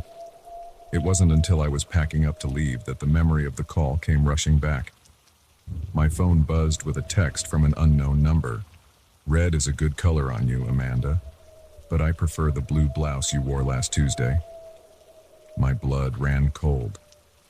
I looked down at the red sweater I was wearing, then glanced around the office wildly. Most of my co-workers had already left for the day. Those still at their desks were engrossed in their work, paying me no attention. But someone, somewhere, was watching me. I practically ran to my car, my keys clutched tightly in my hand like a weapon. The drive home was a nerve-wracking affair. Every red light an eternity where I scanned the surrounding cars, looking for anyone who might be following me. Once home, I double-checked all the locks, drew the curtains tight, and collapsed onto my couch. My mind raced, trying to piece together what was happening. Who could be doing this? An ex-boyfriend? A disgruntled co-worker? But none of the possibilities quite fit. My phone buzzed again. Another unknown number. "You should really eat something, Amanda. You barely touched your lunch today." I threw the phone across the room, where it landed with a dull thud on the carpet. How did they know? How could they possibly know what I had or hadn't eaten? The next few days passed in a haze of paranoia. The calls and texts kept coming, always from different numbers, always revealing some intimate detail of my day. They knew when I woke up, what I wore, who I talked to. They even knew about the guilty pleasure romance novel I'd been reading in private. I changed my phone number, but it didn't help. I went to the police, but without any explicit threats. They said there was little they could do. I was trapped in a waking nightmare, constantly looking over my shoulder, jumping at every unexpected sound. A week after the first call, I was a wreck. I'd barely slept, barely eaten. I'd called in sick to work, unable to face the thought of being out in public where unseen eyes might be watching. I sat in my living room, curtains drawn, lights off, staring at my silent phone and waiting for the next message. When it came, it was different from the others. "I think it's time we met face to face, Amanda. Come to Riverside Park at midnight. Come alone or there will be consequences." My first instinct was to ignore it, to call the police, to run. But a part of me, the part that was tired of being afraid, tired of not knowing, made me consider it. If I went, maybe I could finally confront my tormentor. Maybe I could end this. Against my better judgment, I found myself walking through the deserted park just before midnight. The moon was full, casting long shadows across the path. Every rustle of leaves, every snapping twig made me flinch. As I approached the center of the park, I saw a figure standing near the fountain. They were backlit by a street lamp, their features obscured. My heart pounded in my chest as I drew closer. "Hello, Amanda," the figure said, and I recognized the gravelly voice from that first phone call. "I'm so glad you decided to join me." As they stepped into the light, I gasped. It wasn't at all who I expected, not some creepy stalker or vengeful ex. It was Sarah, the quiet IT girl from my office. Sarah, who I'd barely spoken to beyond a few polite greetings. "Why?" I managed to choke out. "Why are you doing this?" Sarah's face twisted into a smile that sent chills down my spine. "Why? Because I could. Because it was so easy. You people, you go about your lives, never realizing how exposed you are, how much of yourselves you broadcast to the world." She pulled out a tablet, tapping at the screen. "Your phone, your computer, your smart home devices, they're all windows into your life, Amanda. Windows that someone with the right skills can easily look through." I felt sick. All this time, she'd been spying on me through my own devices. "But why me?" I asked. "What did I do to you?" Sarah laughed, a hollow sound devoid of humor. You didn't do anything. You were just convenient. The right combination of trusting and technologically naive. A perfect subject for my little experiment." "Experiment," I repeated, my voice barely a whisper. "To see how far I could go," Sarah said, her eyes gleaming with a manic light. "To see how much I could learn, how deeply I could burrow into someone's life without them knowing. And oh, Amanda, you did not disappoint. The things I've seen, the secrets I've learned." She trailed off, shaking her head with a twisted sort of fondness. "But all experiments must come to an end. And I'm afraid, Amanda, that it's time for you to be discontinued." As she spoke, she reached into her jacket. I saw the glint of metal and realized with horror that she was pulling out a gun. Time seemed to slow down. I saw Sarah's finger moving towards the trigger. I saw the barrel of the gun pointing at my chest. And in that moment, Survival instinct took over. I lunged forward, catching Sarah off guard. We grappled for the gun, our struggle silent save for our heavy breathing. She was stronger than she looked, but desperation lent me strength. Suddenly, a deafening bang echoed through the park. For a moment, I wasn't sure who had been hit. Then, Sarah stumbled backward, a look of shock on her face. She looked down at the growing red stain on her shirt, then back at me, before collapsing to the ground. I stood there, the gun heavy in my hand, my ears ringing from the shot. I don't know how long I remained frozen like that before the sound of distant sirens snapped me back to reality. The aftermath was a blur of police statements and psychological evaluations. Sarah survived, barely, and was arrested. The full extent of her experiment came to light. Not just me, but dozens of victims, their lives laid bare through the technology they trusted. In the months that followed, I changed. I got rid of my smart devices, became paranoid about my digital footprint. The carefree, trusting person I had been was gone, replaced by someone always looking over her shoulder, always wondering who might be watching. But slowly, gradually, I began to heal, to trust again, albeit cautiously, to reclaim my life. Now, as I sit here writing this, I do so as a warning. In this interconnected world we've built, privacy is an illusion. Our lives are an open book to those who know how to read it. So be careful, be vigilant, and always remember, in the digital age, you never know who might be watching.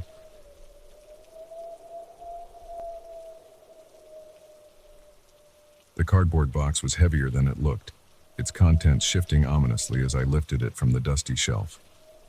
Professor Blackwood's office was a cluttered maze of books, artifacts, and filing cabinets. But this box stood out.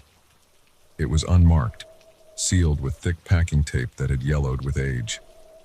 As I set it on the desk, a chill ran down my spine. I couldn't shake the feeling that I was about to uncover something I wasn't supposed to see. I'm Liv, by the way. Grad student, part-time house sitter, and now, apparently, unwitting detective in a mystery I never asked to be part of. It had started innocently enough. Professor Blackwood, my thesis advisor, had asked me to house sit while he attended a conference in Europe. Just water the plants and collect the mail, he'd said, handing me the keys with a distracted smile. Oh, and if you could organize my office a bit, that would be splendid. What he hadn't mentioned was that his office was more like a small library that had mated with an antique shop and then exploded. I'd been at it for days, sorting through papers, cataloging books, and trying to impose some semblance of order on the chaos. That's when I found the box. I hesitated, my hand hovering over the tape. This wasn't what I'd signed up for. I should just put it back, pretend I never saw it. But curiosity, that dangerous and insistent voice, urged me on. Before I could talk myself out of it, I grabbed a letter opener from the desk and sliced through the tape. The musty smell of old paper hit me as I opened the flaps. Inside, I found a collection of notebooks, their covers worn and pages yellowed. Scattered among them were photographs, news clippings, and what looked like official documents, all decades old. I picked up the topmost notebook, its leather cover soft and supple under my fingers. Opening it, I found myself looking at Professor Blackwood's familiar handwriting, but the date at the top of the page made me pause. 1987. The professor would have been in his early 20s. As I began to read, the world around me faded away. The cramped office, the ticking clock, the faint sounds of traffic outside, all of it disappeared as I was drawn into a story that seemed too fantastical to be true. The notebook detailed Professor Blackwood's first expedition as a young anthropologist. He'd traveled to a remote village in the Amazon, chasing rumors of a lost tribe with extraordinary abilities. But what he found there defied explanation. He wrote of people who could communicate without speaking, who could heal wounds with a touch, who seemed to know things they couldn't possibly know. At first, he'd been skeptical, looking for rational explanations, but as the evidence mounted, he was forced to consider the impossible. I flipped through the pages, my heart racing. Photographs showed people with strange markings on their skin, glowing in the dim jungle light. There were detailed sketches of plants I'd never seen before, with notes on their supposed mystical properties, and there were accounts of rituals that seemed to defy the laws of physics. But as I read on, the tone of the writing changed. Excitement gave way to fear. The last few entries were hurried, the handwriting almost frantic. Professor Blackwood wrote of being followed, of strange accidents that seemed too coincidental. The final page ended mid-sentence, as if he'd been interrupted suddenly. I set the notebook down, my hands shaking. This couldn't be real. It had to be some kind of elaborate fiction, maybe research for a novel. But as I sifted through the other contents of the box, a darker picture emerged. There were official-looking documents, heavily redacted, but I could make out phrases like subjects acquired and anomalous abilities. News clippings reported on the mysterious disappearance of an entire village in the Amazon. And there were photographs, blurry, out of focus, but unmistakably showing figures that looked more like special effects than real people. As I pieced it all together, a chill settled over me. If this was true, if even a fraction of it was real, then Professor Blackwood had stumbled onto something extraordinary and dangerous. The kind of discovery that powerful people might want to keep hidden. But why had he kept all of this? And why leave it where someone like me could find it? The answer came to me with a jolt of realization. He wanted it to be found. This wasn't carelessness. It was insurance. If anything happened to him, the truth would come out. As if on cue, my phone buzzed. A text from an unknown number. Put it back. Forget what you saw. For your own safety. My blood ran cold. I looked around wildly, half expecting to see someone watching me through the window. But the street outside was empty, just the usual quiet of a college town on a weekday afternoon. I should have listened. Should have put everything back in the box, sealed it up, and pretended I'd never seen it. But I couldn't. The mystery was too compelling, the implications too enormous. If what Professor Blackwood had discovered was real, it could change everything we thought we knew about human potential. With shaking hands, I began to take photos of everything in the box. The notebooks, the documents, the photographs. I captured it all, uploading the images to a secure cloud storage as fast as I could. Whatever happened next, there would be a record. As I worked, my mind raced. Who had sent that text? How did they know what I'd found? And most importantly, what had happened to Professor Blackwood? Was his conference in Europe just a cover story? I was so engrossed in my task that I almost missed the sound of footsteps in the hallway. Heavy, purposeful steps that stopped right outside the office door. My heart leapt into my throat as I heard the jingle of keys. In a panic, I shoved everything back into the box, not caring about the order. I had just managed to close the flaps when the door swung open. Two men in dark suits stood there, their expressions grim. They weren't university security, that much was clear. One of them stepped forward, his hand reaching into his jacket. "Ms. Thompson," he said, his voice cold and professional, "we need you to come with us." I backed away, my mind whirling. How did they know my name? What did they want? But even as these questions flashed through my mind, I knew the answers. They were here for the box, for the secrets it contained. "I don't know what you're talking about," I said, trying to keep my voice steady. "I'm just here to water the plants." The man's expression didn't change. "Please don't make this difficult. We have some questions about your recent, discoveries." I glanced at the window, gauging my chances. We were only on the second floor. If I could just... The man must have sensed my intention. He moved with surprising speed, blocking my path to the window. "That would be unwise, Ms. Thompson. We're not here to hurt you. We just want to talk." But something in his eyes told me that talking was the last thing on their agenda. Whatever Professor Blackwood had uncovered, whatever secrets that box contained, these men were here to make sure it stayed buried. In that moment, I made a decision. I couldn't let this end here, couldn't let the truth be silenced. With a sudden burst of adrenaline, I grabbed the box and hurled it at the men. In their moment of surprise, I darted past them, out into the hallway. I ran like I'd never run before, down the stairs and out of the building. Behind me, I could hear shouts and the pounding of feet, but I didn't look back. I just ran, my feet carrying me away from the campus and into the busy streets of the town. As I ducked into an alley trying to catch my breath, I realized my life had just changed irrevocably. I was now part of something bigger than I could have imagined, caught up in a mystery that spanned decades and continents. I didn't have the box anymore, but I had the photos, I had the knowledge, and I had a choice to make. I could try to forget everything I'd seen, go back to my normal life and pretend none of this had happened.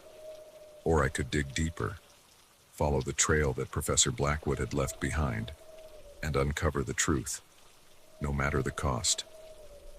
As I heard sirens in the distance and saw a black car slowly cruising down the street, I knew what my decision would be. This was just the beginning. The real adventure and the real danger was yet to come. With one last look at the university building where my ordinary life had ended, I turned and disappeared into the maze of city streets. Whatever happened next, I was determined to see this through. For Professor Blackwood, for the truth, and for the incredible secret that could change the world.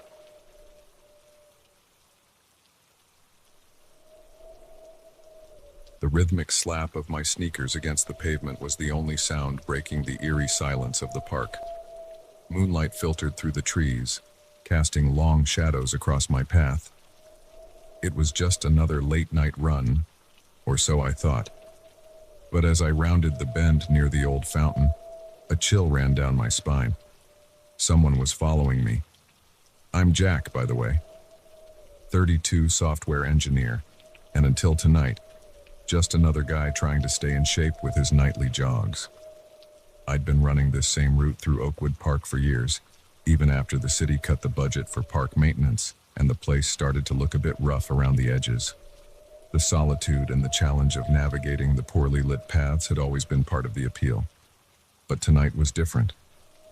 I'd felt off from the moment I entered the park, like there were eyes on me. I'd shrugged it off at first, chalking it up to too much caffeine and not enough sleep. Now, as I heard the unmistakable sound of footsteps behind me, I realized my instincts had been right all along. I picked up my pace, heart pounding in my chest. The footsteps quickened to match. I chanced a glance over my shoulder and caught a glimpse of a dark figure about 50 yards back. Whoever it was, they were gaining on me. My mind raced, cataloging everything I knew about the park's layout. The main entrance was still a good mile away, but there was a side gate closer. If I could just make it there, I'd be out on a well-lit street with plenty of late-night businesses still open. I veered off the main path, cutting across a grassy field towards the side gate. The damp grass made for treacherous footing, and I nearly lost my balance more than once. Behind me, I could hear my pursuer crashing through the underbrush, no longer bothering with stealth. The side gate came into view, a welcome sight in the darkness, but as I drew closer, my heart sank. The gate was chained shut, a new padlock gleaming in the moonlight. When had they done that? In my moment of hesitation, the footsteps behind me grew louder. I spun around, back pressed against the gate, ready to face whoever was chasing me. The figure emerged from the shadows, and I felt a jolt of recognition. It was a man I'd seen hanging around the park entrance when I'd started my run. Average height, nondescript clothes, but with the intensity in his eyes that had made me uneasy even then. "Whoa, easy there," he said, his voice surprisingly calm. "I'm not going to hurt you, I just want to talk." "Talk?" I panted, still trying to catch my breath. "You chased me through a dark park to talk." He held up his hands in a placating gesture. "I know how this looks, but I had to make sure you were alone. It's not safe to be out here, you know." Not with what's been happening. I frowned, confusion momentarily overriding my fear. What are you talking about? What's been happening? The man glanced around nervously before leaning in closer. The disappearances, 3 people in the last month, all last seen in or near this park.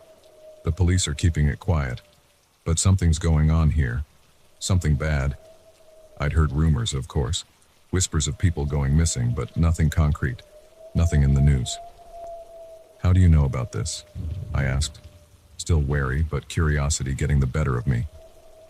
Because I saw it happen, he replied, his voice dropping to a whisper. The last one.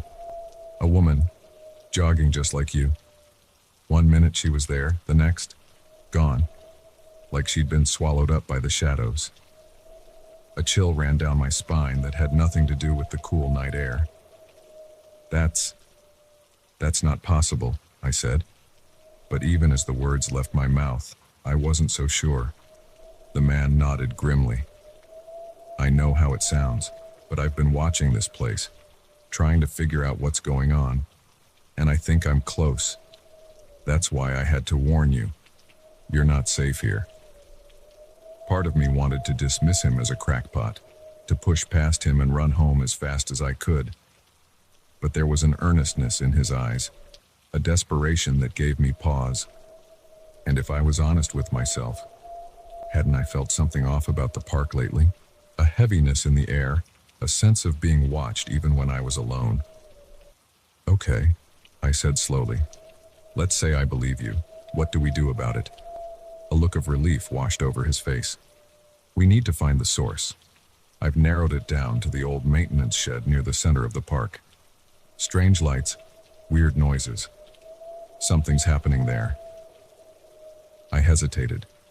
Every instinct was screaming at me to get out of the park, to go home and forget this ever happened. But the thought of more people disappearing, of families left wondering what happened to their loved ones, I couldn't just walk away. All right, I said, surprised by the steadiness in my voice. Show me. We set off deeper into the park, sticking to the shadows and moving as quietly as possible. The man introduced himself as Mike, a former park ranger who'd been let go when the budget cuts hit. He'd kept an eye on the place even after losing his job, unable to shake his attachment to the park he'd cared for so long. As we neared the center of the park, I began to notice things I'd overlooked before. Strange markings on trees, unlike any graffiti I'd seen, patches of ground where nothing seemed to grow, and an odd humming sound, just at the edge of hearing, that seemed to come from everywhere and nowhere at once. The maintenance shed loomed before us, a dilapidated structure that looked like it hadn't been used in years. But as we drew closer, I could see a faint light seeping out from under the door. Mike put a finger to his lips, then gestured for me to follow him. We crept up to one of the grimy windows, peering inside. What I saw made my blood run cold. The interior of the shed was transformed. Gone were the rusty tools and cobwebs I'd expected. Instead, the space was filled with strange, pulsing machinery. In the center stood a swirling vortex of light, like a tear in the very fabric of reality. And there were things moving around it. Shapes that hurt my eyes to look at directly, shifting and changing in ways that defied explanation. As I watched, one of them reached into the vortex and pulled something out. With a jolt of horror, I realized it was a person, unconscious or worse. I couldn't tell. I stumbled back, my mind reeling. This couldn't be real. It had to be some kind of hallucination, a trick of the light. But the grim look on Mike's face told me he was seeing the same thing. We need to stop this, he whispered urgently. Whatever's happening here, whatever they're doing with those people, we can't let it continue. I nodded, though fear threatened to overwhelm me. How? We're just 2 guys against whatever those things are. Mike reached into his jacket and pulled out a small device. EMP, he explained. Ought to fry whatever's powering that portal, but we'll only have 1 shot at this. It was insane. We were 2 ordinary people up against something straight out of a sci-fi horror movie. But as I thought about the missing jogger, about all the other disappearances that might be connected to this, I knew we had to try. We formulated a hasty plan. Mike would create a distraction, drawing the attention of the creatures. I'd sneak in and plant the EMP as close to the central machinery as possible. Simple in theory, terrifying in practice. Everything happened in a blur. Mike threw open the door, shouting and waving his arms. The creatures turned, their alien forms rippling with what might have been surprise. I darted in, my hand shaking as I armed the EMP. Just as I was about to place it, one of the creatures spotted me. It let out a sound that defied description, a noise that seemed to vibrate in my very bones. I saw it lunge towards me, impossibly fast. I slammed the EMP down on the nearest piece of equipment and hit the trigger. For a moment, nothing happened. Then the world exploded into chaos. The machines sparked and sputtered, the air filling with the smell of ozone. The vortex began to collapse in on itself, pulling everything nearby towards it. The creatures screeched, their forms twisting and distorting as they were sucked into the closing portal. Mike grabbed my arm, yanking me towards the door. We ran, not daring to look back as the shed was engulfed in a blinding light. The ground shook beneath our feet, and I was sure the whole park was going to be swallowed up. And then, suddenly, it was over. We found ourselves sprawled on the grass, gasping for breath. Behind us, the maintenance shed was a smoking ruin, but blessedly, terrifyingly normal. In the days that followed, we tried to make sense of what had happened. The police investigated the shed, but found nothing beyond evidence of a fire. The missing people began to reappear, confused and disoriented, but otherwise unharmed. They remembered nothing of where they'd been. Mike and I met occasionally, trying to piece together the full story. But the truth is, we may never know exactly what was happening in Oakwood Park. All I know is that my nightly runs have taken on a new significance. Each time I lace up my sneakers, I'm not just exercising, I'm patrolling, keeping an eye out for anything unusual. Because now I know the truth. The world is stranger and more dangerous than we can imagine. And sometimes, the only thing standing between our reality and chaos is a guy out for a jog and an ex-park ranger with a homemade EMP. So if you're ever out for a late-night run and you get that feeling of being watched, trust your instincts. You never know what might be lurking in the shadows.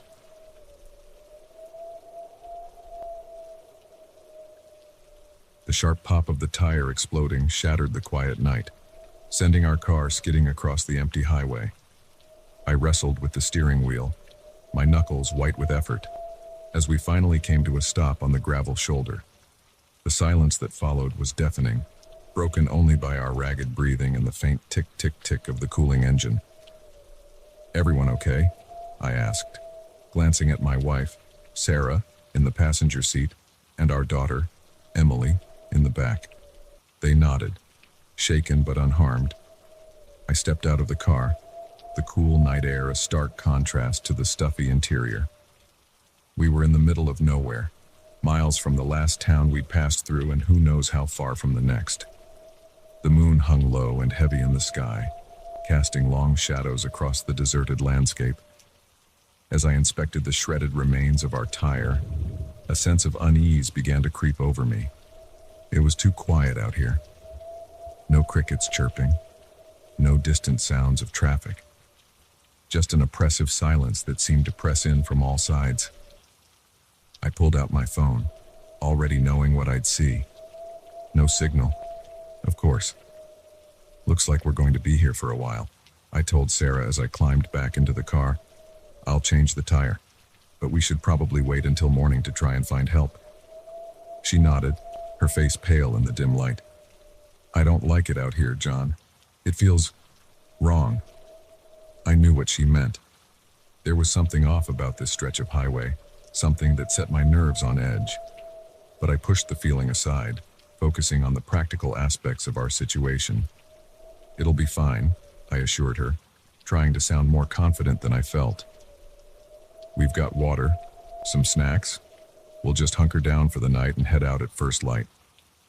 I set about changing the tire, the familiar task helping to calm my nerves. The beam of my flashlight cut through the darkness, illuminating the immediate area around the car. But beyond that small circle of light, the night seemed to press in, thick and impenetrable.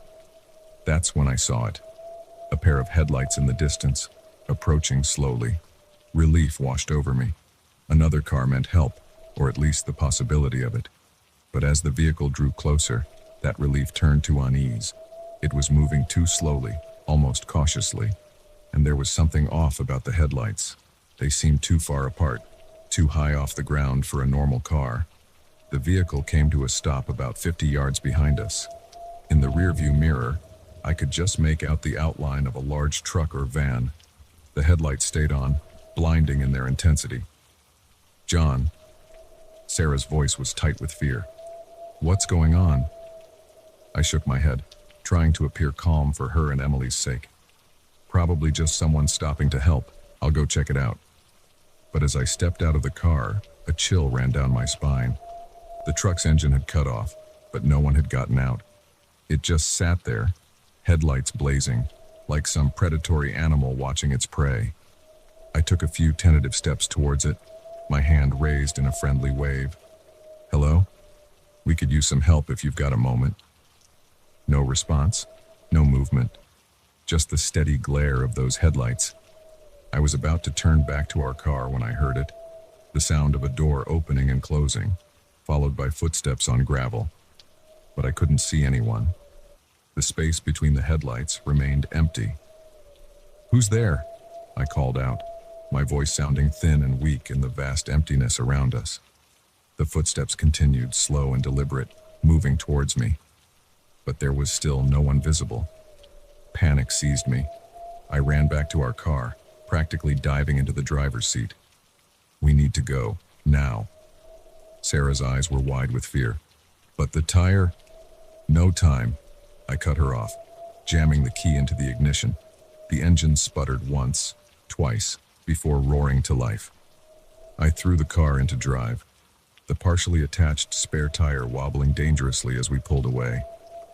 In the rearview mirror, I saw the truck's headlights swing around, following us. It started to move, picking up speed quickly. "Dad, what's happening?" Emily's small voice came from the back seat, trembling with fear. "It's okay, sweetheart," I lied, pushing our damaged car to its limits. "We're just playing a little game of chase, and that's all." The truck was gaining on us, its massive form filling my rearview mirror. The spare tire was making the car pull to one side, requiring all my concentration to keep us on the road. Suddenly, a new set of headlights appeared ahead of us. Another truck, identical to the one behind us, blocking the road. I swore under my breath, looking frantically for an escape route. There, a narrow dirt road branching off from the highway. I wrenched the steering wheel, sending us bumping and jolting down the unpaved track. The trucks followed, their powerful engines easily handling the rough terrain. We were being herded, I realized with growing horror, driven deeper into this desolate wasteland, away from any possibility of help. The dirt road ended abruptly at the edge of a cliff. I slammed on the brakes, our car skidding to a stop mere feet from the drop. The trucks pulled up behind us, boxing us in. "John," Sarah's voice was barely a whisper. "What do we do?" I didn't have an answer. We were trapped, with nowhere left to run. The trucks and headlights shut off simultaneously, plunging us into darkness. In the sudden silence, I could hear doors opening, footsteps approaching our car from all sides.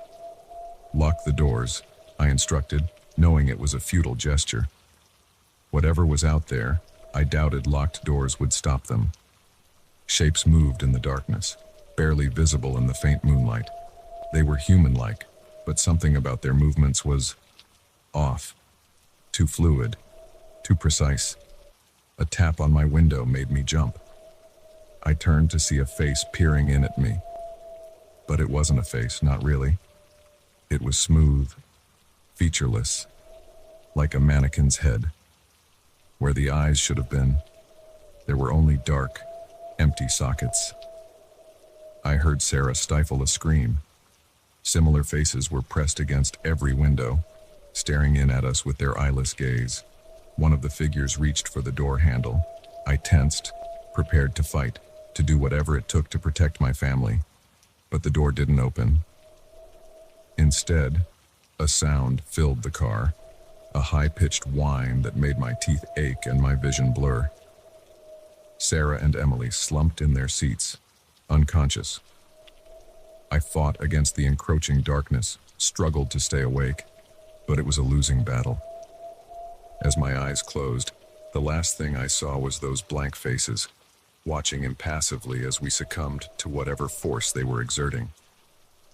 I woke with a start, sunlight streaming through the car windows.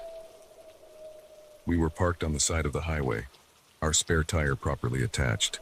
Sarah and Emily were stirring beside me, looking as confused as I felt.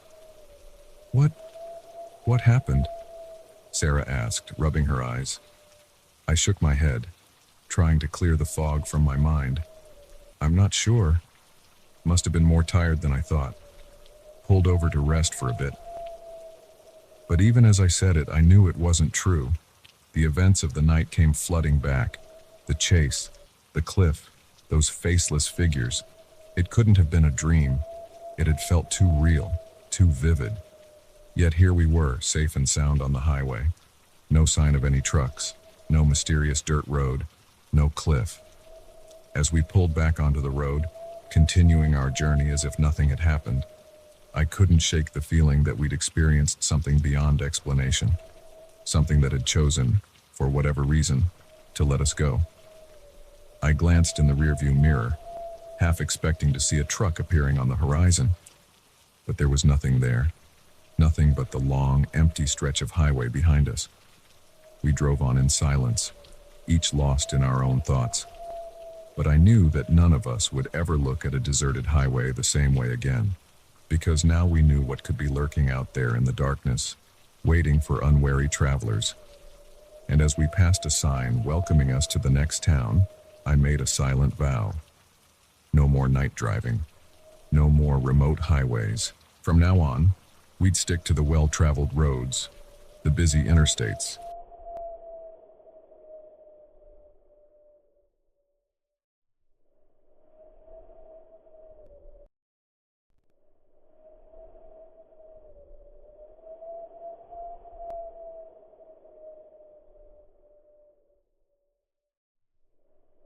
I'd been driving for hours, the monotony of the empty highway lulling me into a trance-like state. The radio had long since faded to static, leaving me alone with my thoughts and the hypnotic hum of tires on pavement. I glanced at the glowing green numbers on my dashboard clock, 2:37 a.m. Still a long way to go before I reached my sister's place in Tucson. I'd promised to help her move, but now I was regretting my decision to drive through the night. My eyelids felt heavy, and I fumbled for my lukewarm coffee in the cup holder. As I took a sip of the bitter liquid, a flicker of movement in my rearview mirror caught my attention. Headlights appeared in the distance behind me, growing larger as they approached. I felt a mixture of relief and unease. On one hand, it was comforting to know I wasn't completely alone out here in the middle of nowhere. But something about the way the car was rapidly closing the gap between us sent a shiver down my spine. Within minutes, the vehicle was right on my bumper. I squinted into the mirror, trying to make out any details, but all I could see was a dark silhouette in the glare of headlights. My hands tightened on the steering wheel as I waited for them to pass. The highway was wide open. There was no reason for them to tailgate like this, but they didn't pass. The car matched my speed exactly, staying mere feet from my rear bumper. I tapped my brakes, hoping they'd take the hint and back off. Instead, they seemed to inch even closer. My heart began to race. This wasn't normal behavior. I pressed down on the accelerator, pushing my old car faster. The speedometer crept up, 70, 75, 80 miles per hour. The car behind me kept pace effortlessly. I white-knuckled the steering wheel, my palms growing sweaty. "What the hell do you want?" I muttered, glancing nervously between the road ahead and my rearview mirror. After a few more minutes of this nerve-wracking pursuit, I spotted a sign for an upcoming rest area. My gas tank was still nearly full, but I decided to pull over anyway. Maybe this weirdo would just pass me by if I got off the road. I flicked on my turn signal and began to decelerate. To my surprise and relief, the headlights behind me dimmed as the car slowed down too. As I pulled into the rest area and found a parking spot, I watched the other vehicle continue down the highway, quickly disappearing into the darkness. I let out a long exhale, realizing I'd been holding my breath. "Get it together," I told myself, shaking my head. "You're letting your imagination run wild." The rest area was deserted, just a small building with restrooms and vending machines surrounded by a few picnic tables. I stepped out of my car, stretching my legs and breathing in the cool night air. The silence was absolute. No traffic noise, no insects chirping, not even a breeze rustling the scraggly trees dotting the landscape. I headed for the restroom, fishing some change out of my pocket for the vending machines. As I pushed open the heavy metal door, the fluorescent lights flickered to life, humming faintly. I winced at my reflection in the grimy mirror, bloodshot eyes and stubble shadowing my jaw. I splashed some cold water on my face, trying to wake myself up. When I emerged a few minutes later, clutching a bag of stale chips and a bottle of water, I froze in my tracks. There, parked right next to my Chevy, was a car I hadn't noticed before. It was hard to make out many details in the dim lighting, but it looked remarkably similar to the one that had been tailing me. My breath caught in my throat as I approached cautiously. The car was empty, its windows tinted too darkly to see inside clearly. I did a quick scan of the rest area, but there was no sign of the driver. A gust of wind sent a discarded paper bag skittering across the pavement, making me jump. Get a grip, I thought. It's probably just another traveler who pulled in after you. Still, I couldn't shake the feeling that something was very wrong. I hurried back to my car, fumbling with my keys. As I slid into the driver's seat, I caught a glimpse of movement in my peripheral vision. My head snapped around, but there was nothing there, just shadows and stillness. With shaking hands, I started the engine and peeled out of the parking lot, gravel crunching under my tires. In my rearview mirror, I saw headlights flare to life. The other car was pulling out behind me. "No, no, no," I muttered, my knuckles white on the steering wheel. This couldn't be happening. I accelerated hard, the engine of my old Chevy protesting as I pushed it to its limits. The headlights stayed right with me, neither gaining nor losing ground. Miles of empty highway flew by as I tried to put distance between us. My mind raced through possible explanations and options. Should I try to call for help? My cell phone was dead. I'd forgotten to charge it before leaving. Could I outlast them? Eventually they'd need to stop for gas, right? Just as I was considering attempting some evasive maneuvers I'd seen in movies, a new set of headlights appeared on the horizon ahead of me. Relief flooded through me. Another car, a witness, maybe even help. As the approaching vehicle drew closer, I flashed my headlights desperately, trying to signal that something was wrong. But the car didn't slow down. It blazed past me at high speed, and in the brief moment it was alongside me, I caught a glimpse of the driver. The car was empty. I let out a strangled gasp, nearly swerving off the road in shock. That was impossible. I must not have seen correctly in the split second the car passed. But a cold dread settled in the pit of my stomach as I replayed the image in my mind. There had been no one behind the wheel. My eyes darted to the rearview mirror. The car that had been following me was still there, keeping pace. But now, it was joined by the car that had passed me. Both sets of headlights glared in my mirror, perfectly aligned.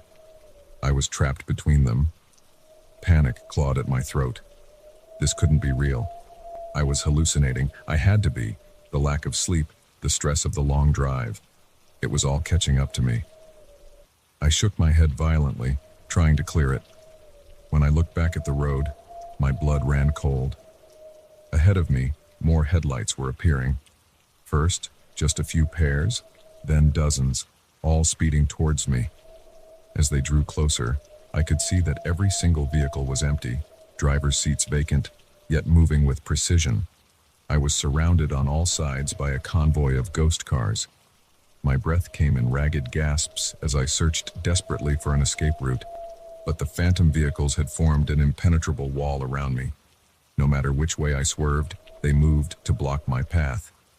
Suddenly, all of the cars began to slow down in unison. I found my own speed dropping, as if my car was being controlled by an unseen force. We came to a stop in the middle of the highway, my vehicle at the center of a circle of silent, driverless cars.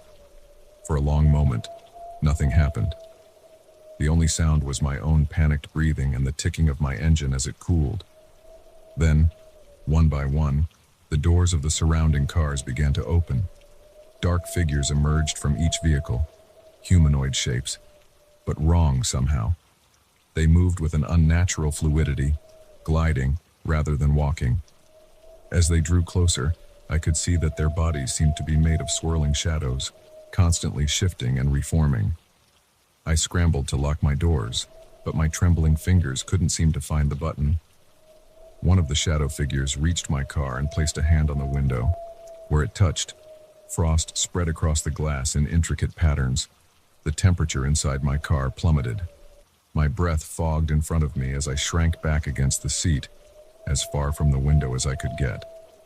The shadow being leaned in close, its featureless face inches from mine, separated only by the thin barrier of glass. And then, impossibly, it began to push through. The glass rippled like water as the figure's head and shoulders emerged into my car. I opened my mouth to scream, but no sound came out.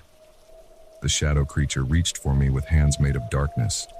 Just as its cold fingers brushed my skin, a blaring horn jolted me awake. I sat bolt upright, heart pounding. I was in my car, pulled over on the shoulder of the highway. Sunlight streamed through the windows, and a semi-truck roared past, the driver giving me an irritated look. It took me several minutes to get my bearings.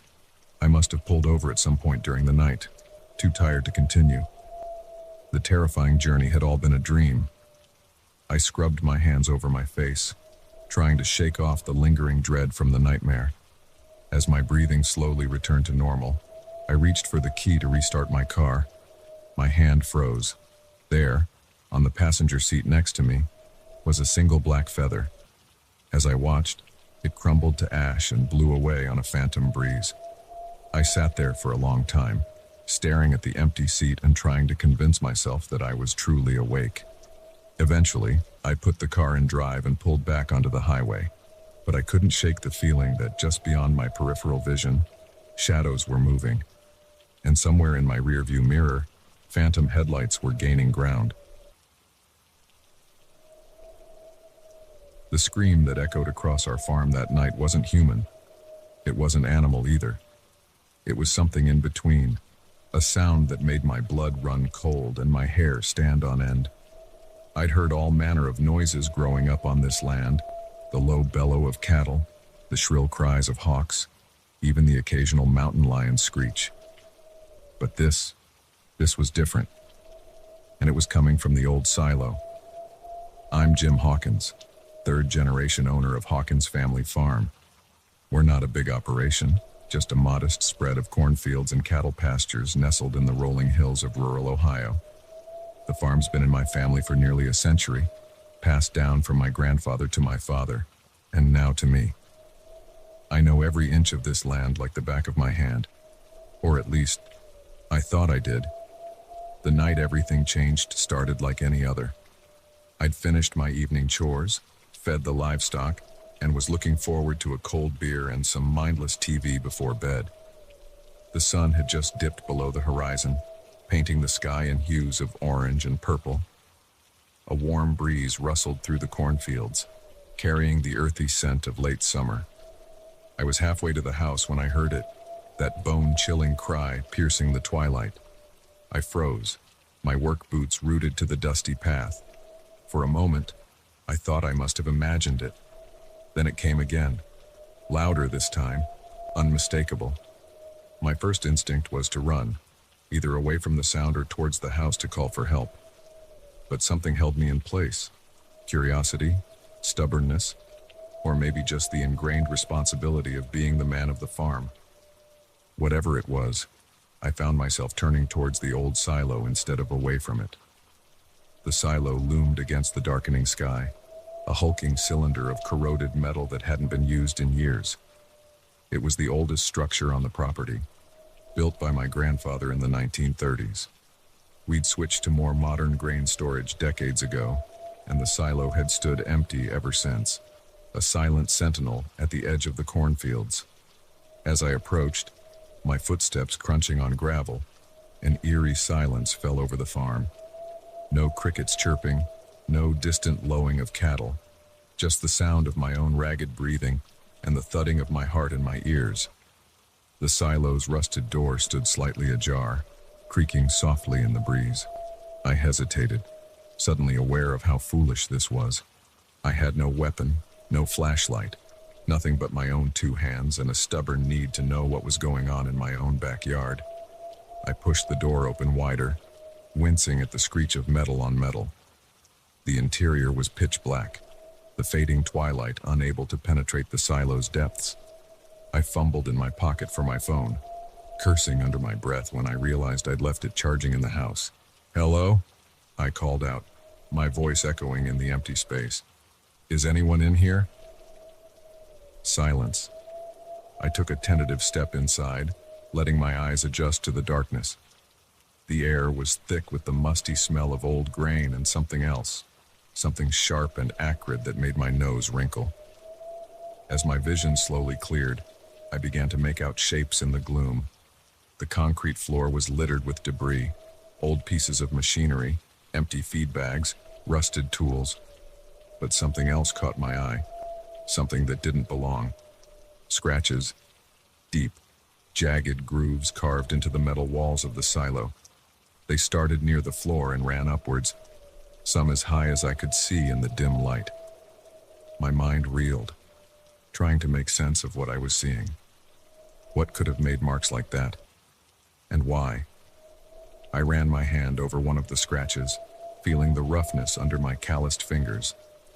Whatever had done this had been powerful and desperate. A sound from above made me jerk my hand back. It was faint, barely audible, a scraping noise, like something moving against metal. I tilted my head back, squinting into the darkness overhead. That's when I saw it. A ladder, running up the side of the silo all the way to the top. It was old, the metal rungs coated with rust, but it looked sturdy enough. And at the top, was that a flicker of movement? Before I could talk myself out of it, I was climbing. The rungs were cold under my hands, flakes of rust coming off on my palms.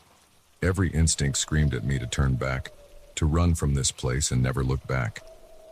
But something drove me upward, a need to know that overpowered my fear. I was about halfway up when I heard the noise again, that inhuman cry that had first drawn me here. It was louder now, coming from directly above me. I froze, clinging to the ladder, my heart pounding so hard I thought it might burst from my chest. For a long moment I stayed there, paralyzed between fear and curiosity. Then, slowly, I began to climb again, one rung at a time, my breathing ragged in the stillness of the silo. As I neared the top, a new sound reached my ears. A low, rhythmic thumping, like something heavy being dragged across metal. It was coming from the very top of the silo, just out of sight. I reached the final rung, my arms trembling with exertion and fear. Taking a deep breath, I poked my head up through the opening at the top of the ladder. What I saw there will haunt me for the rest of my days. The top of the silo was bathed in pale moonlight streaming through the open roof hatch. And there, in the center of the circular space, was something. It was vaguely humanoid in shape, but larger, much larger. Its skin was a mottled gray, hanging in loose folds over a skeletal frame. Long, spindly limbs ended in claws that scraped against the metal floor with each movement, creating the dragging sound I'd heard. But it was the creature's face that made my blood run cold. Where eyes should have been, there were only dark, empty sockets. Its mouth was a gaping maw filled with rows of needle-sharp teeth, opened wide in a silent scream. For a moment, we stared at each other, me, frozen in horror, and the creature, its eyeless gaze somehow fixed directly on me. Then it moved, faster than anything that size should be able to move, lunging towards me with impossible speed. I reacted on pure instinct, releasing my grip on the ladder and letting myself fall. The world spun around me as I plummeted through darkness. I hit the ground hard, the impact knocking the wind out of me. Pain shot through my body, but adrenaline pushed me to my feet. I stumbled towards the silo door, my vision blurry, ears ringing. Behind me, I could hear the creature descending, its claws screeching against metal as it climbed down the ladder with inhuman agility. I burst out of the silo, gasping in the cool night air. Without looking back, I ran. I ran faster than I've ever run in my life, across the fields towards the safety of the farmhouse. The sound of pursuit faded behind me, but I didn't slow down until I'd slammed and locked the door behind me. I spent the rest of the night huddled in my bedroom, every light in the house blazing, a loaded shotgun across my lap. As the first rays of dawn crept through the windows, I finally worked up the courage to look outside. The farm was quiet, peaceful in the early morning light. No sign of the horror I'd encountered. Part of me wanted to believe it had all been a nightmare, a hallucination brought on by stress and exhaustion. But I knew better. I called the sheriff that morning, trying to explain what I'd seen without sounding like a complete lunatic. To his credit, he listened patiently, then promised to send a deputy out to take a look around. They found nothing, of course. No creature, no scratches on the silo walls. The deputy gave me a look that was equal parts pity and suspicion, clearly thinking I was either crazy or pulling some kind of prank. But I know what I saw. I know what's out there, hiding in the darkness of that old silo. And every night since, as the sun dips below the horizon, I find myself staring out at that rusted cylinder, watching for any sign of movement. Because deep down, I know the truth. Whatever that thing was, it's still out there, waiting.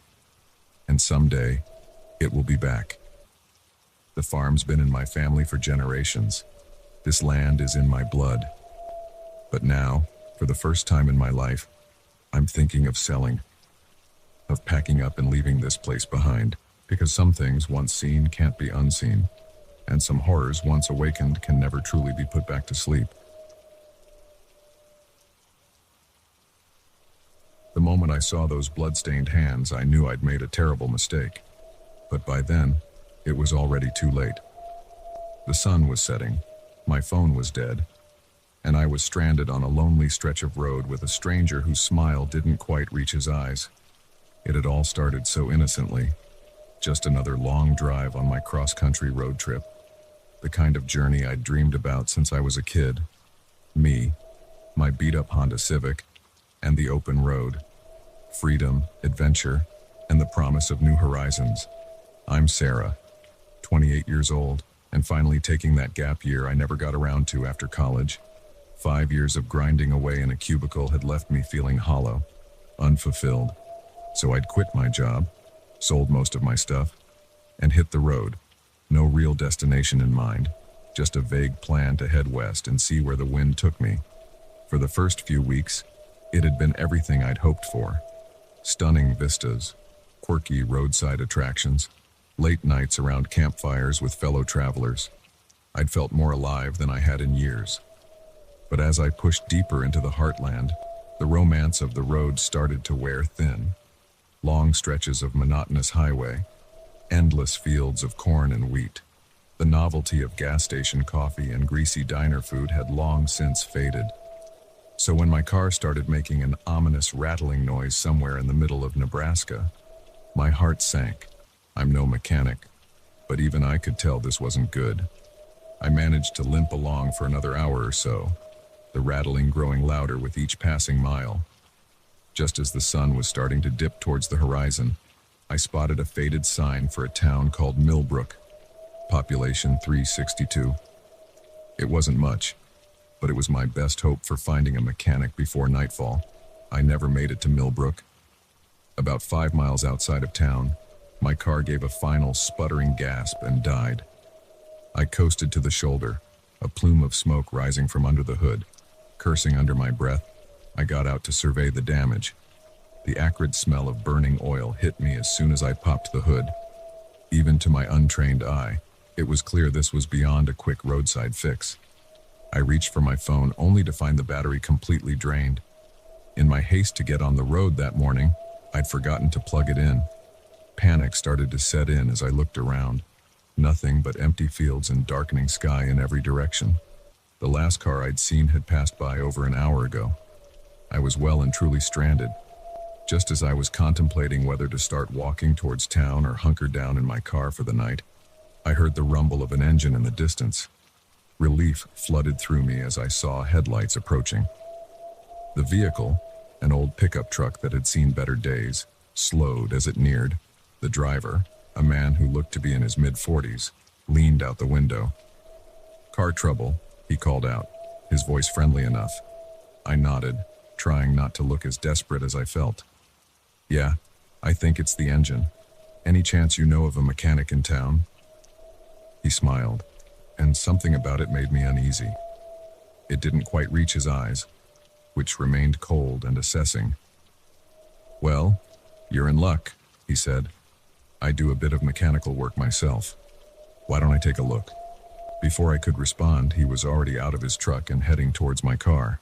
I watched as he peered under the hood, making thoughtful noises. "Oh yeah, I see the problem," he said after a minute. "Looks like your timing belt snapped.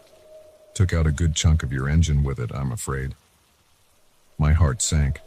This was going to be expensive, I could tell. "Any chance of a quick fix to get me to town?" I asked, though I already knew the answer. He shook his head.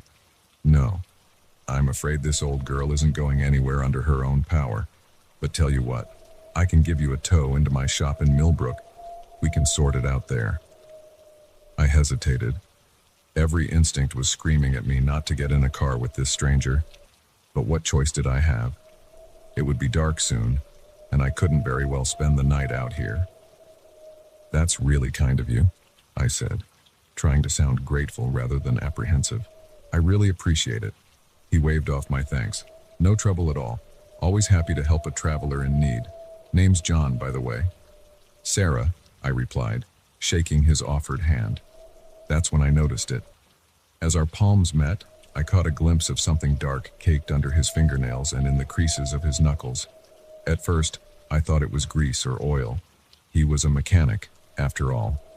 But as he pulled his hand away, I realized with a jolt of horror that it was blood. My mind raced. There could be innocent explanations, right? Maybe he'd cut himself working on a car earlier. Maybe he was a hunter and had been field dressing his kill.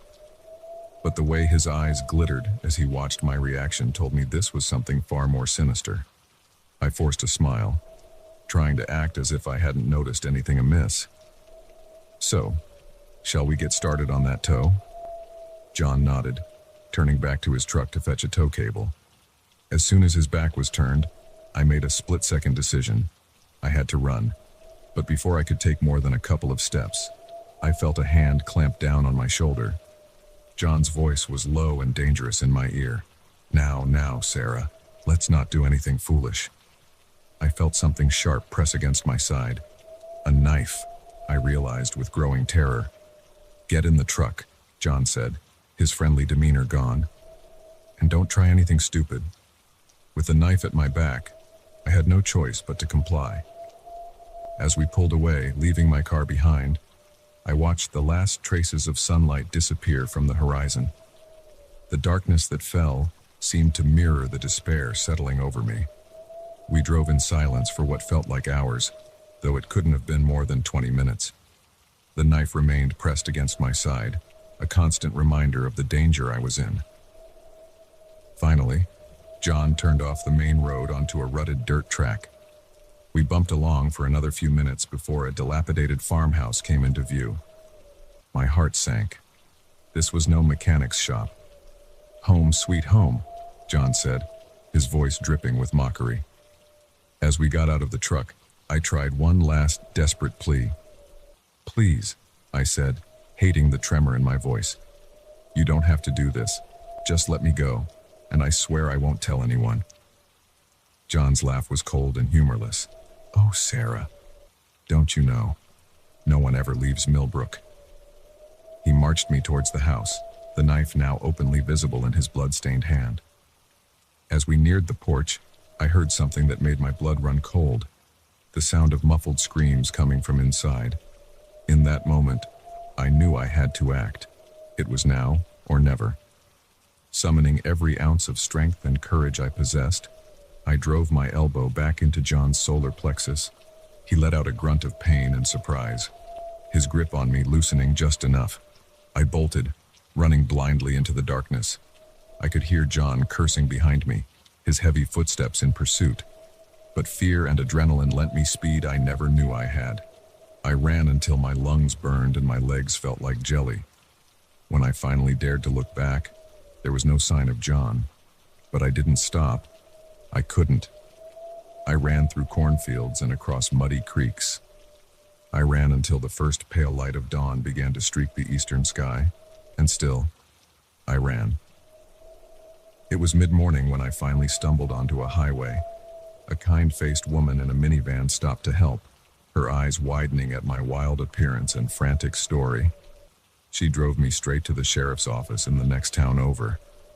The investigation that followed uncovered horrors beyond my worst nightmares. John wasn't just a killer. He was part of something larger, something that had been preying on unlucky travelers for years. They found my car, of course. The engine was fine. John had merely disconnected the battery to strand me there. A simple trick that had nearly cost me everything. It's been 6 months since that night, and I'm back home now. My dreams of carefree adventure have been replaced by nightmares of blood-stained hands and lonely roads. But I'm alive. I survived. Sometimes, late at night, I find myself thinking about those other victims, the ones who weren't as lucky as me, the ones whose screams I heard in that farmhouse. And I wonder how many others are out there waiting for help that may never come.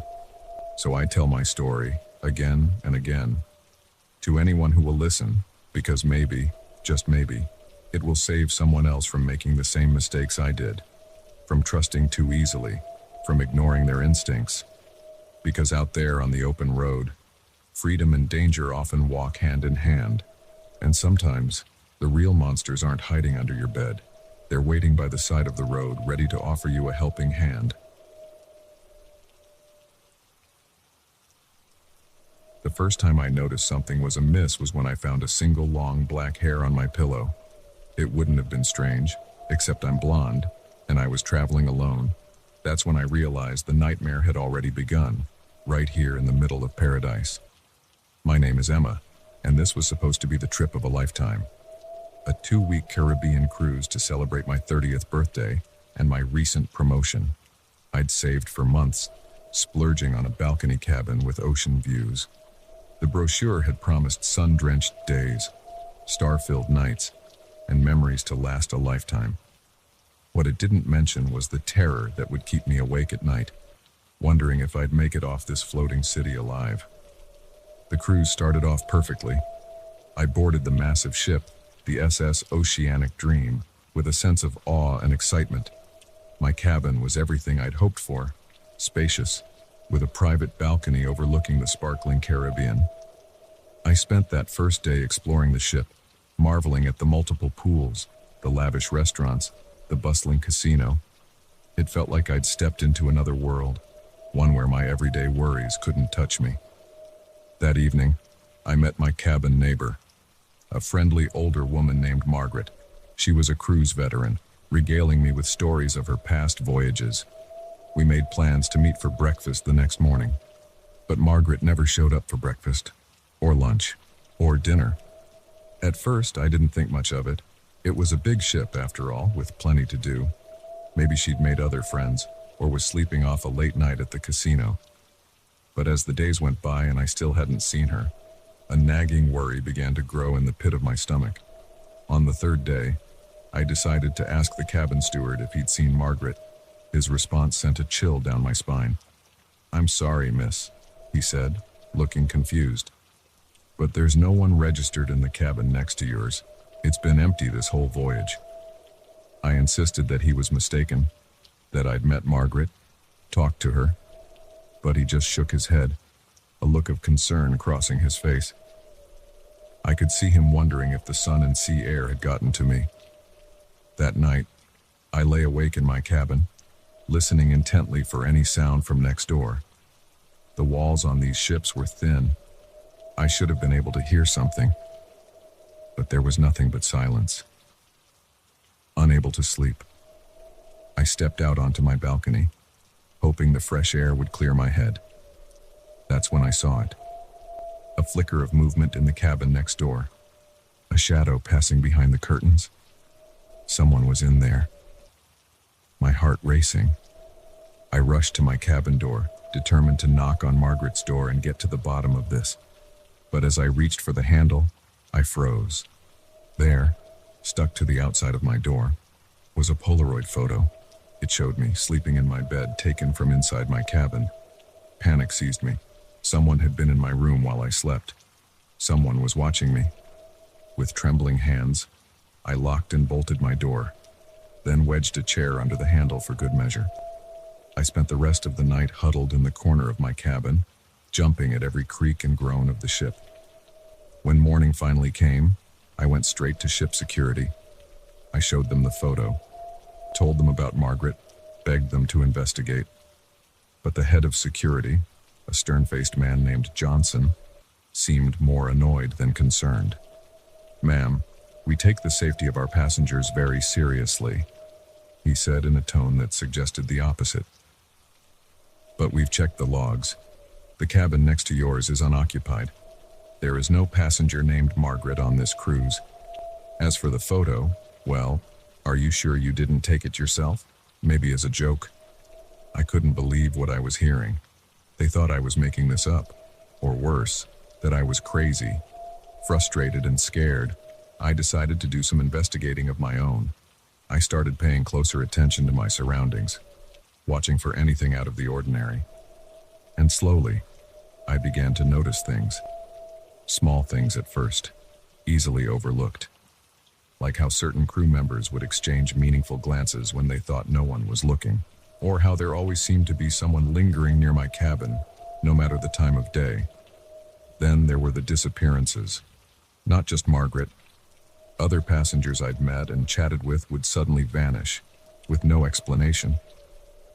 When I asked about them, I was met with blank stares or insistence that no such person had ever been on board.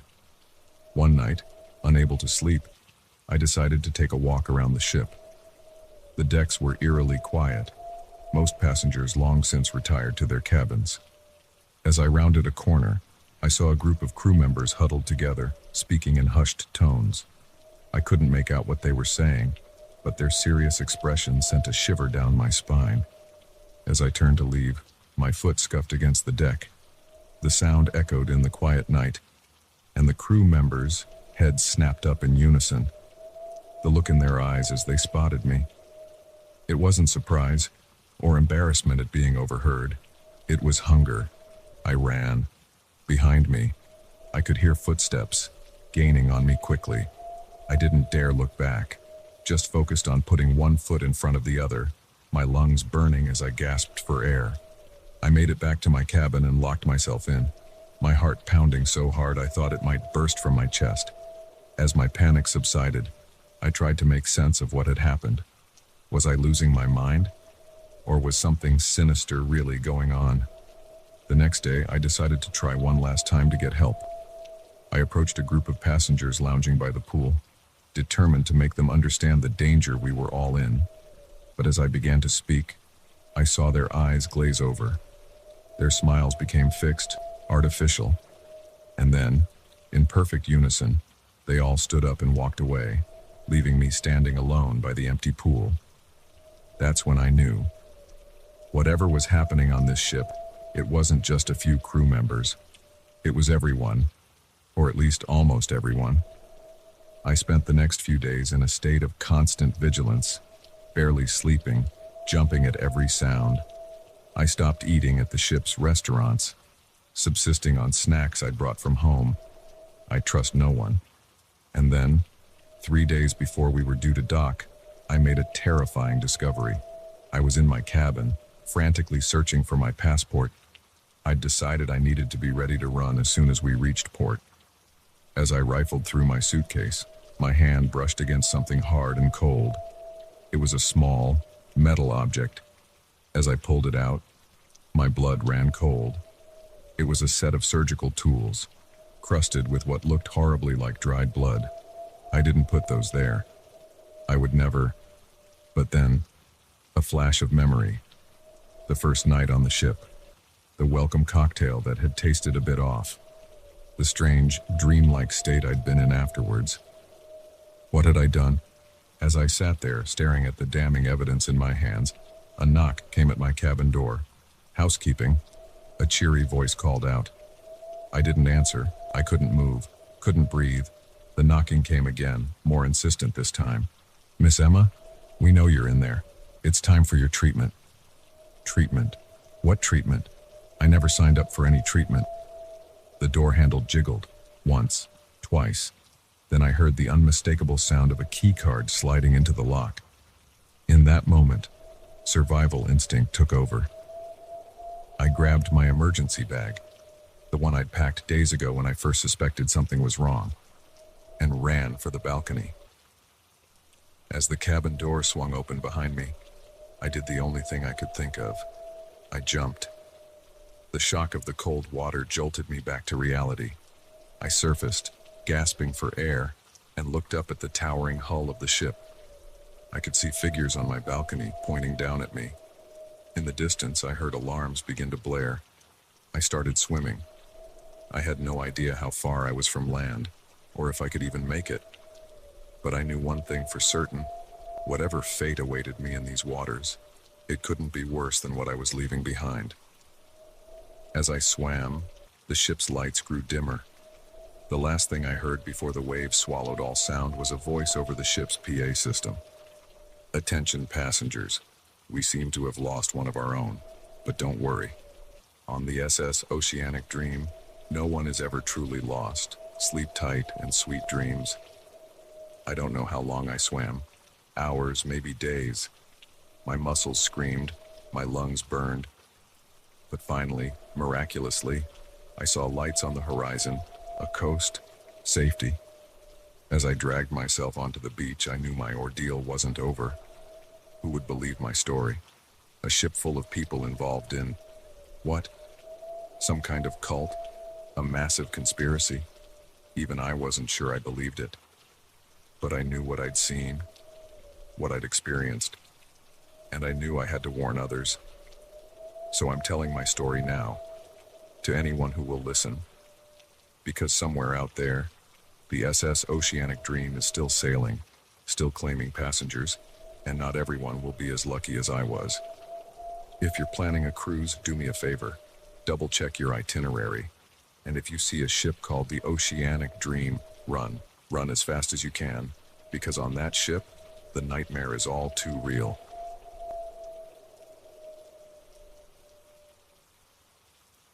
The first time we saw the symbols carved into the trees, we laughed it off as some hiker's idea of a joke.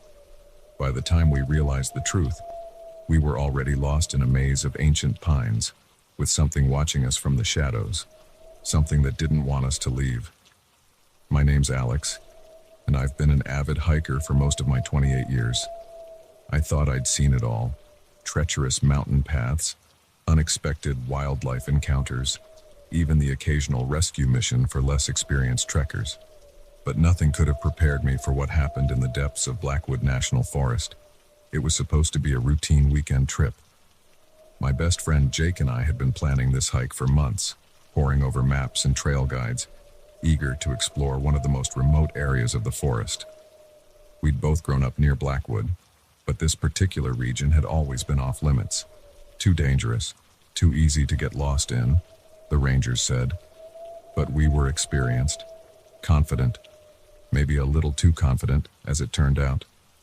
We set out early on a crisp Saturday morning, the air thick with the scent of pine and damp earth.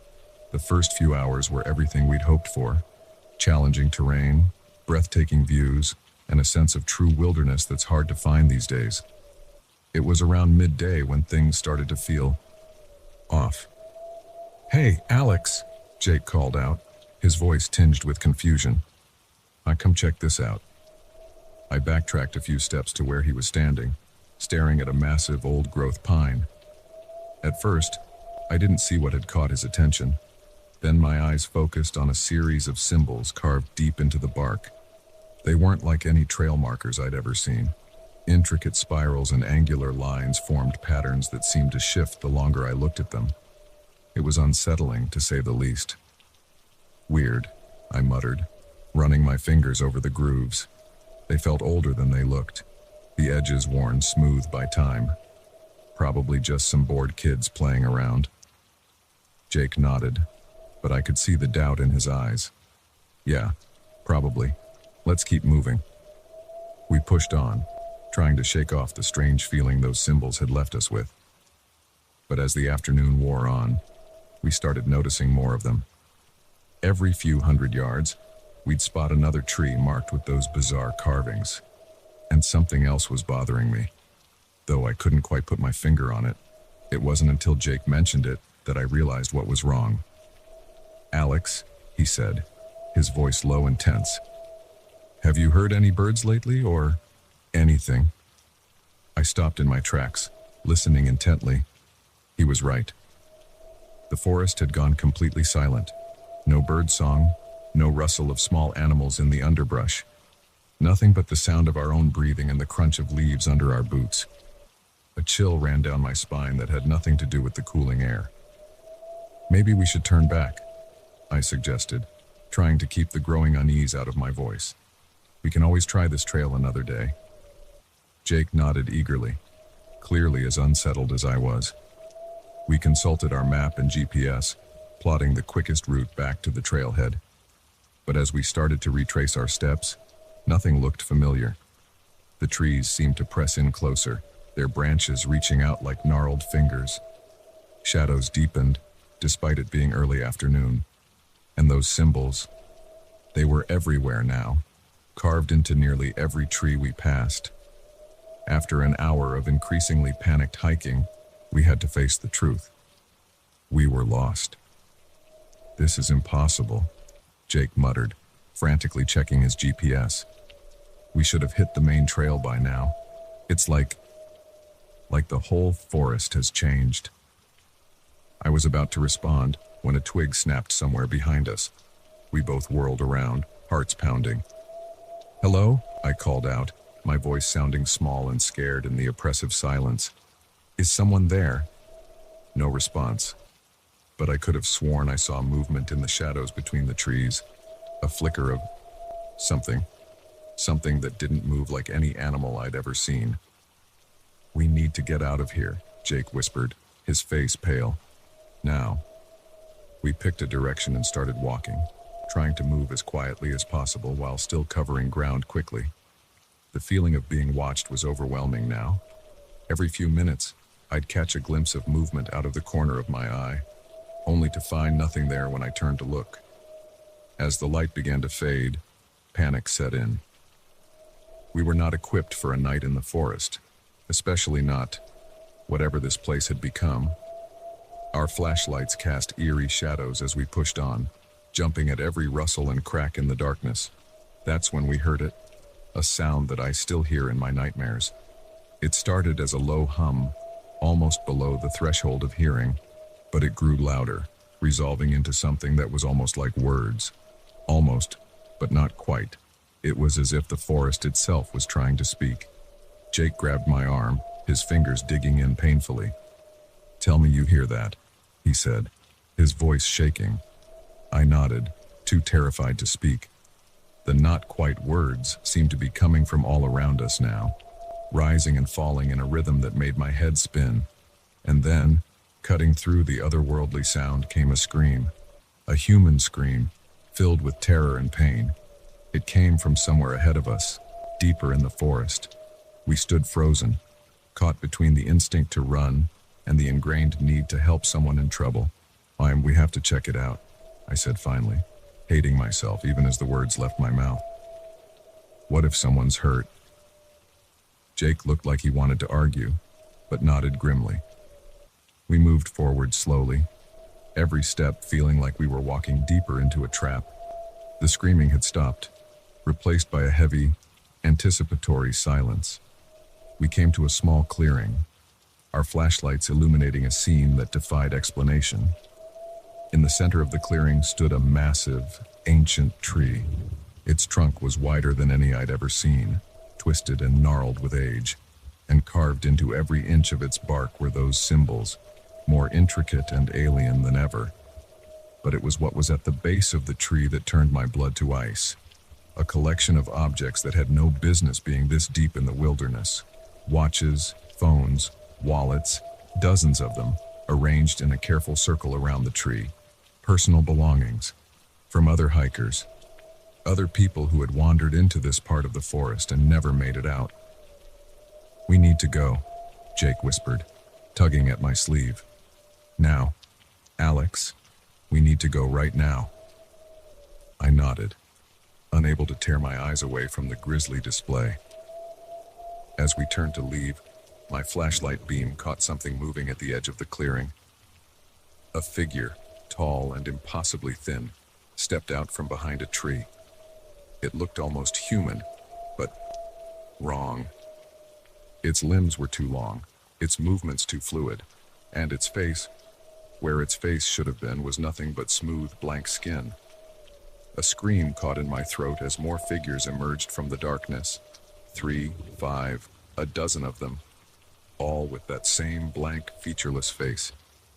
They began to move towards us with an unnatural grace, their not quite words growing louder.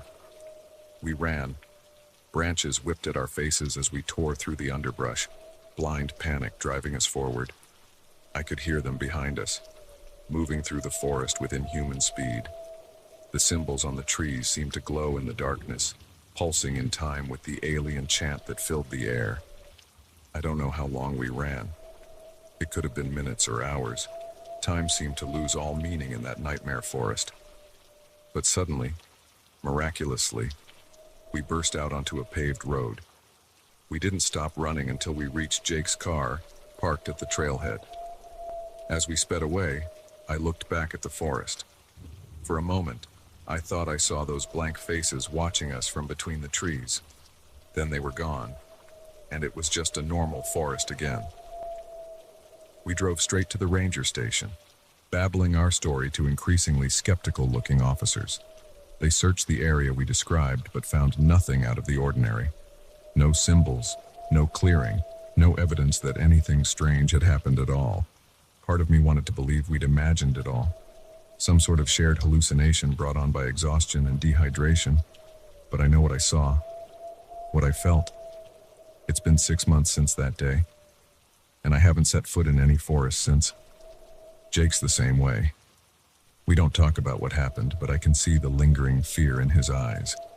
The same fear I feel every time I look at the trees lining my suburban street and wonder what might be hiding behind them. I'm telling this story now as a warning. If you ever find yourself in Blackwood National Forest, or any wilderness really, and you start to notice strange symbols carved into the trees, don't dismiss them. Don't laugh them off like we did. Turn around. Get out while you still can. Because there are things in this world that defy explanation. Things that live in the deep, dark places of the forest. Things that are always watching, always waiting for unwary travelers to wander just a little too far off the beaten path.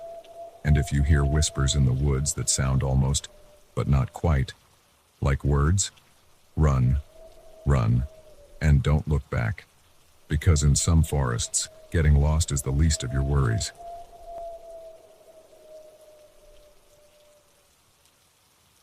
The scratching started on the second night.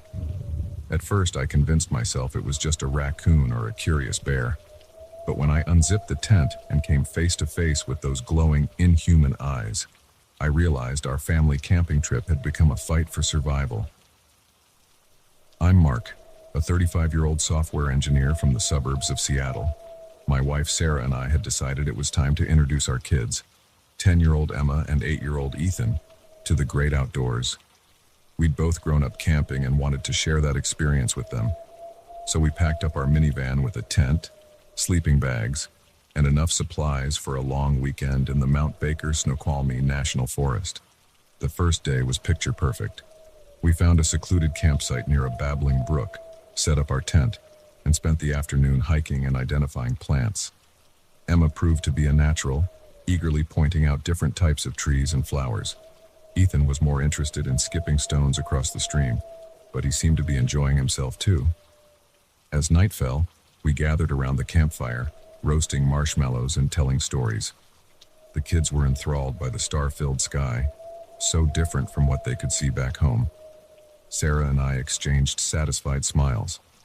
This was exactly what we'd hoped for. We all turned in early, tired from the day's activities, the sounds of the forest, the rustle of leaves, the distant hoot of an owl lulled us to sleep. It was peaceful. Perfect. Until it wasn't. The scratching woke me sometime in the early hours of the morning. It was faint at first, barely audible over the nighttime forest sounds, but it was persistent, rhythmic. Scratch, scratch, pause, scratch, scratch, pause. I lay there for a while, listening. It seemed to be coming from the side of the tent. Probably just a curious animal, I told myself. Nothing to worry about. But as the minutes ticked by, the scratching grew louder, more insistent. I could feel Sarah stirring beside me. "Mark," she whispered. "Do you hear that?" I nodded, then realized she couldn't see me in the darkness. "Yeah," I whispered back. "Probably just a raccoon. I'll check it out." I fumbled for the flashlight we'd left by our sleeping bag and slowly unzipped the tent flap. The beam of light cut through the darkness, illuminating the surrounding trees. Nothing seemed out of place. The scratching had stopped as soon as I moved. I was about to zip the tent back up when I saw it. A flicker of movement just at the edge of the flashlight's beam. I swung the light in that direction, my heart suddenly pounding. For a split second, I caught a glimpse of eyes reflecting the light, but they were too high off the ground to be a raccoon, too large to be a deer, and the glow, it wasn't the normal reflection you'd see in an animal's eyes. It was an eerie, almost phosphorescent green. Then it was gone, leaving me to wonder if I'd imagined it. I quickly zipped the tent back up and tried to reassure Sarah. "Didn't see anything," I said, trying to keep my voice steady. "Probably just ran off when it heard me."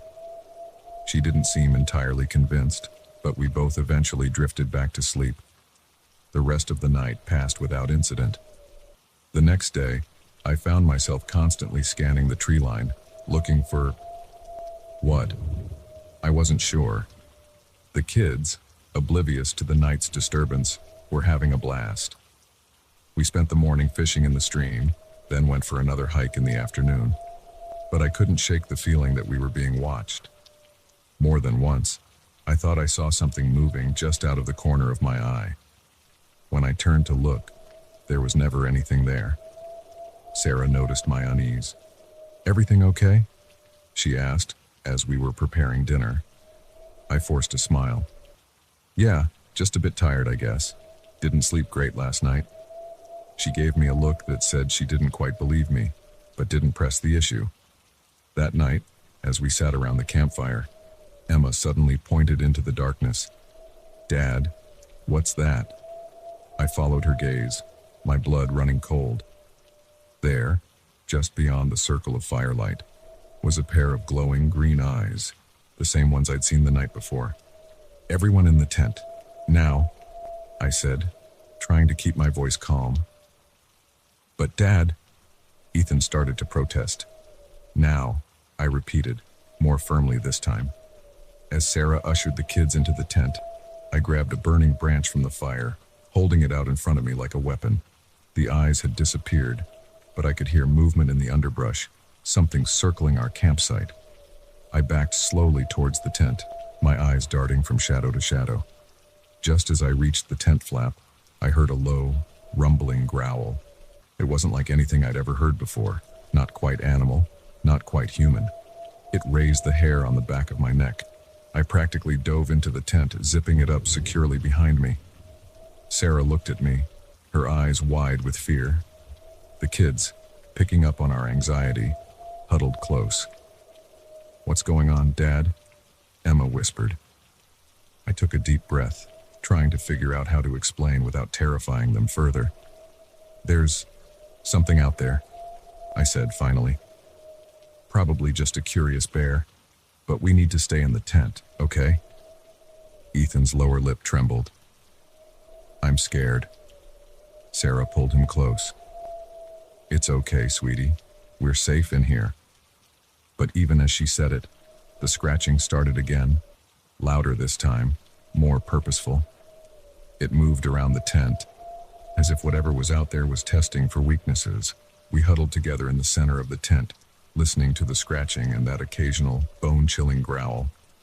The kids whimpered softly, and I could feel Sarah trembling beside me. Suddenly, a shadow fell across the tent wall. Something large was right outside. We could hear it breathing, heavy, ragged breaths that didn't sound like any animal I knew. Then, a new sound.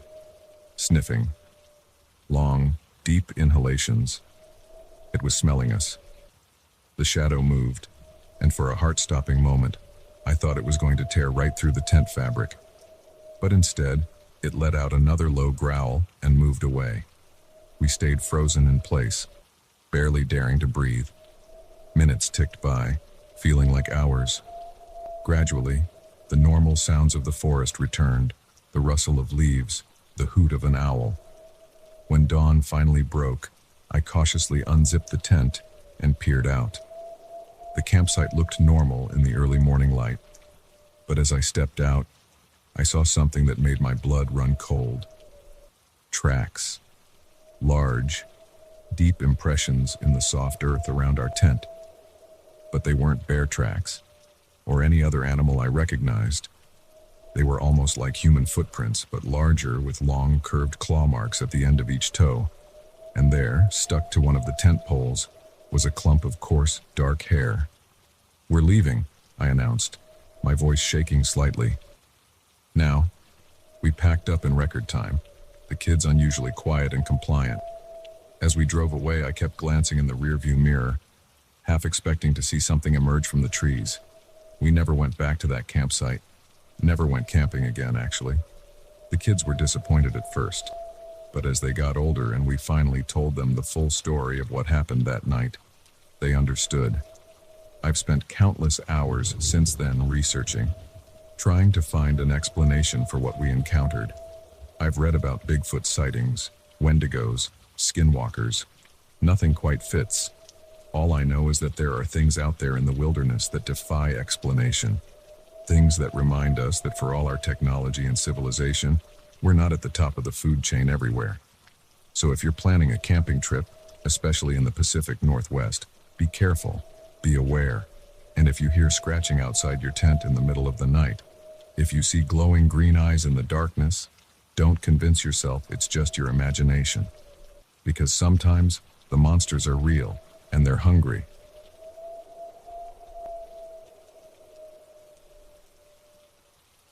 The first time I heard the voice on the CB radio, I thought it was just another stranded motorist. By the time I realized the truth, I was already deep in a nightmare I couldn't escape. They say the long-haul trucking life can drive you crazy, but I never expected it to nearly drive me to my death. My name's Jake, and I've been a trucker for the better part of 2 decades. I've crossed this country more times than I can count, hauling everything from fresh produce to auto parts. I've seen my share of weird stuff out on the road. Ghost trucks, unexplained lights in the sky, even what I swear was a honest-to-God UFO once.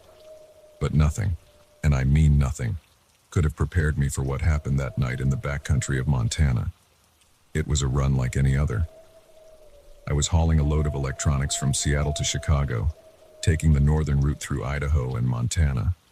It was late October, and winter was coming on fast in the mountains.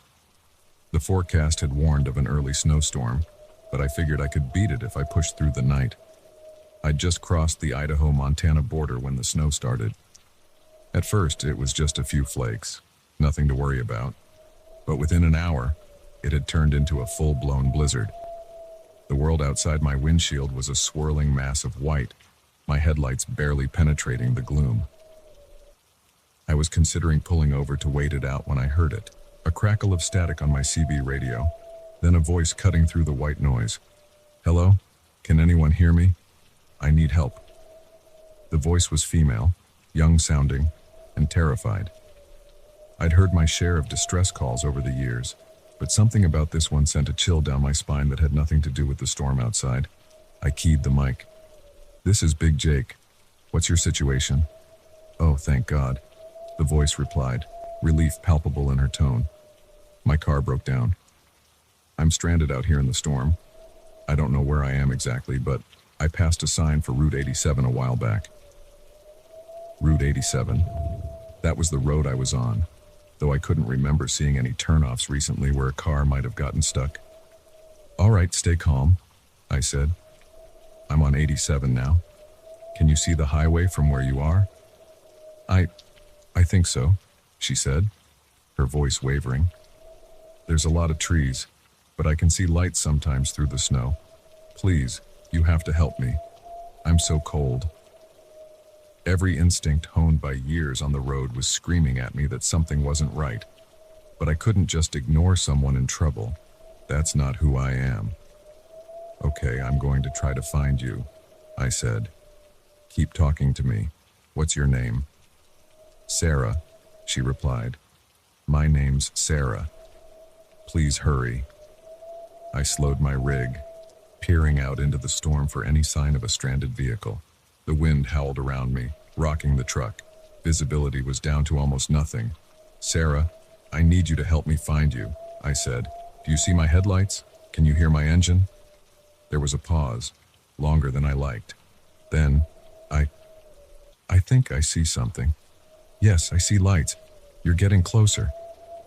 But I couldn't see anything ahead except swirling snow and the vague shapes of trees. "Are you sure?" I asked. "I don't see any sign of a car." "Please." Sarah's voice took on an urgent, almost frantic tone. "You're so close.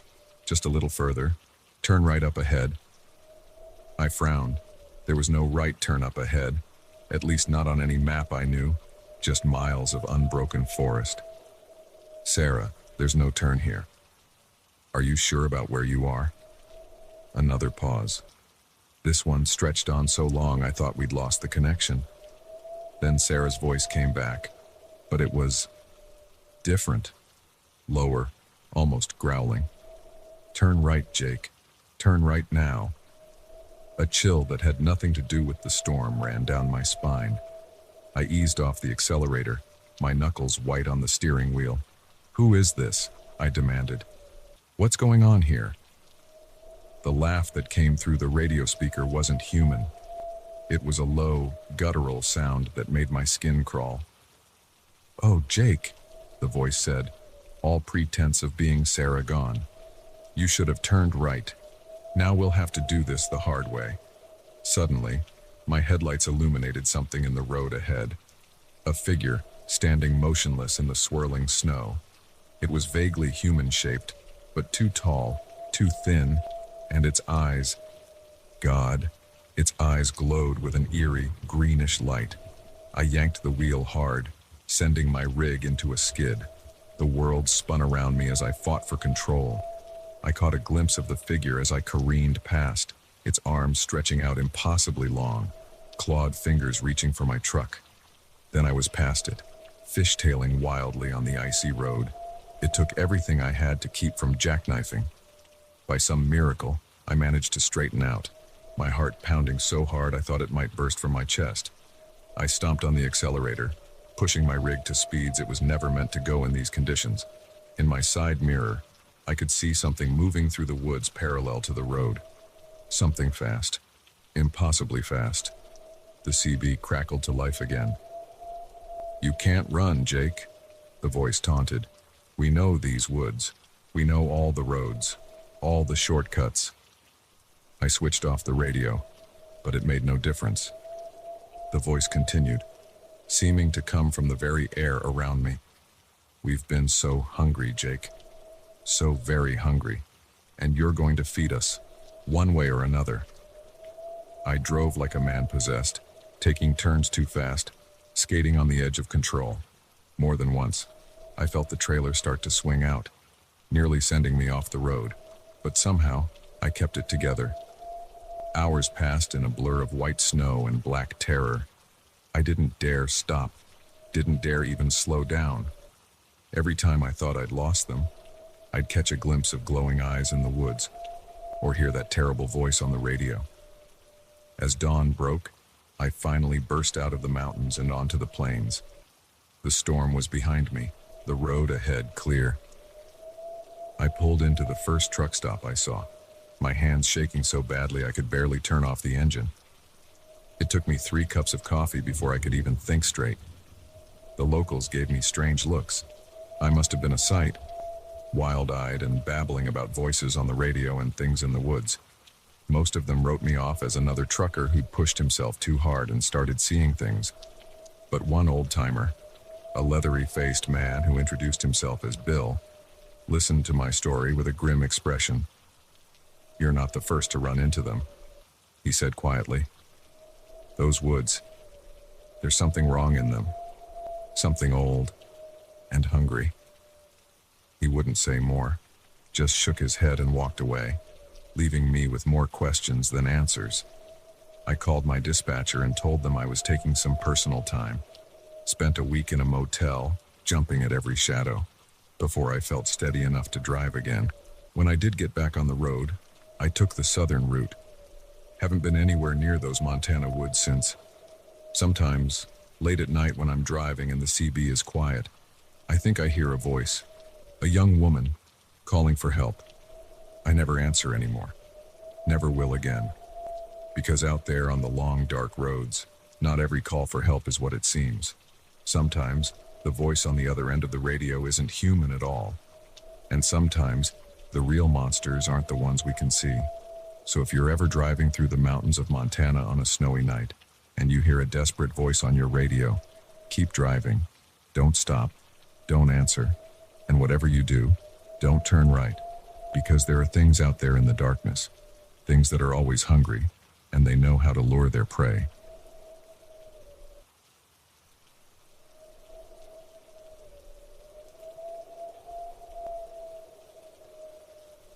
The first photo was just a blur, a dark smudge against the trees. I dismissed it as a malfunction, a quirk of the cheap trail camera.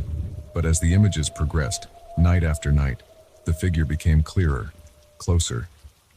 And on the final night, when I woke to find my camera smashed and claw marks on my tent, I realized I wasn't documenting wildlife.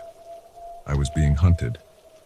My name is Lena, and or I guess I should say I was, a wildlife photographer specializing in endangered species. I'd spent years traipsing through jungles and scaling mountains, capturing images of animals on the brink of extinction.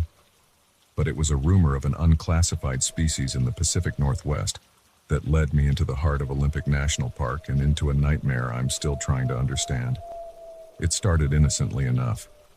I'd heard whispers in cryptozoology forums about sightings of an unknown primate in the dense forests of Washington state.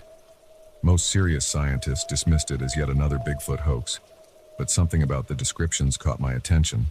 They didn't match the usual Sasquatch lore. This creature was reportedly smaller, more agile, with peculiar bioluminescent markings. Intrigued, I packed my gear and headed into the wilderness. I found a secluded spot deep in the forest, miles from the nearest hiking trail. Perfect isolation to set up my equipment without human interference. The first few days were uneventful. I set up my tent, scouted the area, and positioned my trail cameras at strategic points. During the day, I'd hike, taking photos of the lush forest and its known inhabitants, elk, black bears, the occasional cougar. At night, I'd review the footage from my trail cams, hoping for a glimpse of my elusive quarry.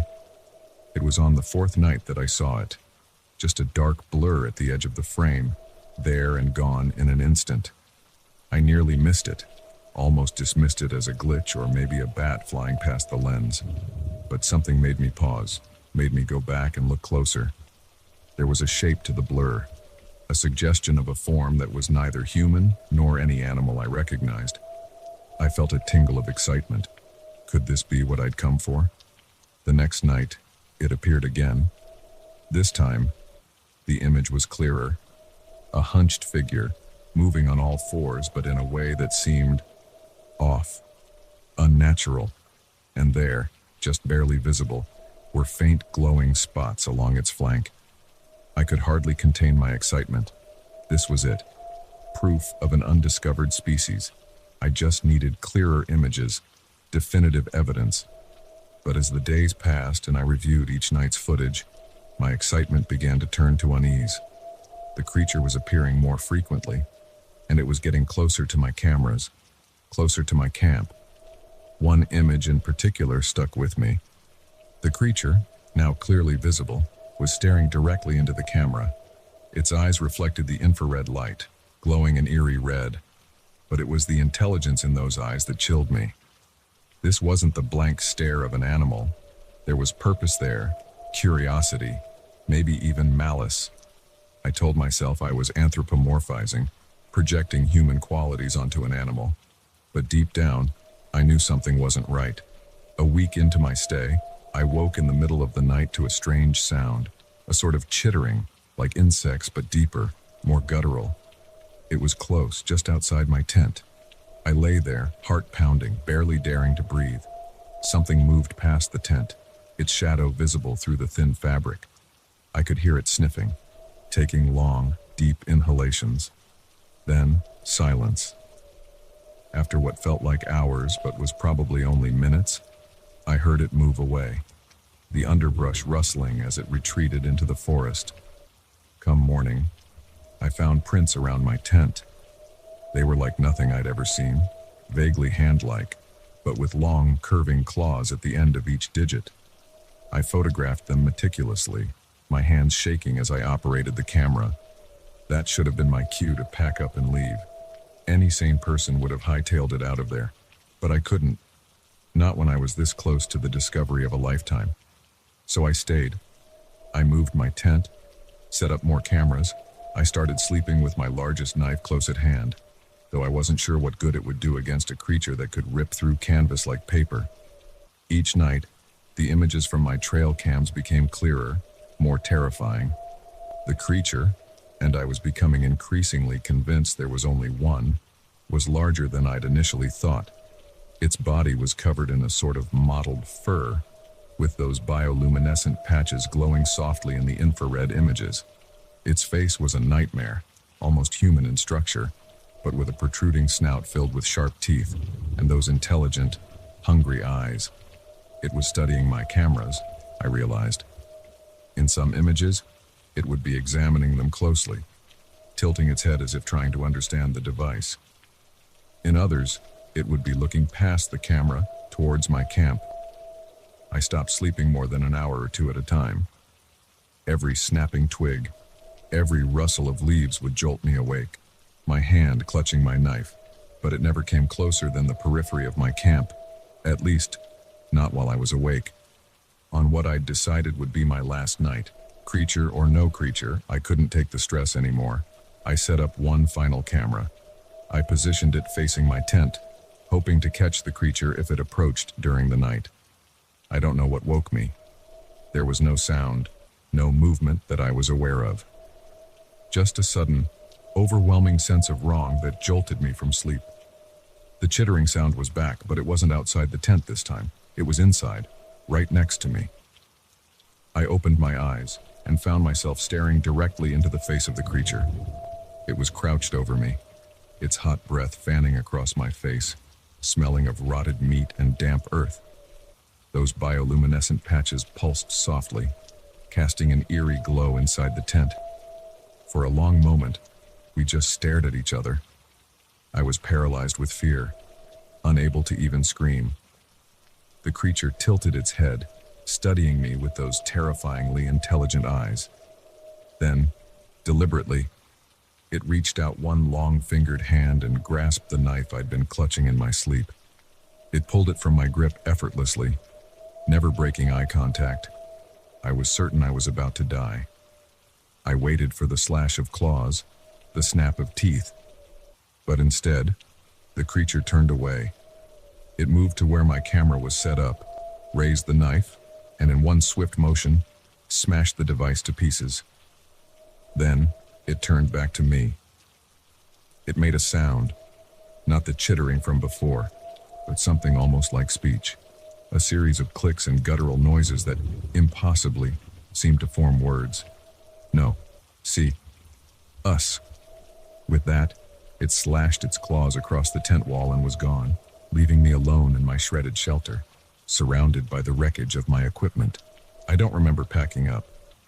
I don't remember the hike back to civilization. The next clear memory I have is sitting in a diner miles away from the forest, my hands shaking as I tried to hold a cup of coffee. I never reported what I saw. Who would believe me? I had no evidence the creature had seen to that. All my cameras were destroyed, the images lost. Even the prints around my tent had been obliterated, obscured by what looked like deliberate scraping of the ground. I've spent the years since trying to make sense of what happened. Was it really an unknown species? Some kind of primate that had evolved in isolation? Or was it something else entirely? Something that defied scientific classification? I don't know. But I do know this.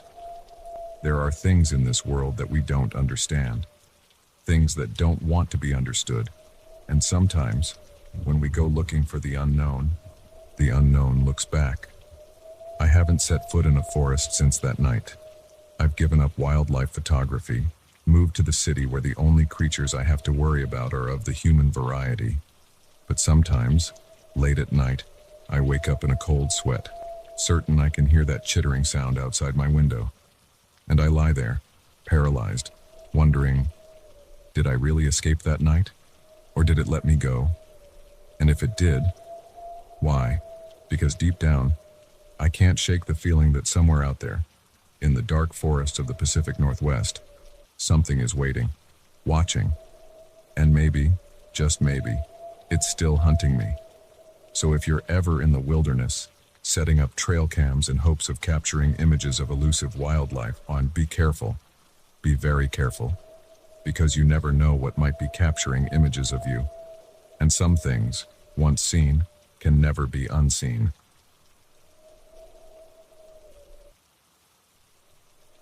The first time I saw the figure darting between the corn rows, I told myself it was just my imagination.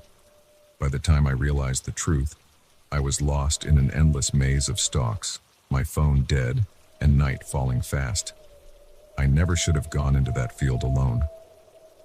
My name's Jack, and I've worked summers on my uncle's farm since I was old enough to walk.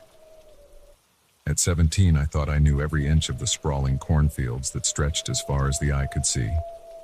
But on that sweltering July evening, I learned that some parts of the farm held secrets darker than I could have ever imagined. It started with a malfunctioning irrigation system. Uncle Dave had noticed one section of the field wasn't getting enough water, and he asked me to check it out. Simple enough task, I thought.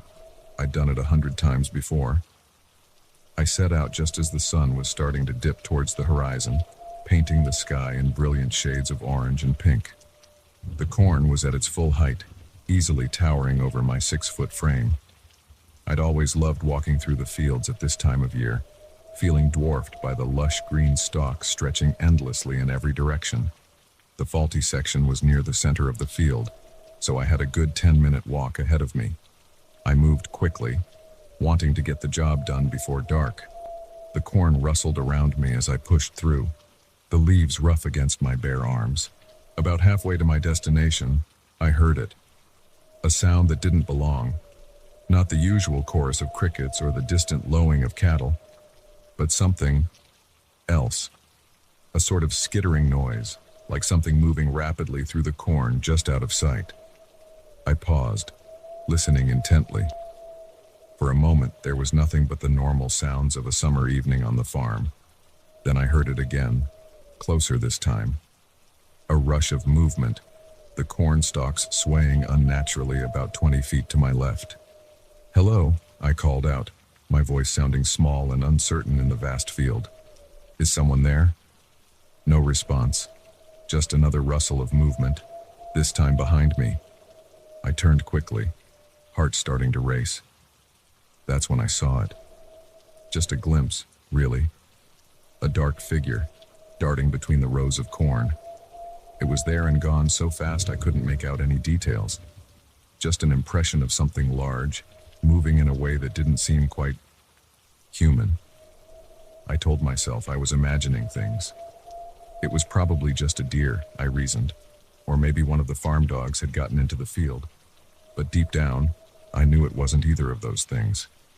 I picked up my pace, no longer meandering but moving with purpose towards the irrigation system. The sooner I fixed the problem, the sooner I could get out of this field. But as I walked, I became increasingly disoriented. The rows all looked the same, an endless sea of green. I could have sworn I should have reached the faulty section by now, but there was no sign of it. I pulled out my phone, intending to use the GPS to get my bearings. My stomach dropped when I saw the screen. No signal. And worse, the battery was almost dead. I'd forgotten to charge it last night. That's when I heard the skittering noise again. Much closer this time. Close enough that I could hear something else underneath the sound of movement. A low, guttural growl that raised the hair on the back of my neck. I started to run. I crashed through the corn, no longer caring about following the rows. All sense of direction was lost as I fled from the unseen presence that I could feel pursuing me. Cornstalks whipped at my face and arms, leaving stinging cuts, but I didn't slow down. I don't know how long I ran. It could have been minutes or hours. Time seemed to lose all meaning in that green maze. But eventually, gasping for breath, I had to stop. I bent over, hands on my knees, trying to gulp in air. The sun had almost set now, the light fading rapidly. As my breathing slowed, I realized I couldn't hear anything. No crickets, no birds, nothing but the sound of my own panting breaths. Then, a rustle, directly in front of me. I straightened up slowly, my eyes straining in the dim light. The corn parted, and a figure stepped out into the small clearing I'd found myself in. My mind struggled to make sense of what I was seeing. It was vaguely humanoid in shape, but wrong. Too tall, too thin. Its arms hung down past its knees, ending in hands tipped with long, curved claws. But it was the face that made my blood run cold. Where features should have been, there was only smooth, blank skin. No eyes, no nose, no mouth. Just a featureless oval of pallid flesh. I stood frozen, unable to move, unable to even scream. The creature cocked its head to one side, as if studying me. Then, impossibly, a seam appeared in the smooth face. It split open, revealing rows of needle-sharp teeth. That's when I found my voice. I screamed, a sound of pure terror that seemed to startle the creature. It flinched back, and I seized the opportunity. I turned and ran again, no longer caring about direction or finding my way out. I just needed to get away from that thing. I crashed through the corn, branches and leaves slashing at me. I could hear it behind me, moving impossibly fast. That skittering sound was all around me now, as if there were multiple creatures converging on my position. Just when I thought my legs would give out, I burst out of the cornfield. I found myself on the dirt road that ran along the edge of the property. In the distance, I could see the lights of the farmhouse. I ran towards those lights like my life depended on it, because I was pretty sure it did. I don't remember much of what happened next. I have vague memories of bursting into the kitchen, babbling incoherently to my startled aunt and uncle. I remember the look of concern on their faces turning to alarm as they took in my scratched and bleeding state. Uncle Dave got out his rifle and went to check the fields, but of course, he found nothing. No strange creatures, no signs of anything unusual, just corn, stretching as far as the eye could see in the beam of his flashlight. They thought I'd gotten heat stroke, become disoriented and panicked in the field. And part of me wanted to believe that, wanted to think it had all been some kind of hallucination brought on by dehydration and exhaustion. But I know what I saw, what I heard, what I felt pursuing me through that cornfield. I left for college a month later, earlier than planned. I told my parents I was eager to get settled in my dorm, but the truth was, I couldn't stand to be on that farm anymore. Couldn't bear to look at those fields and wonder what might be hiding in them. It's been 5 years since that night.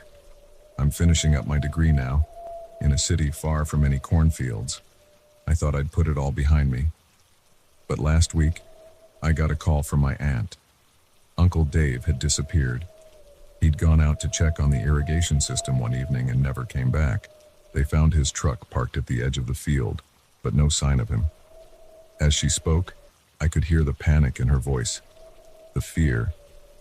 But underneath that, I heard something else. The faint sound of rustling corn, carrying through the phone line. And just before the call cut out, I heard it. That skittering noise that has haunted my nightmares for years. I'm on my way back to the farm now. I know it's crazy. I know I should stay far away from those fields, but I can't abandon my family. I have to know the truth. So if you're ever driving through farm country on a summer evening, and you see a sea of corn stretching to the horizon, remember this. Not all fields are what they seem. And sometimes the real danger isn't getting lost in the rows. It's what might find you there. Because in some cornfields, something is waiting, watching, hungry, and it's only a matter of time before it decides to harvest.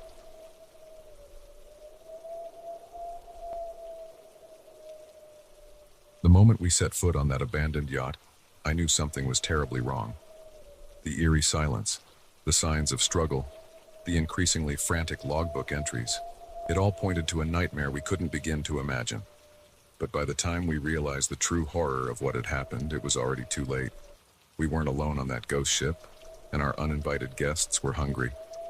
My name's Mike, and I've been a commercial fisherman out of Gloucester, Massachusetts for the better part of 2 decades. I've seen my share of strange things out on the water. Freak storms, impossible waves, even what I swear was a sea monster once, though no one believes that story after a few beers. But nothing, and I mean nothing, could have prepared me for what happened that day on the Atlantic. It was supposed to be a routine fishing trip.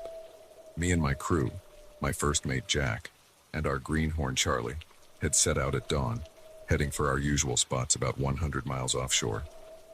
The weather was perfect, clear skies and calm seas. We were looking forward to a good haul. We'd been out for about 6 hours when Jack spotted it. A yacht, drifting aimlessly about a half-mile off our starboard side. It was a big one, probably 80 feet or so, the kind of boat that costs more than I'd make in 10 lifetimes. "Should we check it out?" Charlie asked, his voice tinged with excitement. The kid was always eager for anything out of the ordinary. I hesitated. Maritime law says you're obligated to render assistance to vessels in distress, but something about this didn't feel right. The yacht seemed intact. No visible damage. Why wasn't anyone on deck? Why hadn't they radioed for help? But in the end, duty won out over my unease. "Bring us alongside," I ordered Jack, "but keep the engine running. If anything seems off, we're out of here." As we drew closer, the wrongness of the situation became more apparent. The yacht was pristine, almost too clean. No signs of life on deck, no movement at all. It was as if the boat had been abandoned in a hurry. We pulled up alongside and hailed them. No response. I tried the radio. Nothing but static. "I don't like this, Mike," Jack muttered, his weathered face creased with concern. I didn't either, but we were here now. "Let's take a quick look," I said. "Charlie, you stay here with the boat. Jack and I will check it out. If anything happens, anything at all, you radio the Coast Guard and get the hell out of here. Understood?" Charlie nodded, his earlier excitement replaced by nervous energy. Jack and I boarded the yacht, the gentle lapping of waves against the hull the only sound. The deck was immaculate, not a rope out of place. But as we approached the main cabin, I noticed something odd. Scratches on the door frame, deep gouges in the polished wood. I exchanged a glance with Jack. He'd seen it too. We both drew the filleting knives we kept on our belts. Not much of a weapon, but better than nothing. I pushed open the door. wincing at the creak of hinges. The interior was dim, shafts of sunlight filtering through partially closed blinds. As my eyes adjusted, I took in the scene before us. The main salon was a mess. Furniture overturned, cushions slashed open, and there, on the plush carpet, dark stains that could only be blood. "Jesus," Jack whispered. "What the hell happened here?" I shook my head, my mouth dry. "Let's check the rest of the boat, quick and quiet. If we find anyone alive or otherwise, we radio the Coast Guard immediately." We moved through the yacht, room by room. The galley was ransacked, cupboards emptied, food scattered everywhere. The staterooms were in similar disarray, clothes strewn about, more of those unsettling bloodstains on the sheets. But it was what we found in the captain's quarters that chilled me to the bone. The room was relatively untouched, save for the desk. Papers were scattered everywhere, and in the center lay an open logbook. The early entries were mundane, weather reports, course changes, nothing unusual. But as we flipped through the pages, the tone changed dramatically. The last entry, dated just 2 days ago, was a scrawl of barely legible handwriting. "They're inside the walls. God help us. They're inside the walls. If anyone finds this, don't..." The entry ended abruptly, a long ink streak trailing off the page. Jack and I looked at each other, the same thought mirrored in our eyes. We needed to get off this boat. Now, that's when we heard it. A skittering sound, like something moving inside the walls. At first, I thought it might be rats, but rats don't make the walls bulge and ripple like something massive was moving through them. "Run!" I yelled, all pretense of stealth forgotten. We burst out of the captain's quarters, racing for the deck. Behind us, I could hear the sound of tearing metal, of something bursting free from its confinement. We emerged into the sunlight, gasping for breath. Charlie was at the railing of our boat, eyes wide with fear. "Start the engine," I bellowed. "We're leaving." But before we could make it to our vessel, something erupted from the yacht's deck. The polished wood splintered as a creature burst through, all writhing tentacles and gnashing teeth. It was like nothing I'd ever seen before. Part octopus, part eel, but twisted into something nightmarish and wrong. More of them followed, pouring out of every opening in the yacht. They moved with terrifying speed, undulating across the deck towards us. Jack was closest to our boat. He leaped the gap, landing hard on our deck. I was right behind him, my muscles screaming as I pushed myself to jump farther than I ever had before. I made it. Barely. Tentacles lashed at my legs as I sailed through the air, but they fell short by inches. "Go! Go! Go!" I shouted at Charlie, who was frozen at the wheel, his face a mask of terror. The roar of our engine coming to life snapped him out of it. He threw the throttle forward, and we lurched away from the yacht. But the creatures weren't done with us. They poured over the side of the yacht, hitting the water and swimming with unnatural speed. I could see more of them bursting out of the hull below the waterline, the yacht's immaculate white paint stained with spreading tendrils of some black, oily substance. "Faster!" Jack yelled, grabbing a gaff hook and swinging it at a tentacle that had latched onto our stern. Charlie pushed our boat to its limits, the engine screaming in protest. Slowly, agonizingly, we began to pull away from the writhing mass of creatures pursuing us. I don't know how long we ran. Hours. Maybe. We didn't slow down until the yacht was long out of sight and our fuel gauge was dangerously low. Only then did we dare to breathe, to try and process what we'd seen. We radioed the Coast Guard, trying to explain what had happened. They didn't believe us, of course. How could they? It sounded insane even to us, and we'd lived through it. They sent out a cutter to investigate, but by the time they reached the coordinates we gave them, there was no sign of the yacht. No debris, no oil slick, nothing to indicate a boat had ever been there. We were questioned for hours when we got back to port. The authorities thought we were running drugs, or had stumbled upon some kind of smuggling operation. They couldn't wrap their heads around what we were telling them. In the end, they let us go. No evidence of wrongdoing, they said. just the ravings of fishermen who'd been out in the sun too long. But I know what I saw, what we all saw. There's something out there in the Atlantic, something that doesn't belong in this world, something that can infest a ship, hollow it out from the inside, and wait for unsuspecting victims. I don't go out on the water anymore, can't bring myself to set foot on a boat.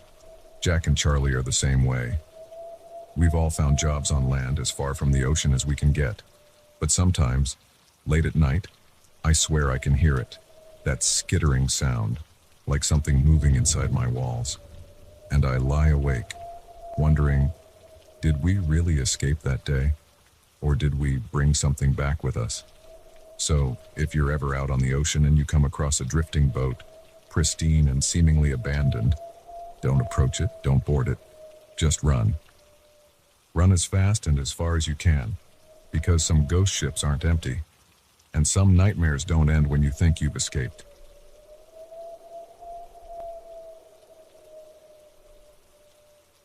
The moment our flashlights began to flicker, I knew we'd made a terrible mistake. The darkness of the abandoned mine seemed to press in around us, hungry and alive. And as the last light died, leaving us in pitch blackness, I heard it. The sound of something ancient and angry stirring in the depths. My name's Alex, and I've been an urban explorer for the better part of a decade. There's something intoxicating about uncovering the secrets of abandoned places, about walking where few have dared to tread in years, maybe even centuries. But our expedition into the old Holloway silver mine would prove to be my last. It started, as these things often do, with a rumor. Whispers on message boards about a vast network of tunnels beneath the mountains of Colorado, untouched since the mine's mysterious closure in 1923. The stories varied. Some said the miners had struck a rich new vein right before the shutdown. Others swore they'd uncovered something that wasn't silver at all, something that led to the mine being sealed off by the government. Whatever the truth, it was too tempting to resist. I gathered a small team, my usual exploring partner, Sam, a go, and a local guide named Mike who claimed to know a way in. We packed our gear, told ourselves we were prepared for anything, and set off into the wilderness. The entrance to the mine was hidden behind a tangle of overgrown vegetation, the old warning signs barely visible beneath a century of neglect. Mike led us to a section of the hillside that looked no different from any other, then pushed aside a curtain of vines to reveal a narrow opening. This was an old air shaft, he explained, his voice tinged with excitement. The main entrance was collapsed decades ago, but this should take us right into the heart of the mine. We switched on our headlamps and entered single file, the beam of light from my lamp seeming pitifully small against the vast darkness ahead. The air was cool and damp, heavy with the musty smell of long-abandoned spaces. For the first hour or so, everything went smoothly. We marveled at the old equipment left behind, rusted carts and pickaxes frozen in time. Sam took photos, the flash of her camera momentarily illuminating vast chambers carved out of the living rock. But as we delved deeper, an uneasy feeling began to creep over me. The tunnels seemed to twist and turn in ways that defied logic, leading us ever downward. And there was something about the quality of the darkness that felt wrong. It seemed to swallow our light, pressing in around the edges of our beams as if trying to consume them. "Does anyone else feel like we're being watched?" Sam whispered, her voice echoing strangely in the confined space. I was about to dismiss her concern when I saw it, a flicker of movement just at the edge of my light's beam. I swung my flashlight towards it, but there was nothing there, just more darkness. "It's probably just bats," Mike said, but he didn't sound convinced. We pressed on, the uneasy feeling growing with every step. That's when our lights started to fail. It happened gradually at first. My headlamp dimmed, then brightened again. Sam's flashlight flickered intermittently. We all checked our batteries, but they were fresh. We'd put new ones in just before entering the mine. "This doesn't make sense," I muttered, tapping my lamp. "These should last for days." As if in response to my words, all of our lights went out simultaneously, plunging us into absolute darkness. For a moment, we stood frozen, the sudden absence of light disorienting. Then Sam let out a nervous laugh. "Okay, very funny guys. Who turned out the lights?" But it wasn't a joke. No matter what we did, none of our lights would come back on. Even the screen of my phone remained stubbornly dark. "Everyone stay calm," I said, trying to keep the fear out of my voice. Let's just stay put for a minute. Our eyes will adjust." But they didn't. The darkness remained absolute, pressing against my eyeballs like a physical thing. I couldn't even see my hand in front of my face. That's when we heard it, a sound echoing from deep within the mine. At first it was faint, a sort of scraping noise, like stone grinding against stone. But it grew louder, closer. "What is that?" Sam whispered, her voice trembling. Before I could answer, another sound joined the first, a low, rumbling growl that seemed to vibrate through the very rock around us. It was a sound that didn't belong in this world, ancient and hungry and undeniably alive. "Run!" I yelled, grabbing for Sam's hand in the darkness. We ran blindly through the tunnels, one hand on the rough wall to guide us. The sounds behind us grew louder, accompanied now by the unmistakable noise of something large moving through the mine shafts, something that was gaining on us. I don't know how long we ran. Time lost all meaning in that lightless maze.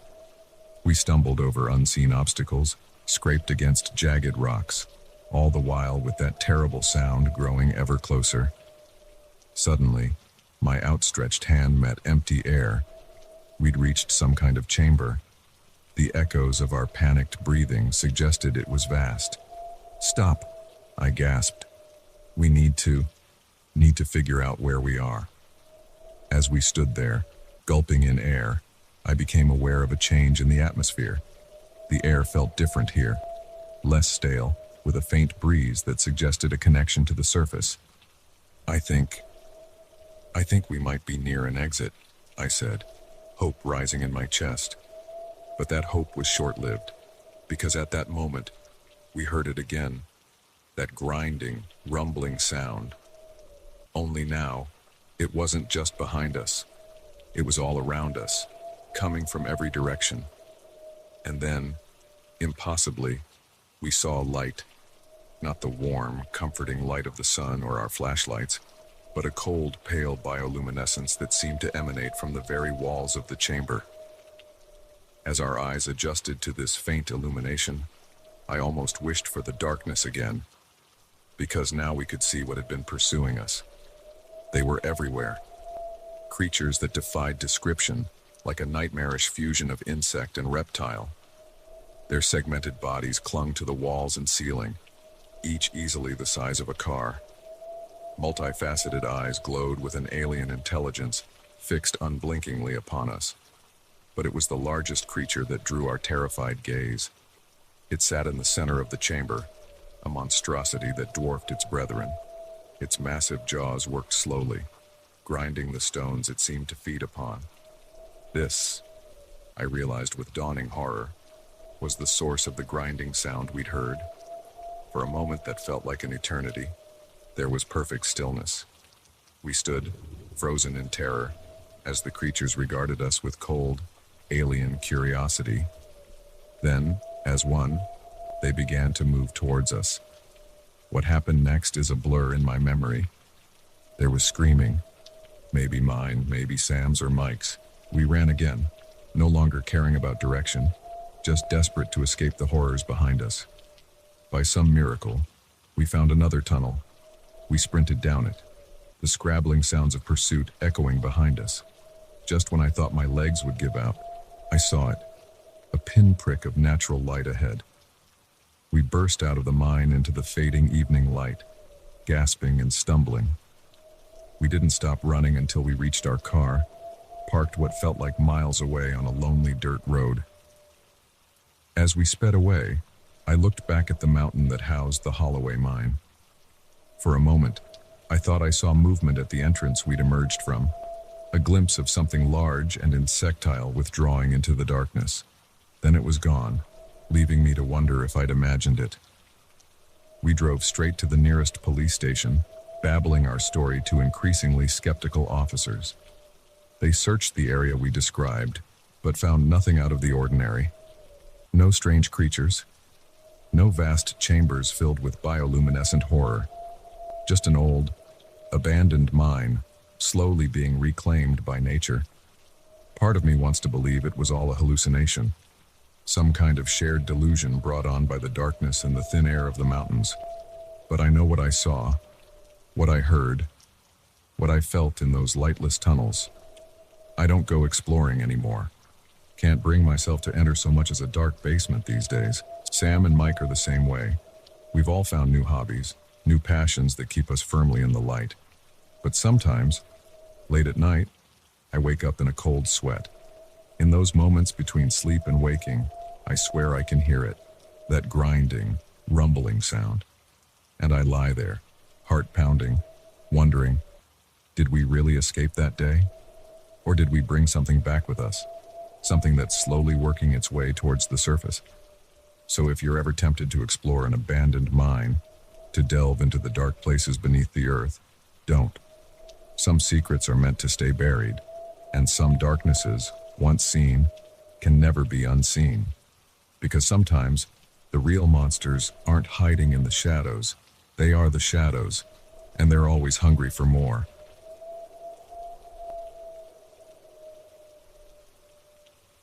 The first time I noticed something was off, it was the silence. No footsteps in the hallway, no chatter from neighboring rooms.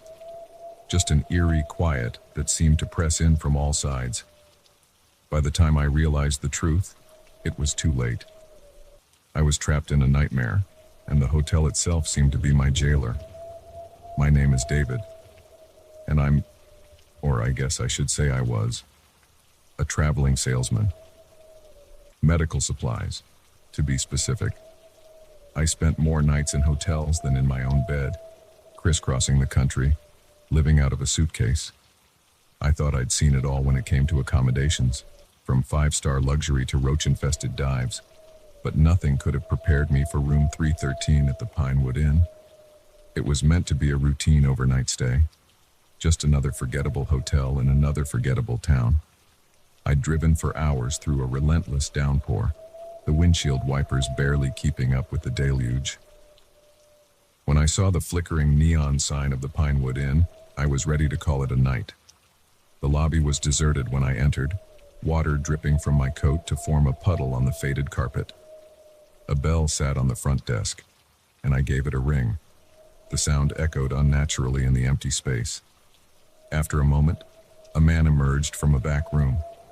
He was tall and gaunt, with deep-set eyes that seemed to look right through me. "Checking in?" he asked, his voice a dry whisper. I nodded, suppressing a shiver. Something about this place felt off, but I chalked it up to exhaustion and the gloomy weather. "Just one night," I said, fishing out my credit card. The clerk's long fingers danced over an ancient-looking computer.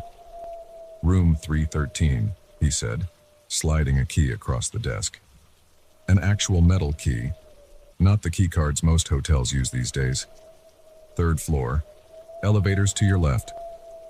I took the key, noticing how cold it felt in my hand. "Thanks. Is there anywhere nearby I could grab a bite to eat?" The clerk's face remained impassive. Kitchens closed, vending machines on each floor. Great. Dinner of champions. I thanked him and headed for the elevator, dragging my wheeled suitcase behind me. The elevator creaked and groaned its way up to the third floor. As the doors slid open, I was struck again by the silence. Shouldn't there be some noise in a hotel? TVs from other rooms, people talking, something. I made my way down the dimly lit hallway, the worn carpet muffling my footsteps. Room 313 was at the very end, tucked away in a corner. The key stuck a bit in the lock, but with some jiggling, the door swung open. The room was unremarkable. A bit dated, maybe, with floral wallpaper that had seen better days and a TV that looked like it was from the 90s. But it was clean, and the bed looked comfortable enough. I set my suitcase down and flopped onto the bed, the events of the long day catching up with me. I must have dozed off because the next thing I knew, I was jolted awake by a sound.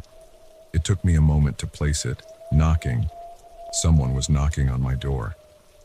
I glanced at the bedside clock. 2:17 a.m. Who the hell would be knocking at this hour? "Hello?" I called out, my voice rough with sleep. No response.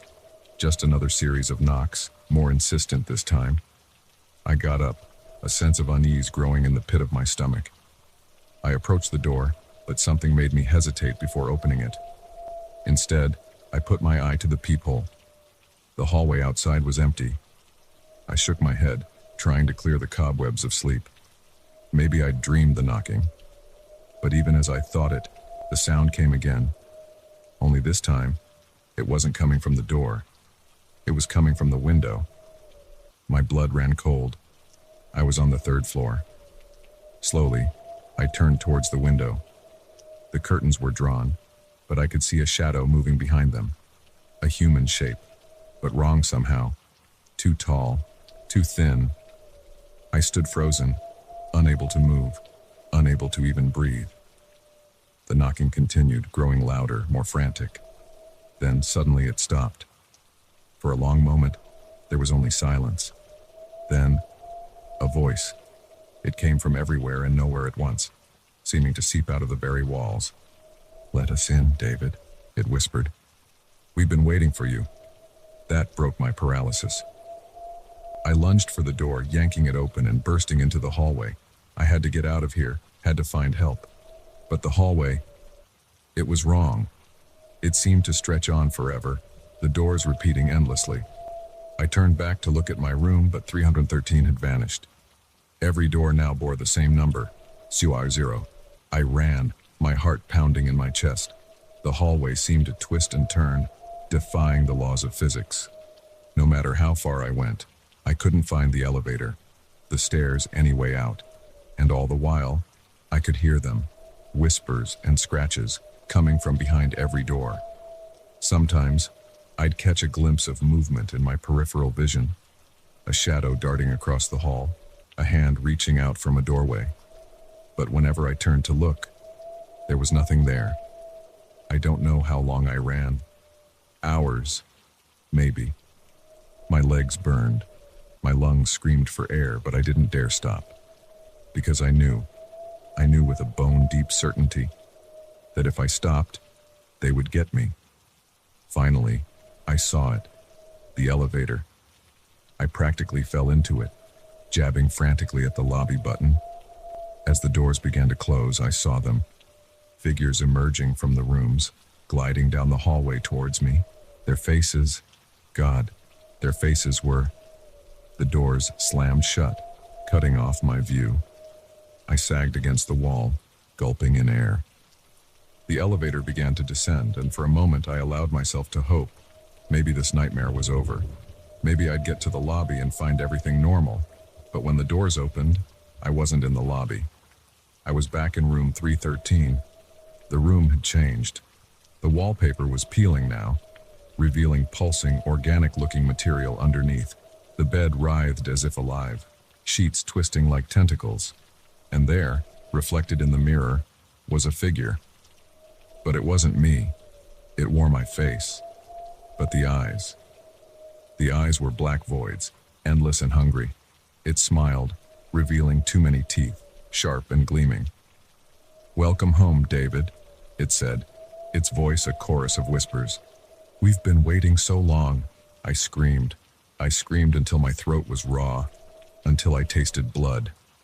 I screamed as the room twisted around me, as unseen hands grabbed at me from the shadows. And then, I woke up. I was in my car, parked at a rest stop. Rain pattered against the windshield.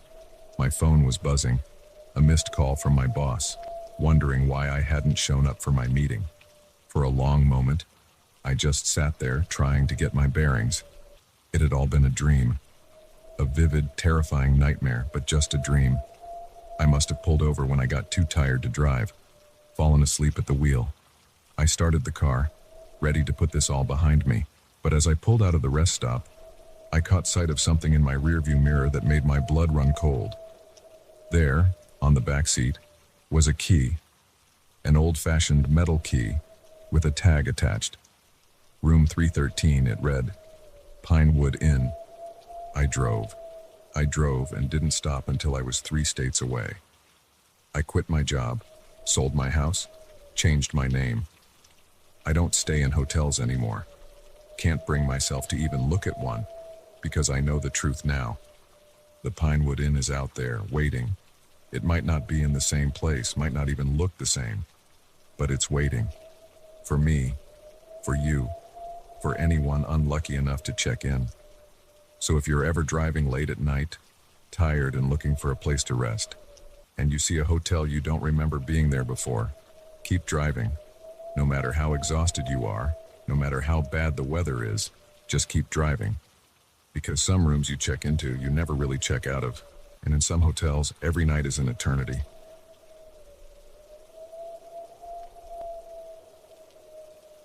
The first entry in the journal was mundane. The last was a frantic scrawl that chilled me to the bone. By the time I heard those heavy footsteps on the cabin's porch, I knew I was living the same nightmare that had consumed the previous occupant. And as the door handle began to turn, I realized with horrifying certainty that I wouldn't be leaving these woods alive. My name is Chris, and until a week ago, I was just another burned-out city dweller looking for an escape. When I stumbled across an ad for a remote cabin rental deep in the Adirondacks, it seemed like the perfect solution. A month of solitude, surrounded by pristine wilderness, no cell service or Wi-Fi to tether me to the stress of my normal life. Just me, the trees, and the promise of peace and quiet. The drive up was long and winding, the roads becoming progressively narrower and rougher as I left civilization behind. By the time I reached the turnoff for the cabin, the dense forest pressed in on both sides of the dirt road, branches scraping against my car like grasping fingers. The cabin itself was exactly as advertised, rustic, secluded, perched on the edge of a small clearing with a breathtaking view of the mountains. As I unloaded my supplies, I felt the tension of the past few months already beginning to melt away. That first evening was idyllic. I sat on the porch, watching the sunset paint the sky in brilliant hues of orange and pink, a glass of whiskey in hand. The only sounds were the rustle of leaves in the breeze and the distant call of a loon on some hidden lake. This, I thought, was exactly what I needed. It wasn't until I went inside to prepare dinner that I noticed the journal. It was sitting on the small writing desk in the corner, a leather-bound notebook that looked well used. Curious, I flipped it open. The first entry was dated 3 months ago. Finally made it to the cabin.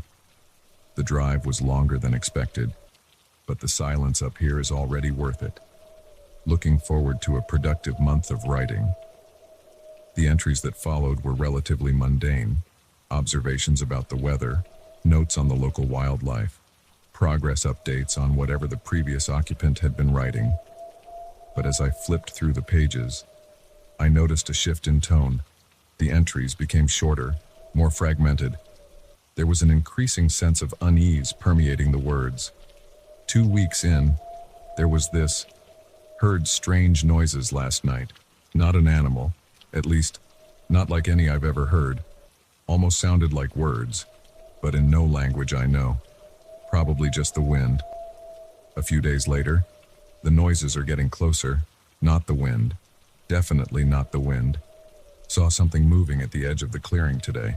Too big to be a deer. Moved all wrong for a bear. What the hell is out there? The final entry, dated just a week ago, sent a chill down my spine. It's here. God help me, it's here. If anyone finds this, don't stay. Run. Run before it's too. The entry ended abruptly, a long ink streak trailing off the page as if the writer had been suddenly interrupted. I closed the journal, my hands shaking slightly. This had to be some kind of joke, right? A prank by the owner to spook the city folk. But deep down, I knew it wasn't. The fear in those final entries was too raw, too real. I thought about leaving right then and there, but it was already dark, and the idea of navigating those treacherous mountain roads at night was daunting. I decided to stay the night and leave first thing in the morning. Sleep didn't come easily. Every creak of the cabin's old timbers, every rustle from the forest outside had me sitting bolt upright, straining my ears. But eventually, exhaustion won out, and I fell into a fitful slumber. I woke to silence, not the peaceful quiet of the previous evening, but a heavy, oppressive silence that seemed to press in on me from all sides. No birdsong, no insects buzzing, not even the whisper of wind through the trees. It was as if the forest itself was holding its breath. I got up, my movements feeling strangely sluggish, as if I was moving through water. The morning light filtering through the windows seemed dim and gray, despite the cloudless sky outside.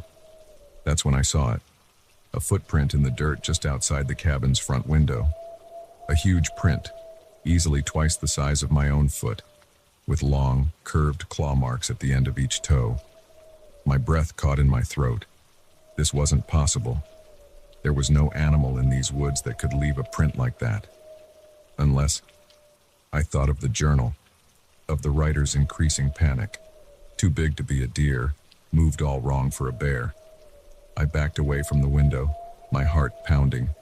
I had to get out of here. Now. I threw my belongings haphazardly into my bag, not bothering to pack neatly.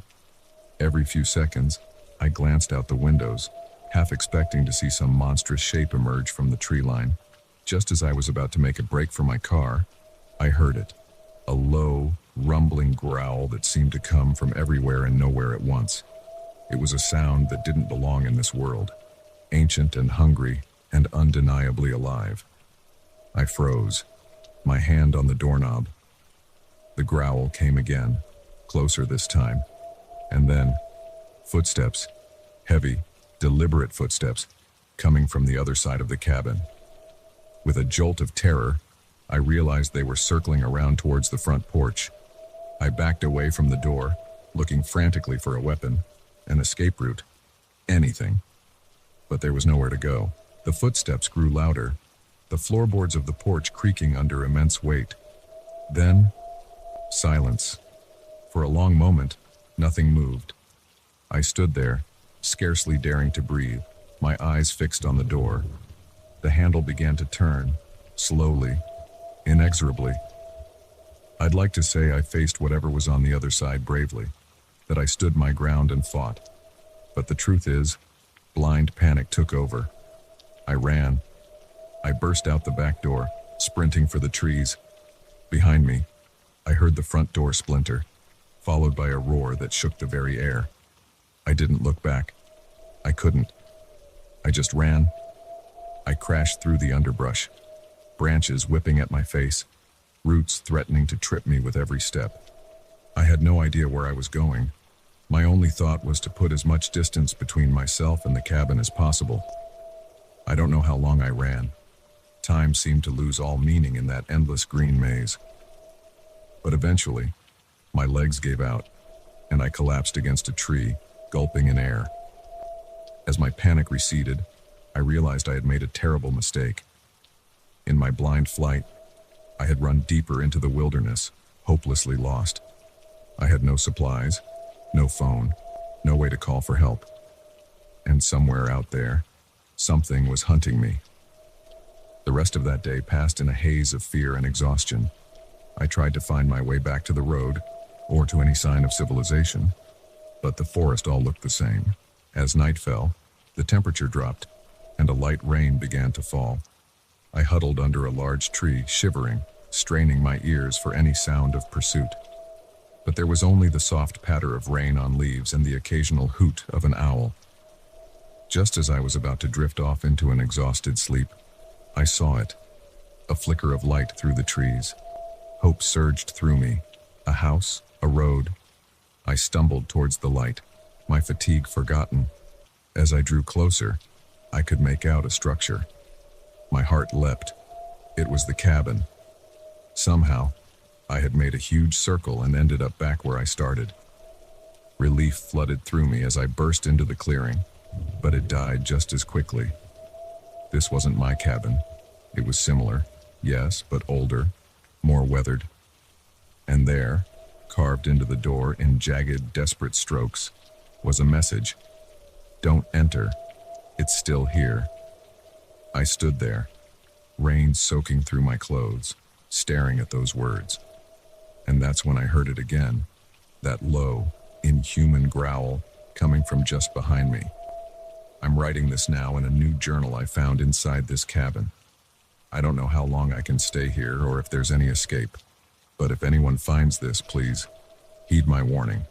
Don't stay in these woods. Don't seek out solitude in this forgotten corner of the wilderness. Because something ancient dwells here, something patient and hungry. And once it knows you're here, it never stops hunting. So if you're reading this, run. Run now while you still can. And pray it hasn't already caught your scent.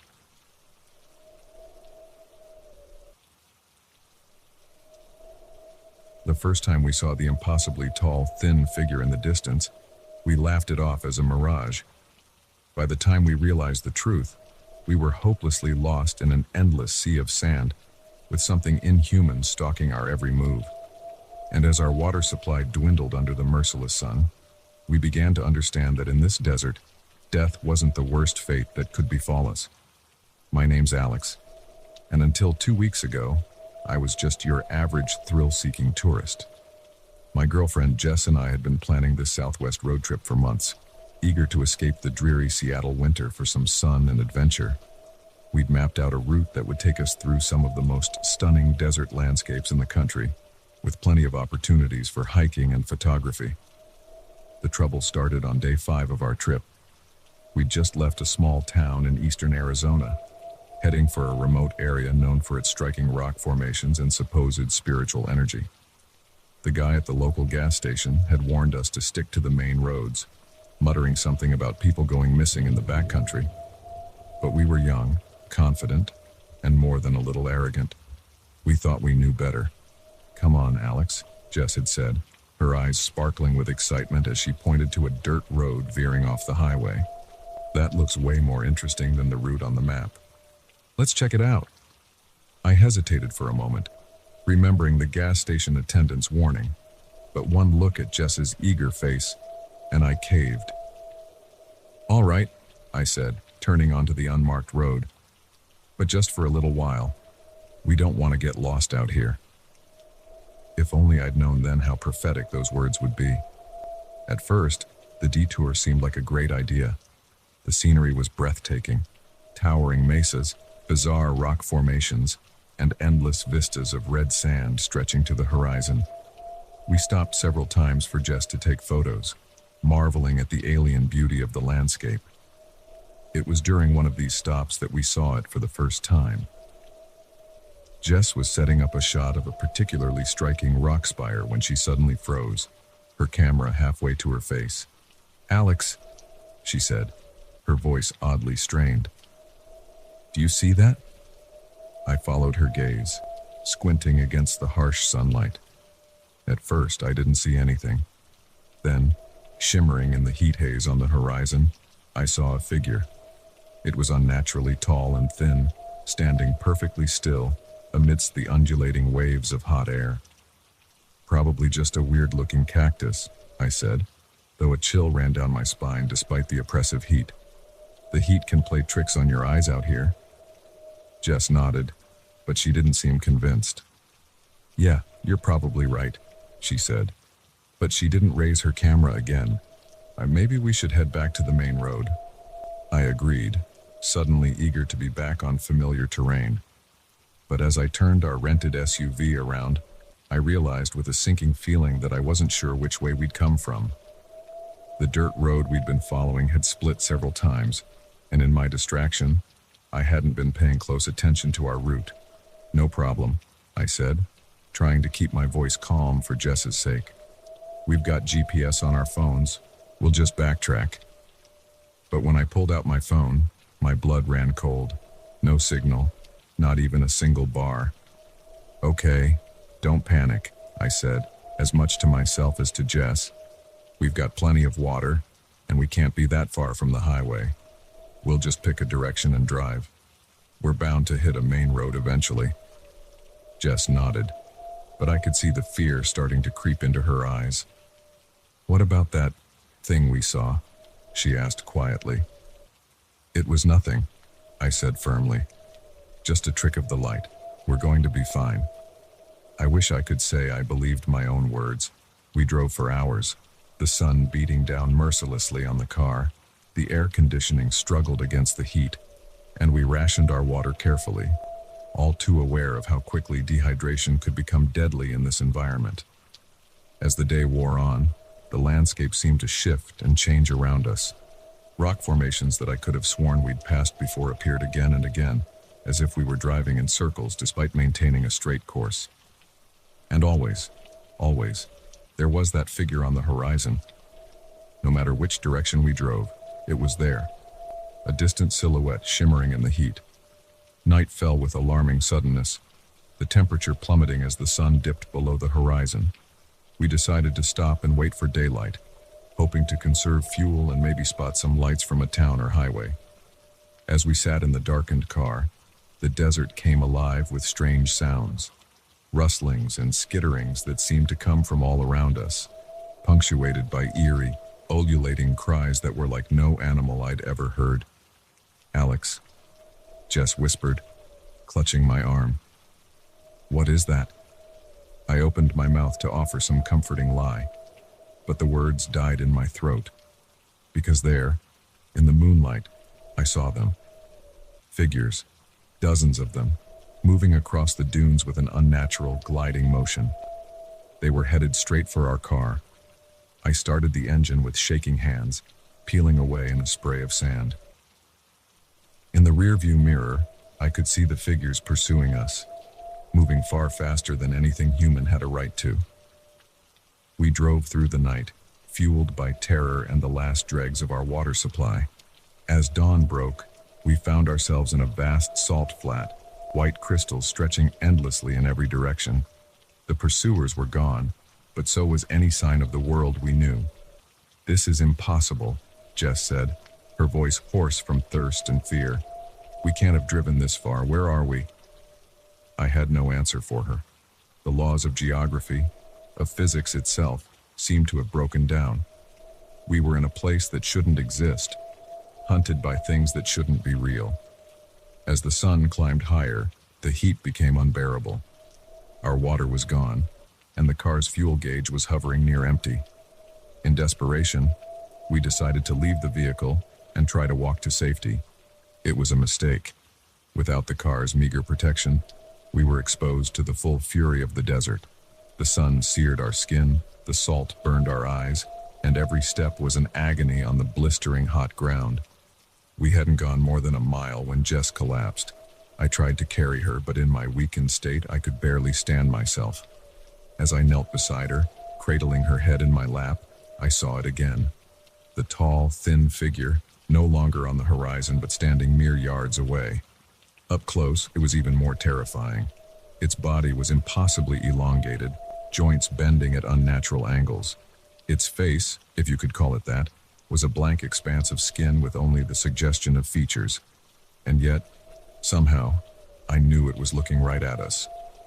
As I watched, paralyzed with fear and exhaustion, more figures emerged from the shimmering heat haze. They surrounded us, their bodies swaying slightly like reeds in a breeze that didn't exist. One of them reached out a long, spindly arm. Its hand, tipped with needle-like fingers, gently touched Jess's forehead. She gasped, her eyes flying open, but there was no recognition in them. Only a blank, glassy stare. I tried to pull her away, to scream, to do anything, but my body wouldn't respond. The same long-fingered hand touched my face, and the world shifted.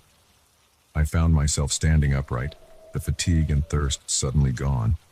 Jess was beside me, but when I looked at her, I realized with horror that she wasn't Jess anymore. Her body had elongated, her features smoothing out into that same blank expanse I'd seen on our captors. I tried to speak, to call her name, but no sound came out. Instead, I felt my own body beginning to change, stretching and twisting into a new form. And then, suddenly, I understood. This wasn't an ending, but a beginning. We hadn't been hunted. We'd been called, drawn to this place, this impossible desert, to become something new, something ancient and patient and utterly alien. As my transformation completed, I felt my awareness expand. I could sense the vastness of the desert, could feel the presence of countless others like us, waiting in the shimmering heat mirages for unwary travelers to stumble into our realm, and I knew, with a certainty that transcended my former human understanding, that we would wait. For years, for centuries, for however long it took. Because eventually, someone else would come. Someone else would take a wrong turn, would see a figure in the distance and dismiss it as a mirage. And when they did, we would be waiting, ready to welcome them into our endless, shimmering desert, ready to help them shed their fragile human forms and join us in our timeless vigil. So if you're ever driving through the Southwest and you see a dirt road leading off into stunning, untouched desert, stick to the main highway. Don't be tempted by the beauty of the unknown, because in some deserts, what looks like a mirage might be all too real, and some transformations, once begun, can never be undone.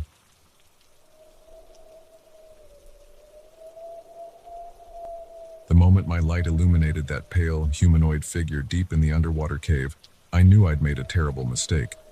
But by the time I realized the true horror of my situation, I was lost in a labyrinth of narrow passages, my air supply rapidly depleting, and something that definitely wasn't human was hunting me in the darkness. My name's Sarah, and I've been an avid scuba diver for over a decade. I've explored reefs in the Caribbean, shipwrecks off the coast of North Carolina, and even dove under ice in the Arctic. But nothing in my years of experience could have prepared me for what I encountered in the Blue Hole cave system off the coast of Belize. I'd heard whispers about the cave system for years, tales of vast, unexplored chambers, ancient Mayan artifacts, and strange rock formations that defied explanation. Most serious divers dismissed these stories as tall tales, exaggerations meant to lure tourists. But something about them caught my imagination and wouldn't let go. So when I had a week off from my job as a marine biologist, I decided to investigate for myself.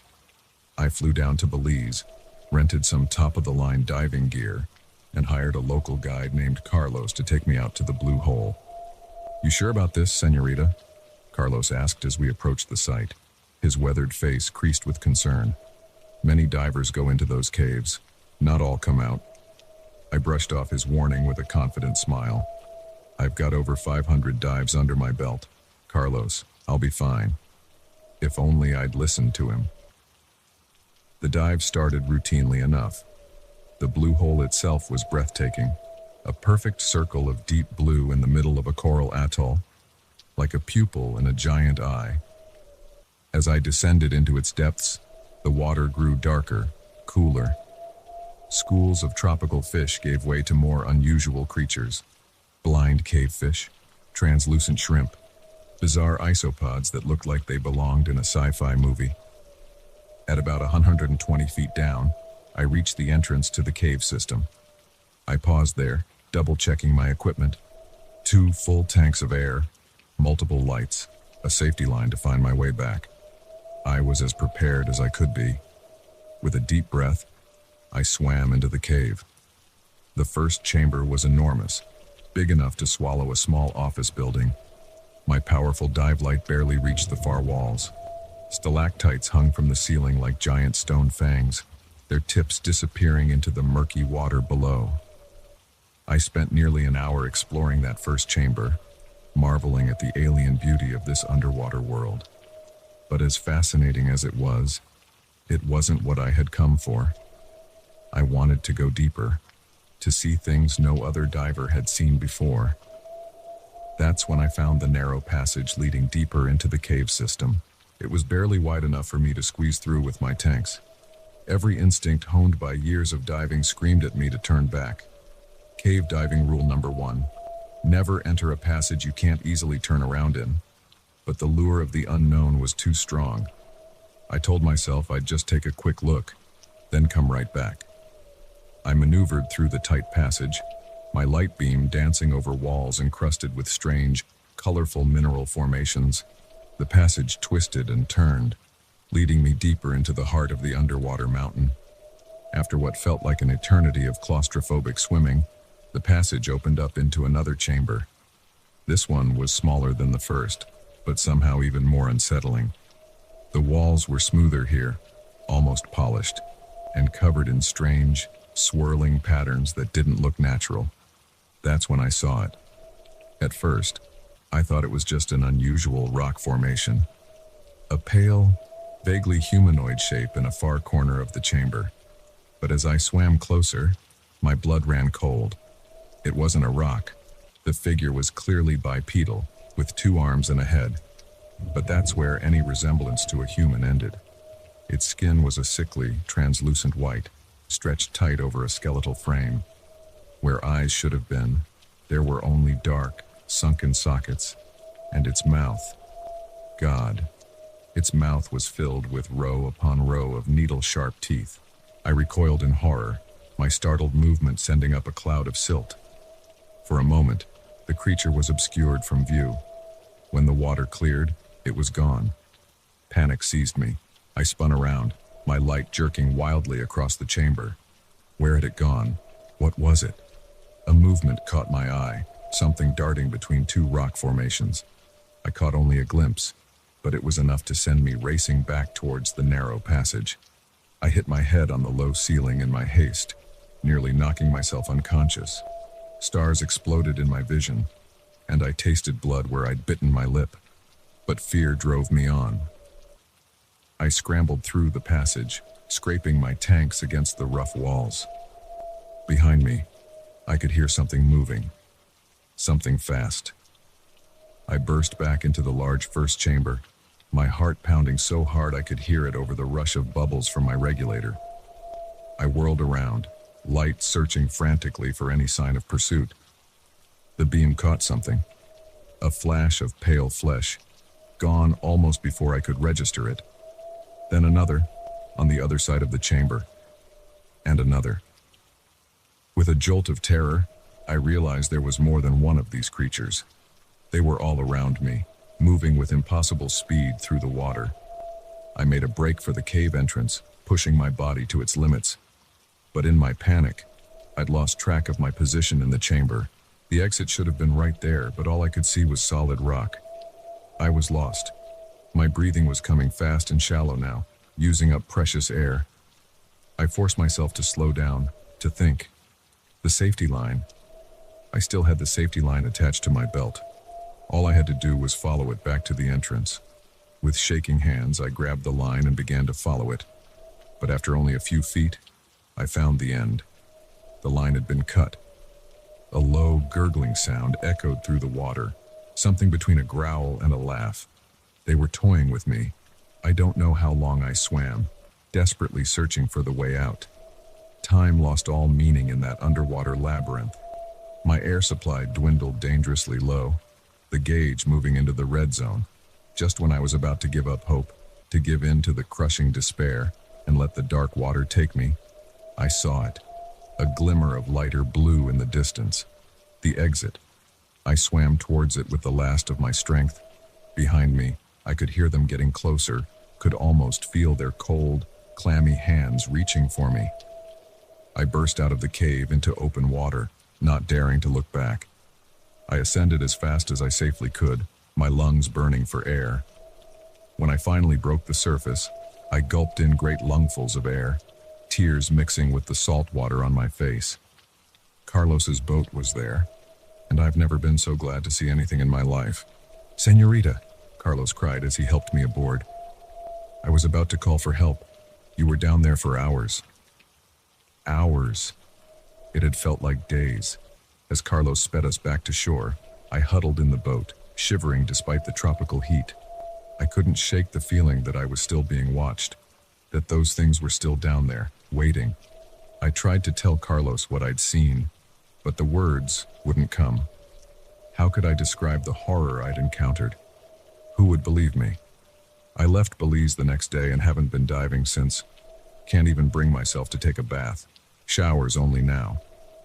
I tell people I lost my passion for the sport, but the truth is, I'm terrified of what might be lurking beneath the surface of any body of water, because now I know the truth. There are things down there in the darkness, ancient things, patient things, things that have been waiting a long, long time for someone to stumble into their realm. And sometimes, if you go deep enough, if you push too far into places humans were never meant to go, you might just meet them. So if you're a diver, and you hear stories about unexplored cave systems, about strange creatures glimpsed in the depths, do yourself a favor.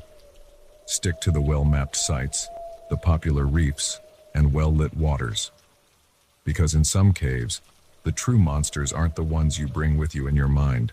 They're the ones waiting in the darkness with pale flesh and too many teeth, always hungry for unwary explorers to stumble into their domain.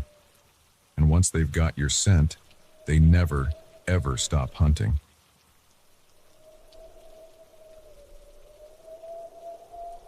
The moment the tractor sputtered to a halt in that secluded corner of the farm, I knew something was wrong. But it wasn't until I heard those inhuman shrieks echoing from the cornfield that I realized our annual fall festival had become a fight for survival. By then, half our hayride group had already vanished into the rows of corn, never to be seen again. My name's Jake, and I've worked at Henderson's farm for the past 5 autumns. It's a decent seasonal gig, helping with the harvest, running the pumpkin patch, and my personal favorite, driving the hayride tractor. Old Mr. Henderson's place is the biggest farm in the county, and their fall festival draws folks from all over the state. This year started like any other. The air was crisp with the promise of winter, leaves turning gold and red on the trees surrounding the sprawling fields. Families streamed in, kids squealing with delight as they picked pumpkins and navigated the corn maze. The scent of apple cider and cinnamon donuts wafted from the snack stand. It was the perfect autumn day. I was on hayride duty, piloting a tractor with a trailer full of hay bales and excited passengers. We did a big loop around the farm, past the pumpkin patches and apple orchards, before cutting through a section of the massive cornfield that covered the back half of the property. It was my last run of the day, the sun already dipping towards the horizon. I had a full load, maybe 20 people, a mix of families with young kids and a group of teenagers out for some fall fun. As we entered the cornfield, I launched into my usual spiel. "Now folks, keep your eyes peeled," I said, raising my voice to be heard over the tractor's rumble. Legend has it these fields are haunted by the ghost of old Farmer Mackenzie. They say on nights like this, you can still hear him wandering the rows, looking for his lost cow. The kids giggled nervously while the teens rolled their eyes. I grinned to myself. It was all part of the act, a bit of harmless fun to add some spice to the ride. We were about halfway through the cornfield when it happened. The tractor, old but reliable, suddenly sputtered and died. I frowned, trying to restart it, but the engine wouldn't turn over. "Hang on, folks," I called back to my passengers. "Looks like we're having some technical difficulties. Sit tight and I'll have us moving again in no time." I hopped down from the tractor, popping the hood to check the engine. Everything looked normal, but something felt off. The corn seemed to rustle despite the lack of wind, and the fading sunlight cast long, ominous shadows between the rows. That's when I heard it. A sound that made my blood run cold. A shriek, high-pitched and decidedly inhuman, coming from deep within the cornfield. It was answered by another, then another, a chorus of unearthly cries that seemed to surround us. "What was that?" one of the teenagers asked, her voice trembling slightly. "Probably just some birds," I said, trying to keep my voice steady. "Nothing to worry about." But even as I said it, I knew it was a lie. No bird I'd ever heard made a sound like that. I turned back to the engine, desperately trying to get it started. Behind me, I could hear my passengers growing restless, their nervous chatter punctuated by those awful shrieks, which seemed to be getting closer. "Hey, where's Tommy?" A woman's panicked voice cut through the noise. I spun around. A mother was standing up in the trailer, looking around frantically. "My son, he was right here a minute ago." A murmur of concern rippled through the group. People started looking around, calling out names. And that's when I realized the true horror of our situation. It wasn't just Tommy who was missing. Nearly half the people who had been on the trailer were gone, vanished without a trace. "Everyone stay calm," I said, trying to project a confidence I didn't feel. "I'm sure they just wandered off to look at something. Let's all stick together and—" My words were cut off by a scream. One of the teenagers was pointing at the cornfield, her face pale with terror. "There's something out there," she cried. I saw it move. I followed her gaze, squinting into the deepening shadows between the cornstalks. For a moment, I saw nothing. Then, a flash of movement. Something pale and twisted, darting between the rows with impossible speed. "Everyone off the trailer!" I shouted. "We need to get out of here now!" Panic set in. People scrambled off the hay bales, children crying, adults shouting. I tried to organize them into a group, to lead them back the way we'd come, but it was chaos. And then they came. They burst from the corn in a nightmarish wave, creatures that defied description, part plant, part animal, with elongated limbs and faces that were nothing but gaping maws filled with needle-sharp teeth. They moved with terrifying speed, snatching people and dragging them screaming into the corn. I grabbed a pitchfork from the trailer and swung it wildly, managing to fend off one of the creatures as it lunged for a young boy. "Run!" I yelled, shoving the kid towards the path. "Everyone, run!" What followed was a nightmare I'll never forget. We ran through the cornfield, the creatures in pursuit, their shrieks filling the air. People fell behind, their screams abruptly cut off as they were taken. I led the dwindling group as best I could, but in the chaos and fading light, I quickly became disoriented. The corn seemed to move around us, the rows shifting and changing. No matter which way we turned, we couldn't find the exit. It was as if the field itself was alive, conspiring with the creatures to keep us trapped. Night fell, plunging us into near total darkness. The only light came from the harvest moon rising above the corn, casting an eerie glow over the field. The attacks became more frequent, more frenzied. I swung my pitchfork again and again, feeling it connect with something solid, hearing inhuman screeches of pain. By the time we finally burst out of the cornfield, there were only 5 of us left. Me, 2 of the teenagers, and a couple with their young daughter. We ran towards the distant lights of the farm buildings, not daring to look back. We crashed into the festival area, gasping and wild-eyed. The remaining visitors and staff stared at us in shock. I tried to explain what had happened, to warn them, but my words came out as incoherent babbling. Old Mr. Henderson approached, his face grave. "They've come again, haven't they?" he said quietly. I stared at him, uncomprehending. You knew about this." He nodded slowly. "It happens every few generations. The corn, it gets hungry. We try to keep people away from that part of the field, but sometimes—" He trailed off, shaking his head. I wanted to scream at him, to demand why he'd let us go into that field if he knew the danger, but I was too exhausted, too traumatized to do anything but collapse to the ground. The authorities were called, of course. A massive search was launched, but they found nothing. No bodies, no evidence of any attack. The cornfield looked normal in the light of day, giving no hint of the horrors it had contained. Most people claimed it must have been some kind of mass hallucination, or a prank gone wrong. The official report chalked it up to unexplained disappearances. And eventually, the case went cold. But I know the truth. I see it every time I close my eyes. Those twisted creatures, the corn moving with malevolent purpose, the faces of those I couldn't save. I don't work at Henderson's farm anymore. Can't stand the sight of a cornfield these days. But every autumn, when the air turns crisp and the leaves start to change, I remember, and I wonder, are they still out there, waiting in the corn? Will they grow hungry again? So if you're ever at a fall festival, enjoying a hayride on a crisp autumn evening, and your tractor breaks down in a lonely corner of a cornfield? Don't brush off that rustling as just the wind. Don't dismiss those strange cries as merely animal sounds. And whatever you do, don't wander into the corn. Because in some fields, the harvest isn't just about crops, and some hungers, once awakened, can never be satisfied.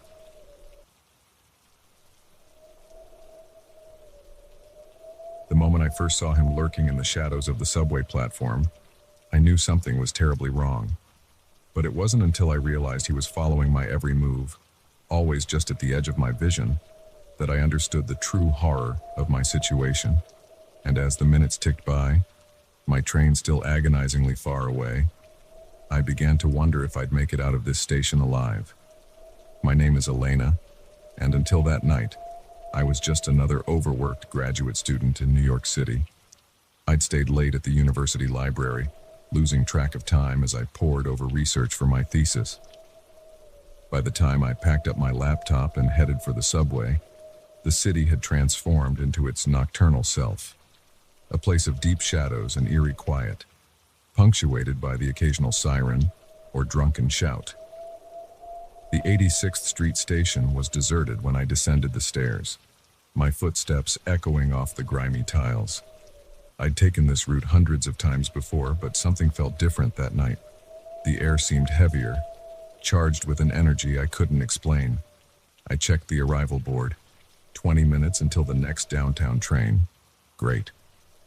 I sighed, resigning myself to a long wait, and moved towards my usual spot on the platform. That's when I saw him. He was standing at the far end of the platform, half hidden in the shadows cast by a flickering fluorescent light. Even from a distance, something about him set my teeth on edge. He was tall, unnaturally so, and rail-thin, his body swallowed up by a long, dark coat despite the summer heat. But it was his stillness that really unnerved me. He didn't shift his weight, didn't check his phone, didn't do any of the 100 little movements people usually make while waiting. He just stood there, like a statue. I told myself I was being paranoid. This was New York, after all. You see all types on the subway.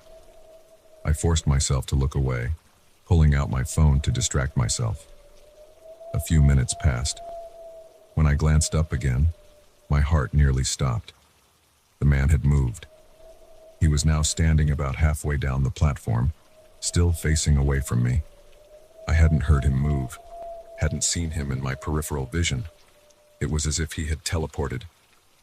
I swallowed hard, my mouth suddenly dry. This was wrong. Everything about this was wrong. I looked around frantically for anyone else, but the platform remained empty. Just me and him. I considered leaving, heading back up to the street to catch a cab, but something kept me rooted to the spot. Fear, maybe, or morbid curiosity, or perhaps some deeper instinct that told me running would only make things worse. So I stayed, my eyes locked on the strange figure. And that's when he turned his head, slowly, so slowly, to look at me. I wish I could say I saw something monstrous, that he had glowing eyes or fangs or something that would justify the terror coursing through me. But the truth was almost worse. His face was blank, expressionless, like a mannequin given horrible life. Our eyes met, or at least, I think they did. It was hard to tell, given the distance and the poor lighting. But in that moment, I felt seen. Not just observed, but seen, in a way that left me feeling exposed, vulnerable. I looked away quickly, my heart pounding. When I gathered the courage to look back, he had moved again. Closer now, still facing away from me, but only a few yards down the platform. Panic rose in my throat. I backed away, moving towards the stairs. But as I did, he moved too, matching my pace exactly. Always keeping the same distance between us, always staying just in my peripheral vision. This continued for what felt like hours, but was probably only minutes. Me, inching towards the exit. Him, mirroring my movements with uncanny precision. The whole time, that oppressive silence hung over the station, broken only by the distant rumble of trains on other lines. I reached the base of the stairs and paused, one foot on the bottom step. Part of me screamed to run, to flee back to the relative safety of the street above. But another part, a deeper, more primal part, warned that turning my back on this thing would be a fatal mistake. So I stood there, frozen in indecision, watching as the figure slowly, so slowly began to turn towards me. That's when I heard it, the blessed sound of an approaching train. My train, relief flooded through me, followed quickly by a new wave of terror. Because I knew, with a certainty I couldn't explain, that I had to be on that train, that if I missed it, I would never leave this platform. The next few moments were a blur. I ran towards the edge of the platform, no longer caring if I turned my back on the stranger. I could feel him behind me, moving with that same unnatural speed and silence. The train burst into the station in a rush of wind and screeching metal. I positioned myself in front of where I knew the doors would open, bouncing on the balls of my feet in anticipation. As the train slowed to a stop, I risked a glance over my shoulder. The man was there, much closer now, his arm outstretched as if to grab me. His fingers were too long, joints bent at impossible angles. The doors slid open. I threw myself inside, stumbling into an empty car. As I whirled around, I caught one last glimpse of the platform, and the figure standing at the very edge, his blank face turned towards me. Then the doors closed, and the train pulled away, leaving the strange man and that nightmarish platform behind. I sank into a seat, my legs shaking too badly to stand. As the adrenaline faded, I tried to make sense of what had just happened. Had I imagined it all? Was I so exhausted from studying that my mind had conjured up some bizarre hallucination? But deep down, I knew it had been real. The terror I'd felt was too visceral, too raw to have been a product of my imagination. When I finally reached my stop, I half expected to see the strange man waiting on the platform. But it was just the usual late-night crowd, a few tired workers, some tipsy revelers heading home from bars. I made it back to my apartment in record time, double-checking every lock before collapsing into bed. Sleep was a long time coming, and when it did, it was filled with dreams of endless subway platforms and silent eyes pursuing figures. The next day, I told myself it had all been a stress-induced fantasy. I went about my routine as normal, pushing the memories of the previous night to the back of my mind.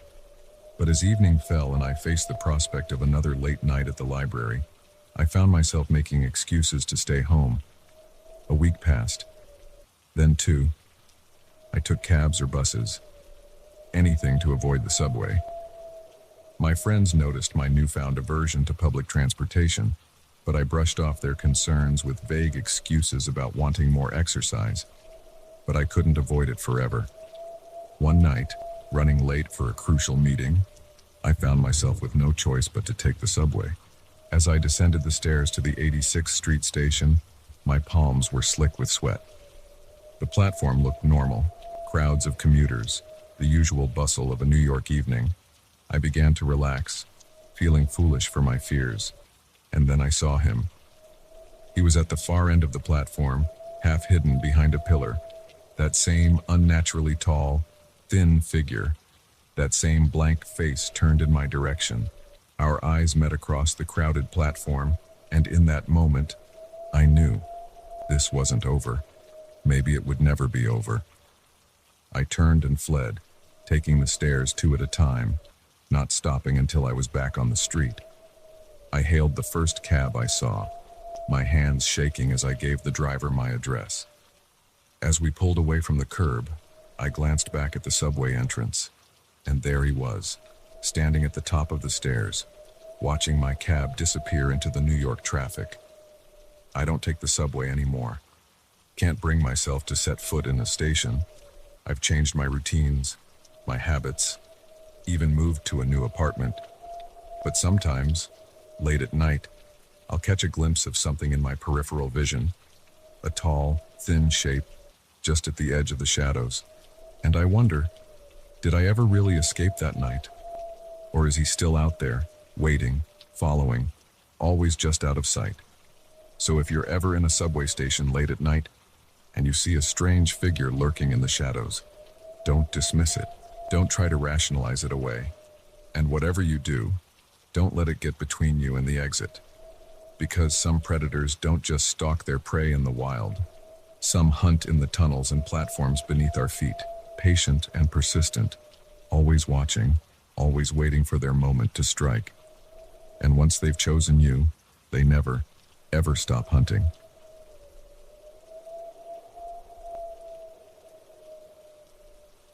The moment the stranger emerged from the ocean, I knew something was terribly wrong. His eyes were wild, his clothes tattered, and his story defied belief. But as night fell and those things began to circle our bonfire, I realized that our beach party had become a desperate fight for survival. My name's Alex, and I was just looking for a good time with friends on a warm summer night.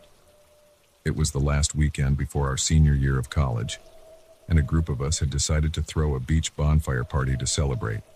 We'd found a secluded spot about an hour's drive from campus, far from the more popular beaches. The perfect place to let loose without worrying about noise complaints or campus security. As the sun began to set, casting a warm golden glow across the water, we got the fire going, the crackling flames, the sound of waves lapping at the shore, the laughter of friends. It was idyllic.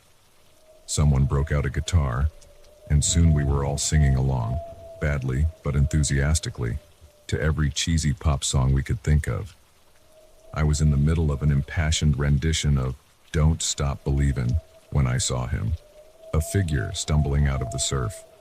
At first, I thought it was one of our group, maybe someone who'd gone for a late swim. But as he drew closer, I realized I didn't recognize him. The singing trailed off as others noticed the newcomer. He was a man, probably in his mid-30s, with wild, matted hair and a scraggly beard. His clothes were soaked and torn, hanging off his thin frame. But it was his eyes that really caught my attention, wide and frantic, darting around as if expecting an attack at any moment. "Hey man, you okay?" My friend Jake called out, always the first to offer help. The stranger's head snapped towards us, and for a moment, I thought he might bolt back into the ocean.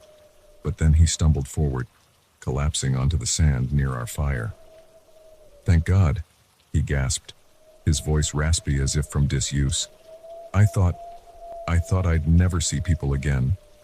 We gathered around him, someone offering a blanket, another a bottle of water. He gulped it down greedily, water spilling down his chin. "What happened to you?" I asked, curiosity overcoming my initial wariness. "Were you on a boat that sank or something?" He shook his head vehemently. No boat. I was taken." A nervous chuckle ran through our group. "Taken?" Jake asked. "What, like abducted by aliens or something?" The man's eyes locked onto Jake, and the intensity in them made me take a step back. "Not aliens," he said. "Something worse. Something from the deep." And then he started to talk. He told us a story so fantastic, so terrifying, that at first we were sure it was some elaborate prank. He claimed to have been a marine biologist on an expedition to study deep-sea life in the Caribbean.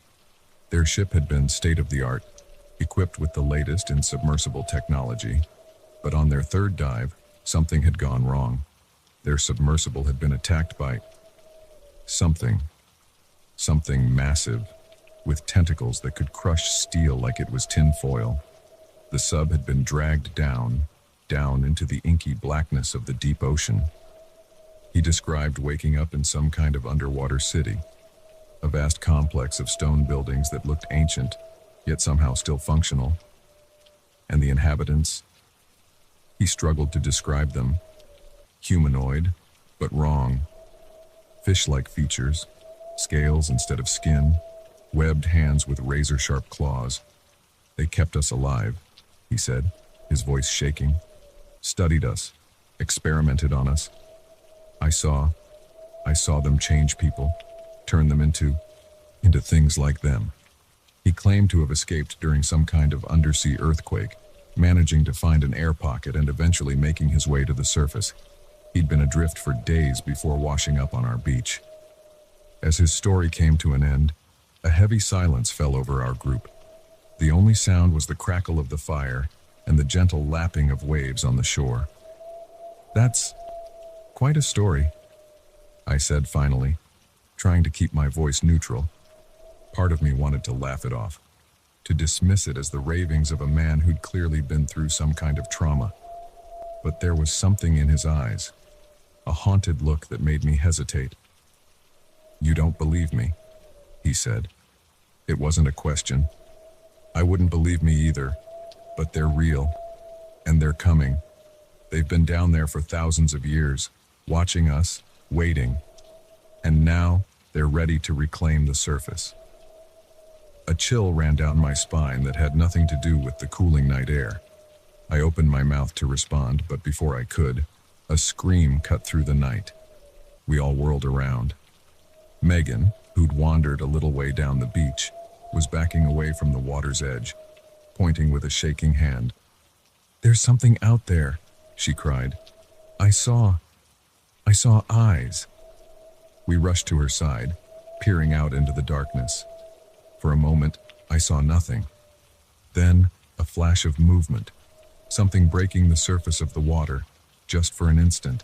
Something that looked disturbingly like a human arm, but elongated, ending in wickedly curved claws.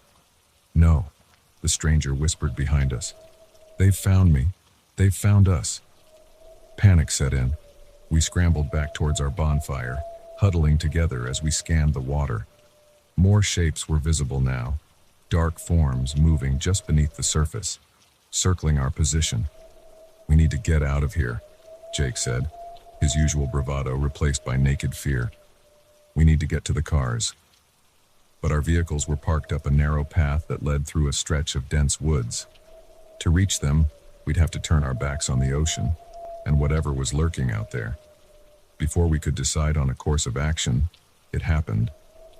With a sound like a wet towel being torn in half, something burst from the water.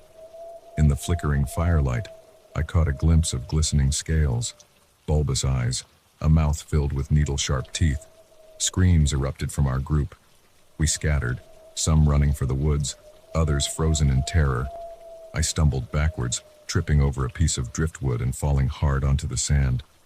As I scrambled to my feet, I saw more of them emerging from the surf. They moved with a horrible fluidity, part crawl, part slither. Their bodies were vaguely humanoid, but twisted, elongated in ways that defied anatomy. One of them grabbed Megan as she tried to run. I watched in horror as it dragged her towards the water, her screams cutting off abruptly as she was pulled under. "The fire!" the stranger yelled, snapping me out of my daze. "They hate the fire. It's your only chance." I didn't stop to question him. I grabbed a burning branch from the bonfire, wielding it like a torch. The nearest creature hissed and recoiled, its flesh sizzling where sparks landed on it. "Everyone grab something burning," I shouted. "Form a circle." Those of us who remained did as I said, creating a ring of fire around us. The creatures prowled just outside the circle of light, their inhuman eyes reflecting the flames. For what felt like hours, we stood our ground, waving our makeshift torches at any creature that dared to get too close. I lost track of how many of our group were taken. Every time I heard a scream cut short, every splash that signaled another person dragged into the depths, I felt a piece of my sanity slip away. As the sky began to lighten with the first hints of dawn, the attacks grew less frequent. By the time the sun peeked over the horizon, the beach was empty save for our small, shell-shocked group. We made our way to the cars in silence, no one daring to speak about what we'd witnessed. The stranger was gone, vanished at some point during the night. Part of me wondered if he'd ever really been there at all. In the days that followed, we tried to report what had happened, but with no bodies, no evidence beyond our wild stories, we were dismissed as drunk college kids playing a prank. The official report chalked it up to a few of our friends drowning in a tragic accident. But I know the truth. I see it every time I close my eyes. Those twisted forms emerging from the waves. Those hungry, inhuman eyes. I haven't set foot on a beach since that night. Can't even look at the ocean without feeling a wave of panic. Because I know they're out there, waiting, watching, and one day, they'll come for us all. So, if you're ever on a beach late at night and you see something strange in the water, don't dismiss it. Don't try to rationalize it away. And whatever you do, don't go near the waves, because some things are better left in the depths. And once they've gotten a taste of the surface, they'll never stop hunting for more.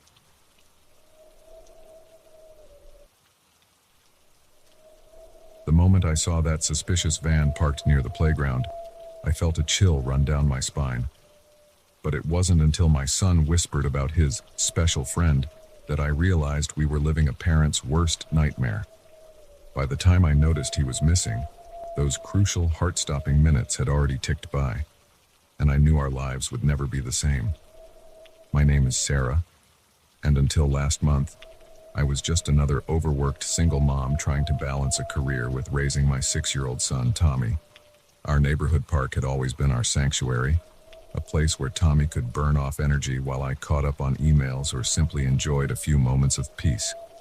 It was a warm Saturday afternoon when everything changed. Tommy was eager to get to the park, practically dragging me out the door with excited chatter about the new climbing structure they'd installed. As we walked the familiar route, I noticed something out of place, a nondescript white van parked across the street from the playground. It wasn't unusual to see unfamiliar vehicles in the area, but something about this one set my teeth on edge. I tried to shake off the feeling as we entered the park. Tommy made a beeline for the swings, his favorite, while I settled onto a nearby bench. I kept one eye on him as I scrolled through my phone, half listening to his delighted squeals as he pumped his legs, trying to go higher and higher. After a while, Tommy abandoned the swings for the sandbox. I watched as he approached another little boy, the two of them quickly engrossed in building an elaborate sandcastle. Satisfied that he was happily occupied, I turned my attention back to my phone, responding to a few work emails. It wasn't until about 20 minutes later that I realized Tommy had gone quiet. I looked up, scanning the playground for his familiar mop of brown hair. He wasn't in the sandbox anymore, nor on any of the play structures. A twinge of panic fluttered in my chest. "Tommy?" I called out, getting to my feet. No response. I circled the playground, my heart rate increasing with each step. He wasn't on the slides, wasn't in the tube tunnel where he sometimes liked to hide. Other parents were starting to notice my distress, asking if they could help. That's when I remembered the van. My blood ran cold as I sprinted to the street, praying I was overreacting. But the van was gone. What followed was a blur of panic and frantic activity. I called the police, my voice shaking as I tried to describe Tommy and the van. Officers arrived, cordoning off the area and questioning everyone present. I answered their questions on autopilot, my mind unable to process the reality of what was happening. Hours passed in an agonizing haze. As darkness fell, the initial flurry of activity gave way to a terrible waiting game. I sat on our living room couch, surrounded by well-meaning friends and neighbors, barely registering their words of comfort. My eyes were glued to the front door, willing it to open, for Tommy to walk through with a sheepish grin, explaining it had all been a silly game of hide and seek. But he didn't come home that night, or the next, or the one after that. The days that followed were a nightmare of police interviews, press conferences, and sleepless nights. I replayed every moment of that afternoon in my mind, torturing myself with what-ifs. What if I'd been paying closer attention? What if we'd left the park 5 minutes earlier? What if I'd trusted my instincts about that van? It was during one of the police interviews that a detective asked a question that made my blood run cold. "Mrs. Johnson, had Tommy mentioned any new friends recently? Anyone he seemed particularly excited about?" I started to shake my head, then froze as a memory surfaced. A few days before the incident, Tommy had been unusually quiet on our walk home from school. When I asked what was wrong, he'd hesitated before saying, "Mommy, can I tell you a secret?" I'd encouraged him, of course, always eager to be his confidant. "I have a special friend," he'd said, his voice barely above a whisper. "But it's a secret." He said I can't tell anyone about him. At the time, I'd assumed he was talking about an imaginary friend. It wasn't unusual for kids his age to have them, and I hadn't wanted to discourage his creativity. I'd simply smiled and told him it was okay to have secrets, as long as they weren't secrets that made him feel bad or scared. Now, recalling that conversation, I felt physically ill. How could I have been so blind? The detective's face tightened as I relayed this information. "Why didn't you mention this before?" he asked, his tone more weary than accusatory. I couldn't answer. The guilt was overwhelming, choking me with its intensity. The investigation took on a new urgency after that revelation. They combed through security footage from nearby businesses, interviewed Tommy's teachers and our neighbors, and put out a nationwide alert for the van. Days turned into weeks. Tommy's face was plastered on every local news channel, his smile haunting me from missing person posters taped to telephone poles and shop windows. I took a leave of absence from work, unable to focus on anything but the search for my son. Then, exactly 1 month after Tommy disappeared, my phone rang. It was a number I didn't recognize. With trembling hands, I answered. "Mrs. Johnson?" A gruff voice said. "This is Detective Ramirez. We need you to come down to the station right away." My heart leapt into my throat. "Did you find him? Is Tommy okay?" There was a pause that seemed to stretch for an eternity. "Just come down to the station, Mrs. Johnson, as quickly as you can." The drive to the police station was the longest of my life. My mind raced through every possibility, from the joyous reunion I'd been praying for to the devastating news I couldn't bear to contemplate. As I was led into an interview room, I noticed an unusual flurry of activity in the station. Detective Ramirez was waiting for me, his face a mask of professional detachment. "Mrs. Johnson," he began, "about an hour ago, we received a 911 call from a gas station attendant in a town about 200 miles north of here. He reported a young boy wandering alone in the parking lot, matching Tommy's description." I gasped, tears springing to my eyes. "Is it him? Is he okay?" The detective held up a hand. "We believe it is Tommy. Yes. Local police picked him up and are bringing him here as we speak. But Mrs. Johnson, I need to prepare you. Tommy appears to be physically unharmed, but he's not speaking. We don't know yet what he's been through, what he might have witnessed. It's going to be a long road." I barely heard the rest of what he said. My son was alive. He was coming home. Nothing else mattered. The reunion, when it finally happened, was both joyous and heartbreaking. Tommy looked smaller somehow, his eyes wide and wary in a way no child's eyes should be. When he saw me, he didn't run into my arms as I'd imagined. Instead, he approached cautiously, as if unsure of his welcome. I knelt down, opening my arms but not moving towards him, letting him set the pace.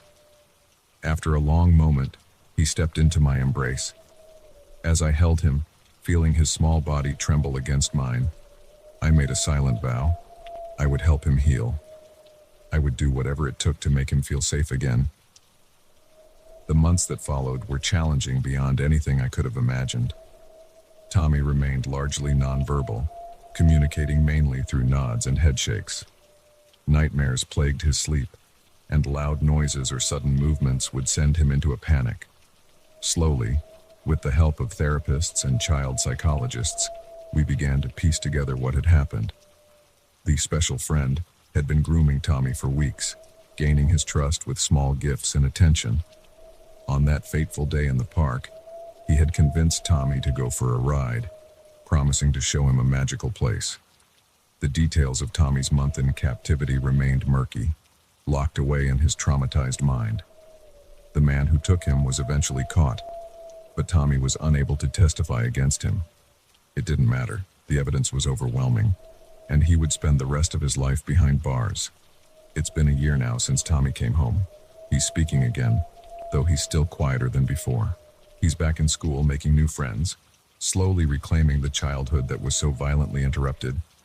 As for me, I've become a fierce advocate for child safety education and tougher laws against predators. I can't change what happened to Tommy, but I can try to prevent it from happening to other children. Every night, as I tuck Tommy into bed, I'm overwhelmed with gratitude that he's here, safe in his own room. But I'm also acutely aware of how quickly a normal day can turn into a nightmare. I know now that the monsters aren't just in stories. They're out there waiting for a moment of inattention, a child's innocence to exploit. So if you're a parent, hug your children a little tighter tonight. Talk to them about safety, about trusting their instincts. And if you ever see something that doesn't feel right, a van parked where it shouldn't be, a stranger paying too much attention to a child, don't hesitate to speak up. Because sometimes a parent's watchful eye and a community's vigilance are all that stand between a child and unimaginable horror. And in those crucial moments, every second counts.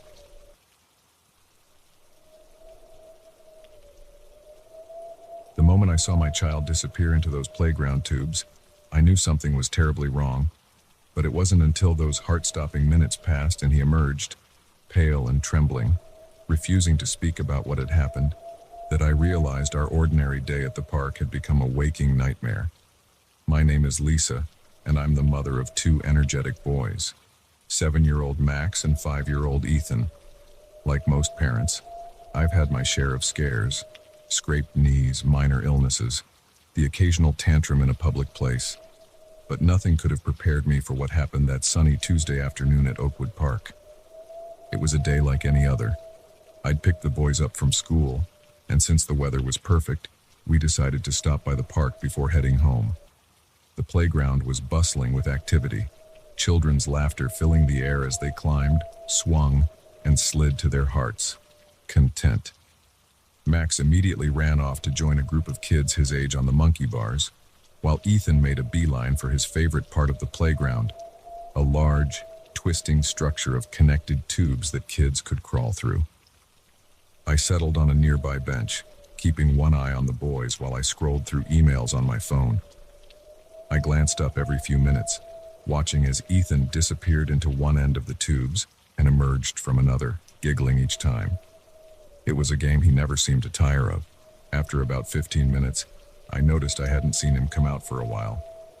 "Ethan," I called out, not too worried at first.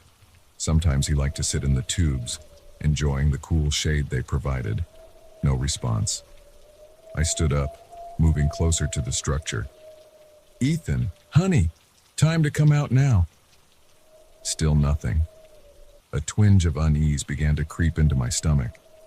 I approached the nearest tube entrance, bending down to peer inside. "Ethan!" The tube was empty. My heart rate quickened as I circled the structure, checking each exit. No sign of my little boy. I started calling his name louder, my voice taking on an edge of panic that drew the attention of other parents. "Max!" I shouted, spotting my older son still on the monkey bars. "Have you seen Ethan?" Max shook his head, looking confused and a little scared by my tone. The next few minutes were a blur of frantic searching. Other parents joined in, checking behind bushes, under benches, anywhere a small boy might hide. But Ethan was nowhere to be found. Just as I was about to call the police, a small voice called out, "Mommy!" I whirled around to see Ethan climbing out of one of the tubes. Relief flooded through me, so intense it made my knees weak. I rushed to him, scooping him up in my arms. "Oh my God, Ethan, where were you? I was so worried." But as I held him, I realized something was wrong. His little body was trembling, and when I pulled back to look at his face, his eyes were wide with an emotion I'd never seen in him before. Fear. Shock. I couldn't quite place it. "Sweetie, what happened? Were you stuck in the tube?" Ethan shook his head slowly, his lower lip quivering. I can't tell," he whispered. "What do you mean? You can't tell? Did something scare you in there?" He nodded, then buried his face in my shoulder, his small hands clutching my shirt tightly. I tried to question him further, but he refused to say anything more. By this point, a small crowd had gathered around us, murmuring in concern. I thanked them for their help, then quickly gathered Max and headed home, Ethan clinging to me the entire way. That night, Ethan had terrible nightmares. He woke up screaming, something he hadn't done since he was a toddler. When I rushed to his room, he was sitting up in bed, his eyes darting around the room as if searching for some unseen threat. "It's okay, baby," I soothed, holding him close. "It was just a bad dream. You're safe now." But even as I said the words, a chill ran down my spine, because I knew deep down that whatever had happened in those tubes wasn't just a figment of his imagination. The next few days were tough. Ethan became clingy, refusing to let me out of his sight.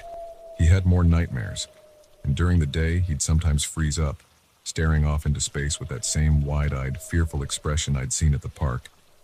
I tried everything I could think of to get him to open up. I asked gentle questions, tried play therapy techniques I'd read about online, even bribed him with his favorite treats. But every time I brought up what had happened in the tubes, he'd clam up, sometimes even bursting into tears. After a week of this, I decided it was time to seek professional help. I made an appointment with a child psychologist, Dr. Amelia Chen, who specialized in trauma and anxiety disorders in young children. During our first session, Dr. Chen spent some time talking with Ethan alone while I waited anxiously in the lobby. When she called me back in, her expression was grave. "Mrs. Thompson," she began, "Ethan is exhibiting clear signs of post-traumatic stress. Whatever happened in those tubes, it was deeply frightening for him." "But what could have happened?" I asked, frustration and worry making my voice sharp. "He was only in there for a few minutes." Dr. Chen shook her head. "Time can be subjective, especially for children in high-stress situations. Ethan believes he was in those tubes for much longer than a few minutes." A cold feeling settled in the pit of my stomach. "What do you mean?" When I asked Ethan how long he was in the tubes, he said it felt like days.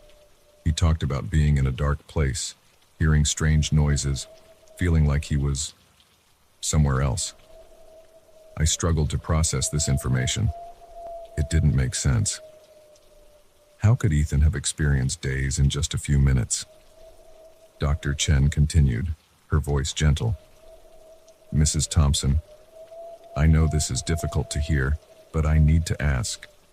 Has Ethan ever shown signs of unusual experiences before? Seeing things that aren't there, or claiming to visit strange places?" I shook my head vehemently.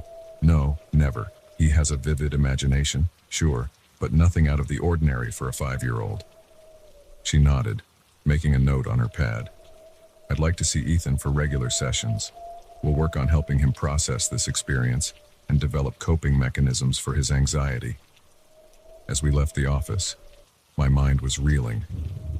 Part of me wanted to dismiss the whole thing as an overactive imagination, a childish fantasy gone wrong. But I couldn't shake the memory of Ethan's face when he emerged from those tubes, the raw fear in his eyes, the way his whole body had trembled. Over the next few weeks, Ethan slowly began to improve.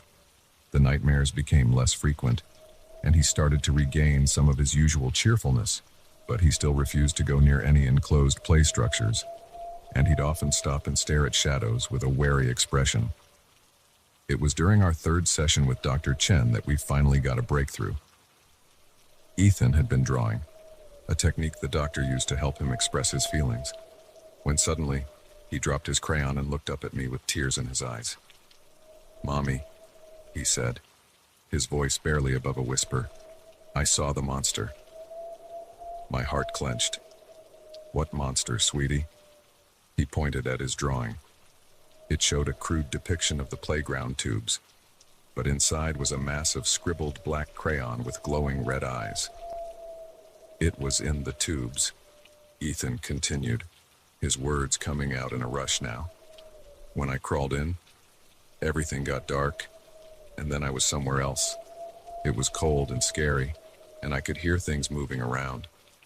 The monster tried to grab me, but I ran and ran until I found the way back."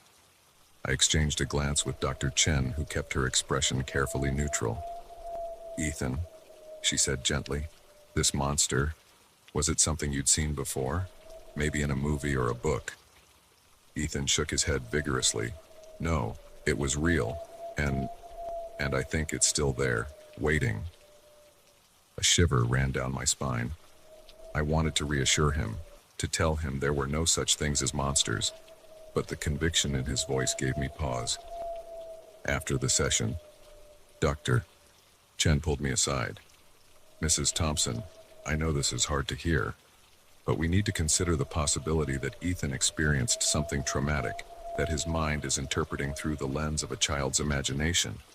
The monster could be a way for him to process a frightening encounter with a real person. My blood ran cold at the implication. You think someone hurt him in those tubes? She held up a hand. I'm not saying that's definitely what happened, but we need to be open to all possibilities. I'd like to recommend a physical exam, just to rule out any physical trauma. The next few days were a nightmare of doctor's visits, police interviews, and sleepless nights. To everyone's relief, the physical exam showed no signs of abuse. The police searched the playground thoroughly but found nothing suspicious. In the end, we were left with more questions than answers. Ethan's story remained consistent. He insisted he had been transported to another place, a dark and frightening world where a monster had tried to catch him. But how could that be possible? As the weeks passed, life slowly returned to normal. Ethan's nightmares became less frequent, and he even started asking to go to other playgrounds, though he still avoided tube structures. But sometimes, I'd catch him staring at dark corners or closets with a wary expression, as if expecting something to emerge, and I found myself looking at the world differently too. I'd always considered myself a rational person, skeptical of supernatural claims, but Ethan's experience had shaken my certainty, because deep down, a part of me wondered, what if he was telling the truth? What if, for a few brief minutes, my little boy had slipped into somewhere else? I'll probably never know exactly what happened in those tubes that day, but one thing's for certain, I'll never look at a playground the same way again. And whenever I see a child crawl into one of those twisting tube structures, I can't help but hold my breath, silently willing them to emerge quickly, safely, unchanged. Because sometimes, the line between our world and something else might be thinner than we think. And in the innocent play structures of our everyday lives, there might be portals to places we can't begin to understand. So if your child ever freezes up at the playground, or tells you a story that seems too fantastic to be true, listen. Really listen. Because in their wide eyes and trembling voices, there might be a glimpse of something beyond our ordinary understanding. Something that reminds us that the world is stranger, and perhaps more dangerous, than we ever imagined.